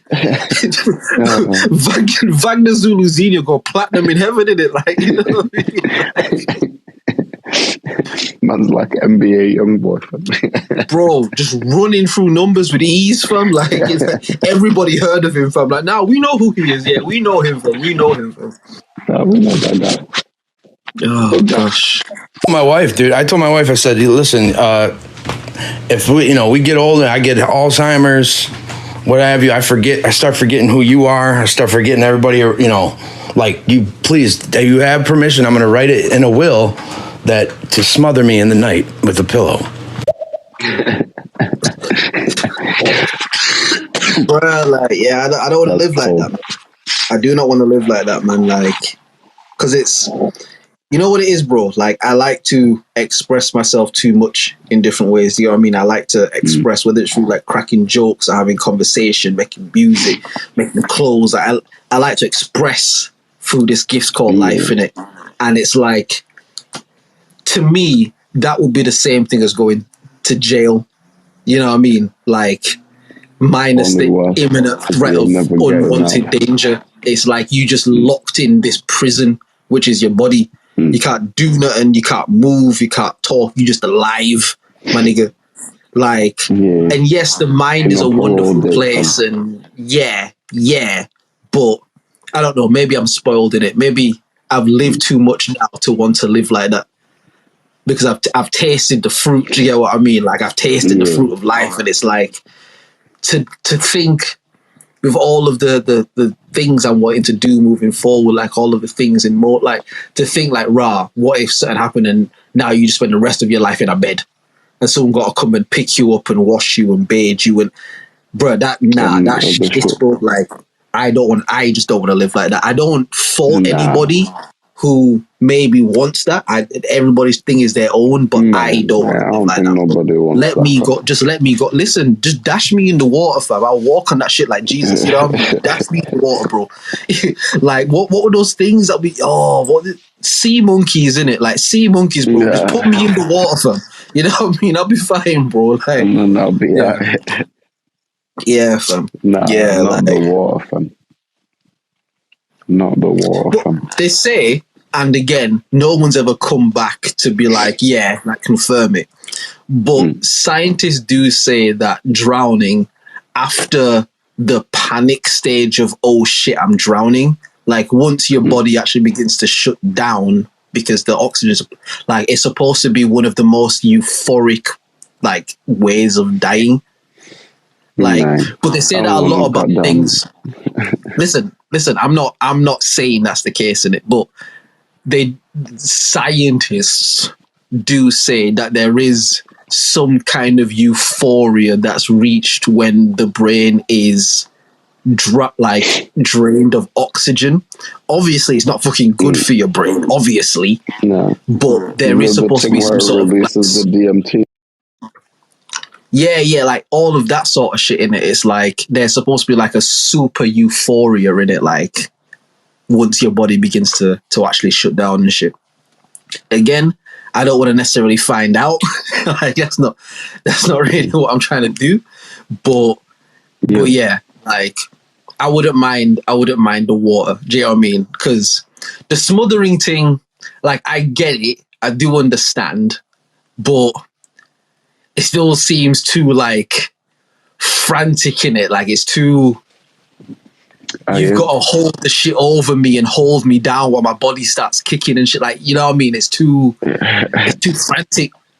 You know what I mean? Like, and I know drowning again isn't going to be the most thing, but I don't want niggas to burn me. Like, fuck that. Fuck being burned alive. I can't move. Alive, right. When I hit my pinky on the stove top by accident, bro, I don't be liking that shit at all, fam. I don't like, nah, bro, nah. Allow me with that in it. Like, nah, that's cool. If I got to choose between that and the water, put me in the water, fam. Put me in the water, bro.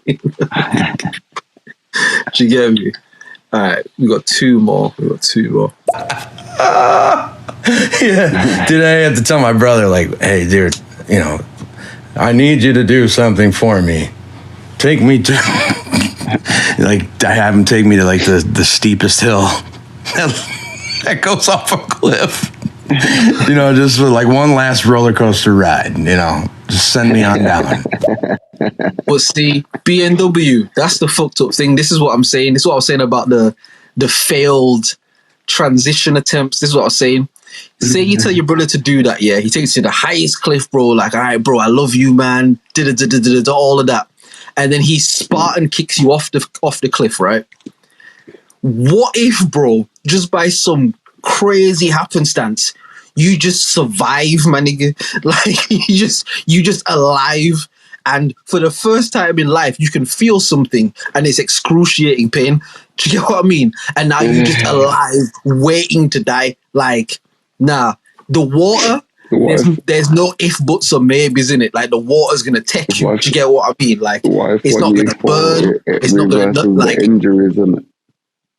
That's what I'm saying. Because knock everything back into place. Bro, you falling down the cliff, you hit one sharp rock, bro, and it turned all the nerves back on in it like a light switch. Every nerve in your body turned back on, bro. Like, you like while you fall in midair, you're like, oh shit, I can walk, I can talk. Oh my God. Damn, yo. And then you hit another rock, bro, and it paralyzed you again. Fuck, bro. Fuck, bro. Man get unparalyzed and paralyzed in the same descent, bro. Like, nah. The cliff still leaves too much percentage chance of you just being alive hours for your body to die. It depends how high it is from. It would have to be high enough where you would turn into like juice in it, like where you would hit the surface and just turn into like water again. You just turn into water, bro. Turn into juice, fam. That's mad. Bro, you know what I'm saying in it, where certain drops from so high, the speed and velocity it picks up, like it hits a surface and it has no choice but to just turn into liquid, my nigga. It's like those Rambo machine guns and shit. Like when you shoot people with them, bro, you just turn them into juice, bro. Like, ain't no body left after them chicks, bro. Like, for real. It's just juice and bits on the floor, you know what I mean? It's like orange juice with bits in it, fam, you know what I mean? Like, it's just like, but yeah, nah, the cliff leaves too much to the elements to have to do. The water is gonna take me, bro. The water's gonna take me and it's not gonna hurt me too much. The only other thing, and again, I don't know how much it is or it isn't, but you know, like the lethal injection shit or the euthanasia shit, or you know what I mean? Like, but again, I don't know what that shit is like. And again, you could say the same thing about water, to be fair. Apparently it's the same thing. So I was going to say, I don't know what drowning is. Euphoria. You know what's funny? A quick story about drowning. You know the brethren that I told you I saw in Leeds on the last pod, like from time ago, I hadn't seen him shit. He, like, when we was kids and shit, like, we went on like this church trip and that, and like to a swimming pool and stuff, and like he almost drowned on that trip. Goddamn. I remember that. I remember obviously years after the fact, like we had spoken about, and he was like, "Yeah, bro, that was like a real thing. Like that fucked me up for time in it. Like I didn't even like go near water and shit for time." But like, just because we were speaking about it in it, like I just remembered that like he almost drowned, and it was because another kid was being a dick. We're all kids fucking about in a swimming pool and shit, and this kid basically just held this nigga head underwater for way too long because this kid was just a bit. It was a few sandwiches short of a picnic in it. It wasn't malicious. He wasn't being evil. He was just a bit too excited.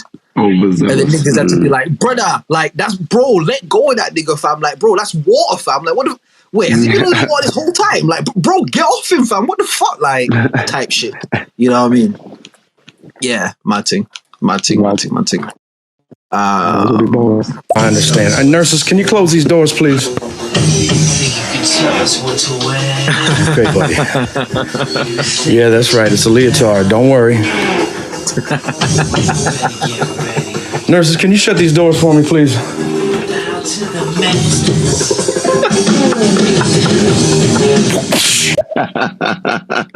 Yeah, bro.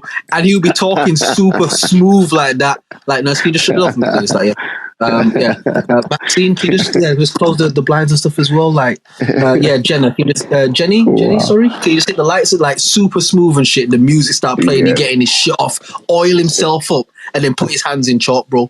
Because imagine how much the chalk will stick to your hand once it's oiled up, bro. You know what I mean? Like, peak, fam. That was theatrical. BMW, that was epic, fam. Yeah, that was, production value was through the roof, bro. You put the music and everything to it, bro. Like, yeah. Round of applause for me. Like,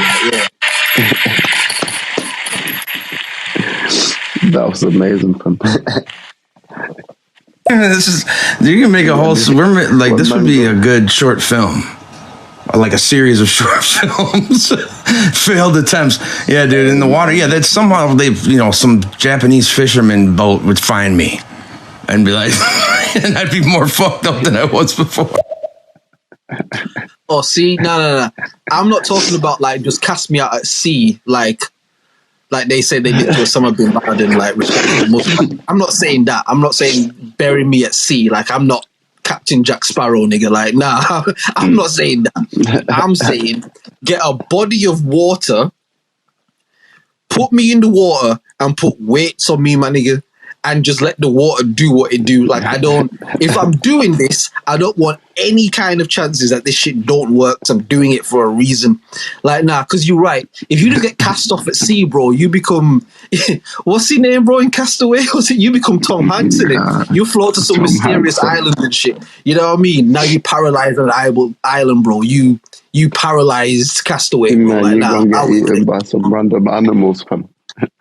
And it'll be pussy ass animals as well. It won't even be like big bad boy like shark and that. It'll be like crabs and shit will just eat you slowly, and you can't do nothing about it because you're paralyzed and shit. Birds, fam. Birds, yeah. They just flying down at you, pecking every once in a while, fam. Bro, imagine getting like your eyes and shit pecked out, bro, and you alive, bro, because your body just will not die for first, fam. Yeah, nah. Yeah, BMW, I'm definitely not talking about the sea, bro. Like, get a body of water and put dung bells on. I don't care what the fuck it is, bro. Tie something to me, mafia style, Sicilian style, bitch. You know what I mean? Sleep with the fishes. That's what I'm trying to do, bro. Put me down there.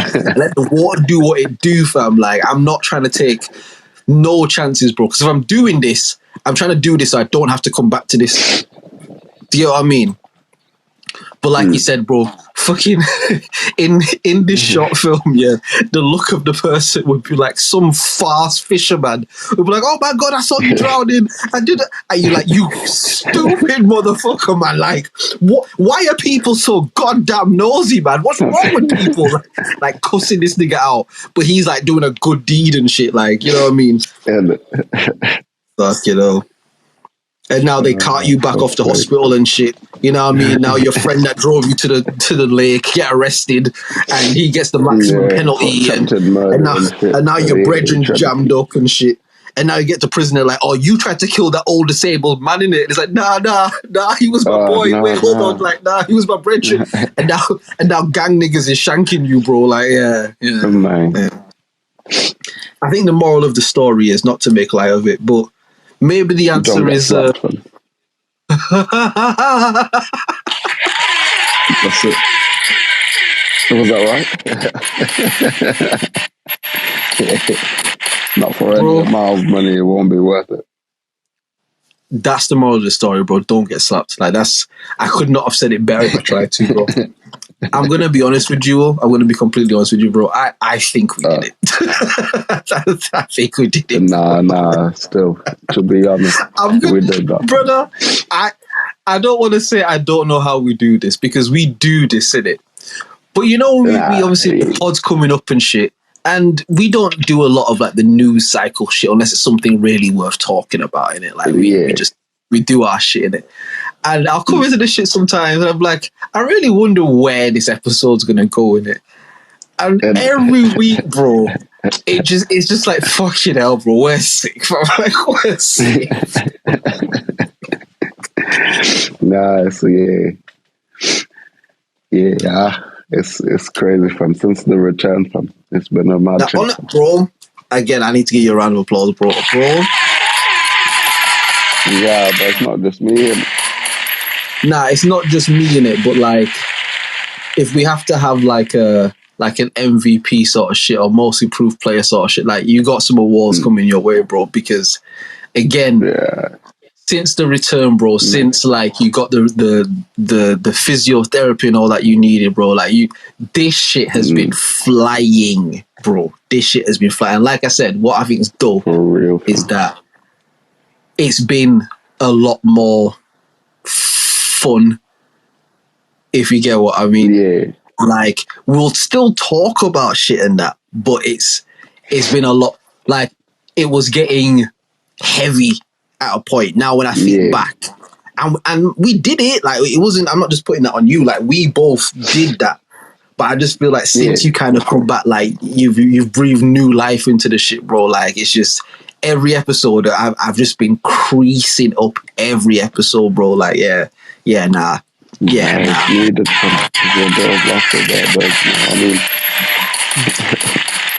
Aye, listen, BMW, make sure you follow, yeah.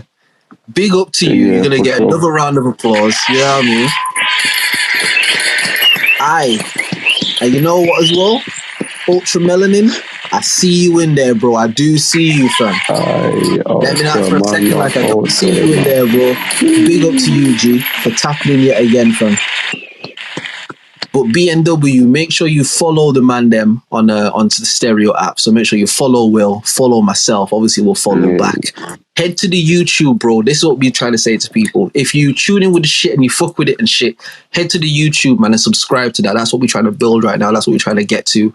All organic, all of vibes. You know what I mean? This is not the marketing tools or Facebook ads and nothing like that, bro. It's just pure of people fucking with it, bro. You've added to the show today, fam.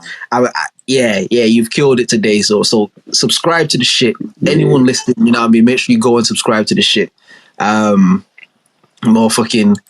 Again, what's great is at the start of the podcast, I asked Will to go to these things that we didn't get to last week. He brought up one thing, and I think we spoke for maybe 2.5 hours. We then went back to that. He brought up another thing, and now we're here. Do you get what I mean? Like, we the bestest, bro. Like, what can I tell you, fam? We does it. You know what I mean? But yeah, man. Big up to everyone that tunes in. The Terminator lady, did you hear from? Say again. Say again, bro. That's crazy. I said, how did we go from the Terminator lady to hear from? All right. Give me 10 seconds and I think I'll be able to map it. Give me 10 seconds.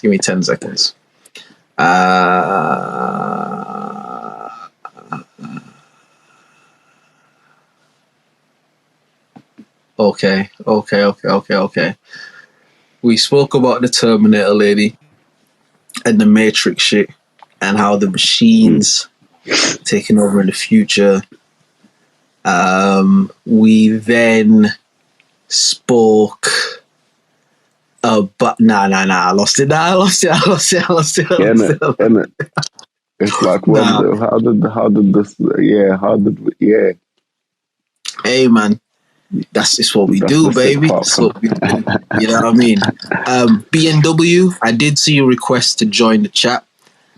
Big up to you. We appreciate it. But like we said to Ultra Melanin and anyone else, that's the thing as well. We don't add people to the conversation on the pod. It's just like a rule we have between us type shit, which is why we always encourage, like, leave voice notes in it. Because even if the conversation goes after you leave one, we're going to always try and get to the voice notes and interact with that so you can talk to us through that shit, you know what I mean? Like, do that shit. Do you get what I mean? Again, our guy Ultra, he's been tapped in since like the 40s or something, bro, like the 30s, like early doors, bro, you know what I mean? And like even Ultra's not jumped up on like the platform and so I don't need to think that man are dissing you. Like it's not that, like your name is still crazy, which I call you BMW. But you've been ill today, innit? So yeah, we didn't ignore the shit. It's just we don't add people to the actual great player from. Nah, you came on and did your thing, bro. Definitely super subbed it, fam. Definitely super subbed. You know what? It was BMW that brought up the slapping shit. Because I think we were talking about the UFC. We were talking about the UFC, and I think I like mentioned it. Like, oh yeah, there's people that like slap each other as well. And then we went back to the UFC shit, and then he left a voice note like, yo, bro, there's this guy, like, no, yeah, they're this crazy, they do these things, and then I said it's white people shit. Like, ain't no black dudes doing that. And then he was like, nah, there's this black dude who does it. And then then it went from there. And now he's got his own, like, euthanasia clinic. Do you know what I mean? Like, look how amazing the pod is. Do you know what I mean? Like, all right. He's a billionaire now, innit? He got clout in heaven and shit. Do you know what I mean? Man. All right. There's 3 voice notes here. run through these, wrap up, and then call it a night. Yeah, man. I think so. Give him a pair of cement galoshes, huh? Yeah, no, dude. You know how I would be. I would probably back out. Like the drowning thing, like you said, it is. I never heard that it turns into a euphoric thing, but I've always heard that it's worse than being burned to death. That's I swear I thought I heard that, but because of the panic part, like you said. And dude, before I went down with those fucking bricks tied to me, dude, I'd be sweating bullets. Oh, yeah. For sure. Definitely. But that's the thing, innit? I think it's supposed to be like after that panic stage of, oh shit, I'm drowning, the adrenaline release, like after all of that, once your body, like once it, I don't want to say accepts it, but it's like there's nothing that can be done. The oxygen water's out to fill your lungs and shit. Like after the choking period, that period before you actually like die is supposed to be euphoric. Again, I've never done it, so I don't know. But that's what they say. Guys, man. Hey, listen, dude, Drizz. I'm gonna look back. I think I messaged you. I heard you once before, dude, a while back, 6 months maybe plus, dude. And I'm not sure if you were there, Will, but Drizz, I was like really impressed because the OnlyMans thing. I always told. I think I commented one. I was like, dude, that's funny because I always tell people. Like if somebody's talking about their OnlyFans, I'm like, well, I have an OnlyMans, but I was like, so I like the name of your podcast, but also what you were talking about, dude.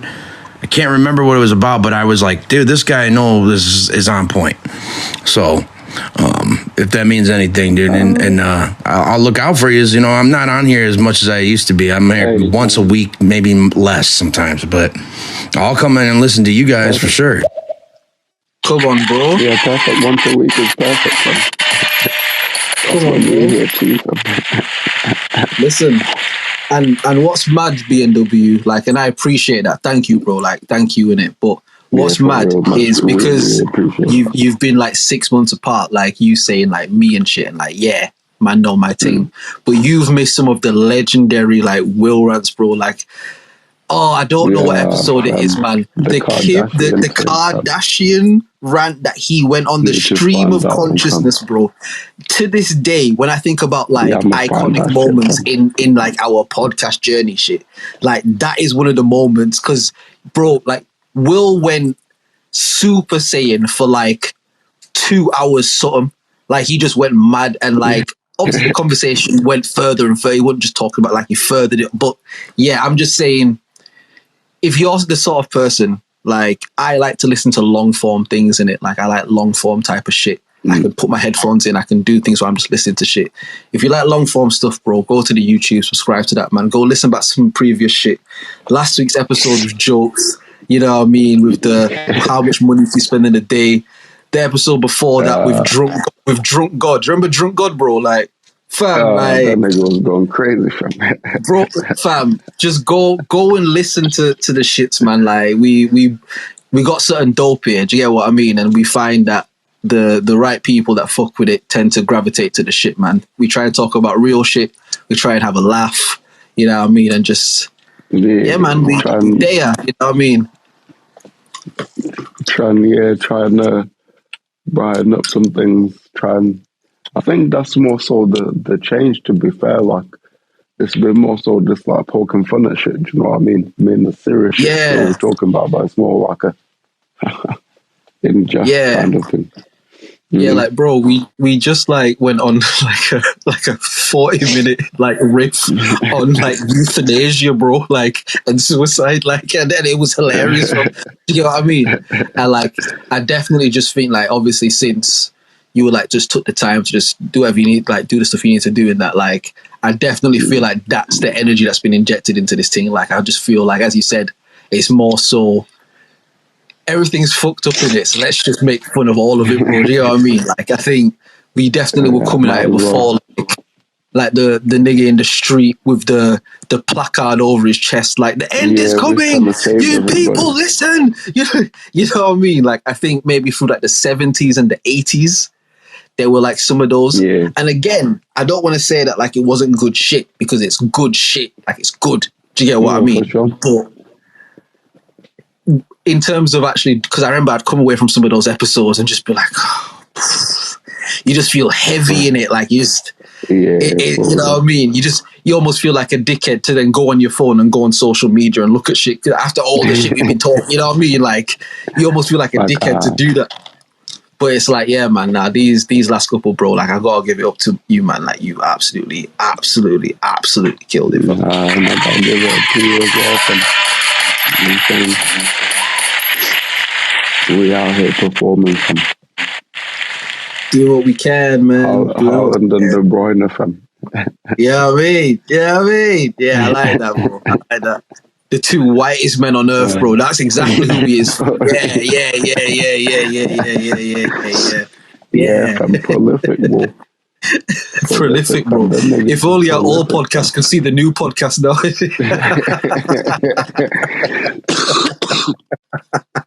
Man. Prolific, bro. And we're not changing the evil, bro. It's Haaland and De Bruyne, fam. That's exactly what it is. Yeah. Yeah, nah, you gotta be, fam, until the niggas drop off form, fam. Trust me. And we'll find some others, but yeah, that's them niggas right there, fam. At the moment. Nah, for real. I did? I must have did that on accident. Yeah, no, I'm listening, bro, and commenting. You know, I let the pros keep... I leave this to the pros, man. You guys sound like pros. We pros, baby. Yeah, Almost. Yeah. Nah, bro. We've been doing this for a second. Wait. I'm trying to 100 episodes at roughly 4 hours each on average. 400 hours. No. 4,000 hours. Okay, let's be fair, though. The 4-hour thing didn't really start until we reshaped the pod. Nah, because sometimes we hit, I think on average it was like 3 that time. It was between 2 and 3. It was between 2 and 3. And we had there'd be a few peaks where like maybe a 4, maybe a 5, but it was between 2 and 3. Let's average it and say 3 in it. Okay. 3 hours. Yeah. That's a lot of hours. Like 3,000 hours worth of shit, innit? Yeah, man. Shit. We're almost pros. Yeah, Trust me.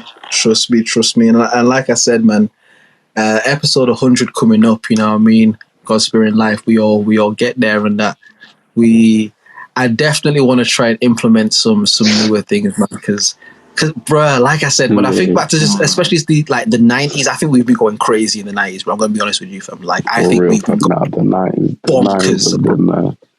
I think we have been killing in these 90s, bro. Like, because we 90s babies, you know what I mean? Like, the 90s have just been like ill. Real, fam. And like I said, I just think some of these shits, man, if we can chop these shits up and just make a bit more digestible. Oh, for anyone who doesn't know, we also have this thing that we kind of adopted from like the old model of the pod, the production meeting part of the podcast, where we essentially have the production meeting that people have off air, where we just have it on the pod in it. Like, do it on the air. That's it started out by accident because we all brethrens and like we talk and shit. So we would just talk like we brethrens, but then we recording that, and then we just said fuck it. That's on live. But yeah, that's what's happening right now. So, but yeah, like I definitely for episode 100, like I would like to begin to implement some of those things, man. And again, I know social media. I know, but there are a lot of people out there that I feel would rock with the shit. And not just for the sake of, get the numbers up. And because if this was about numbers, we would attack this in a whole different way. We would do like 25-minute pods every week and just hit all the news points and say salacious shit. And you know what I mean? Like we would edit the shit so there's no swear words so that YouTube could monetize it. Like we would do all of those things. But this is like an actual genuine love thing in it. Like it's a real like brethren thing. So yeah, man. Anyone who fucks with it, we always try to encourage y'all to fuck with it. You know what I mean? And just bear with us as we grow. Do you know what I mean? But yeah, I do think like the YouTube shorts, like the TikToks, like again, whenever I think about it, the one that comes to my head is Drunk God, bro. Like, I just feel like that would rip on thoughts. Like, I just because you know how these online niggas is in it, like, and one of these motherfuckers is gonna animate that shit. One of these niggas is gonna draw that shit to the story in it. Like, do you get what I mean? And I just feel like them shits there would just go, bro. Like, they'll just go, fam, because Drunk God crashing the party because they didn't invite him, bro, is hilarious, fam. And flooding the earth and Noah's the guy that's, bro, it's hilarious, fam. It's hilarious, bro. Oh, shit. Yeah, that's an outline for a script right there, fam. Nah, we've got bare of them in here, to be fair. That's another thing I think as well. Real. If we take the time to just go through this shit, there are so many. Go back and harvest them, fam. There's so much IP in this shit. And again, we say, for the sake of every recording, everything recorded on this podcast is IP, standing for intellectual property, owned in forbearance and owned in perpetuity by the OnlyMans podcast and the beneficiaries thereof. Just for the sake of the recording. Like, shout out to the nigga who did the intro, making it like shout out to the G who did the intro music. Like, big love to you in it, bro. But if you ever come one day trying to like, yo, that's nope, nope. I already licensed it, bitch. do niggas like Diddy, fam. Like, what the? Take that. Take that, baby. Like, yeah, bro. Like, nah, bro. Listen, it's better to be on the good side, innit? Like, you gave us a moment in history. You gave us something, bro. Work with us, don't work against us, innit? Like, God's on our side. You get me? Fucking hell. We keep talking, bro. All right, 2 more voice notes. Let's get on. No, in case you get to this message, you guys were talking about Chris Rock, and I was talking about how Will Smith, he said it hurt. That slap still hurt. And I was like, dude, there's those contests where people slap each other and knock each other out. And then it went on from there. Yeah, Will Smith wouldn't stand a chance in that shit, innit? Like, Wagner Zuluzinho would slap Hancock, would slap Independence Day, would slap Hitch. What other films he been in, fam? Would slap 7 Pounds, would slap Aladdin remake, would slap fucking he would slap every film out of Will Smith. Like, what are you here? He slapped the Fresh Prince out of Will Smith. He'll slap Summertime out of Will Smith. Yeah. Like, he would slap everything out of him. Yeah, bro. Like, the Dusty Prince now, fam. Like, for real. Yeah, bro. Will Smith don't want that. He don't want that. He don't want that. Yeah, I keep thinking you guys are gonna leave, so I don't want to leave him another. But yeah, man, dude, I look like I got a lot. I listen to long form type. I have several different podcasts that I listen to on a regular basis. A lot of comedians, and then some kind of true crime shit. But like, dude, I'm looking forward to it, man. I just subscribed to the YouTube. I got a lot to listen to, so I'm looking forward to it, man. And what do you guys do this every Friday? Either way, I'm all in, man. I'll be here. I'll mark it down. Love that. Yeah. Every Friday. There are potentials that it can be a different day, but the best thing to do is to follow us on the stereo, because we'll usually book it in before the actual time in it, so you can always check on there. Any episode you missed, though, it's always uploaded to the YouTube page anyway. We try and get up there as soon as possible. Sometimes it might be like 2-3 days, whatever, but we get it up there. So anything you miss, you can always catch. You know what I mean? But nah, the voice notes are always dope when people like properly get into it. Do you know what I mean? How people actually like add to the shit. The voice notes are always dope. So we appreciate that for real. So big up to you, B&W. Give you one more round of applause. You know what I mean? Another subscriber up. Every week, bro, the subscribers is going up, fam. Every week, you know what I mean? You're doing something. You do something. My guy, Will, again, I have to give you the match ball, fam. Bro, another amazing episode, fam. Another one, bro. Some service, fam. You know what I mean? Just like to say thank you on behalf of the fans, you know what I mean, to yourself, you know what I'm saying? Enabling me to run through with the ball and shoot, you know what I'm saying? Very incredible, man. Listen, bro. Hey. Listen, if I'm De Bruyne in the shit, bro, all I needed was someone who would just finish the shit, bro. That's all I asked the manager for. Just put someone up there who's going to put it in the back of the net. You know what I mean? Yeah. So, bro, if you keep scoring like that, bro, then we are keep here, fam. We're going to win the league, fam. Trust me. Although he want Arsenal to win the league, but fuck it, the metaphor still stands. Fuck it. Oh, shit. Exactly. Oh, peoples, this has been the OnlyMans podcast, episode 98, yeah? Again, I don't want to sound like we whoring it out, but if you listening to the shit and you got this far in the shit, go to the YouTube, subscribe to the YouTube. Big up to our guy BNW who tapped in today. Big up to Ultra Melanin. Big up to everyone else that tapped in throughout the conversation. You know what I mean? We still going live on the Stereo app. You know what I mean? The Stereo app's still doing as well. You know what I mean? So make sure you follow us on here. You'll get immediate updates. And we do have an Instagram and we do have a Twitter. You can follow those. And I'll do a deal. We'll do a deal with you, yeah? If you lot follow those pages, we'll update the pages. I'll say that. And there's a few people that do. I don't want to throw shade. There are some people that do, but if y'all want to get updates like that and y'all like updates through those sort of apps and shit, follow them and we'll update them. You know what I mean? We'll get and we'll do that. We'll do that. But yeah, man, my bro, thank you so much for making the time yet again, man. I appreciate you. Love you. It's a pleasure, my bro. Stay safe, stay blessed. You know what I mean? Keep your head up in this dark world we live in. You know what I mean? You got to crack a smile and laugh. Anytime shit get on top, bro, just think about Drunk God. You know what I mean? Think about Wagner Zuluzinho. You know what I mean? Like, you know what I mean? Slapping the slap out of man, fam. Slapping the slap out of man. And listen, people, until we speak again, we'll be here next week.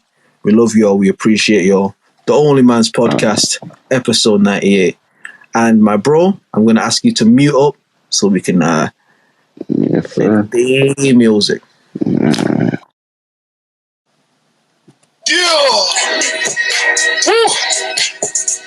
Hey, shout out to Secret Life of Will.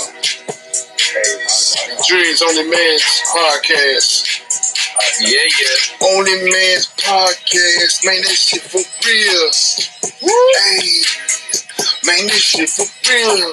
OnlyMans podcast. Say that shit for real. Man, that shit too real. OnlyMans podcast, talking about some mad shit. Ain't nobody playing around. These niggas like Marilyn Manson. Damn, man, my diamonds be dancing. Talking about investments, romance, mad shit, yeah. Mad shit, yeah. None of that he say bullshit. Whoa, man shit, yeah. Man shit, yeah. Hey, real man in demand, bitch. Hey. Nah, that actually kind of snapped from every time I hear it. I'm like, yeah, that's kind of bro. I love that shit. I'm gonna be honest with you, bro. Like sometimes I'll just come in here, bro, and just play that shit on loop and just like, yeah, I love that shit. I actually need to send it to you so you can try and clean it up as well. To be fair, I actually do need to do that. Yeah, because I fuck with that shit. Bro. I think it's so hard. Man, People. OnlyMans podcast, episode 98. We out. Broski, stay blessed, stay safe. Peace, love, blessings. You as well, my bro. Peace, love, my brother. My brother. Peace. Peace.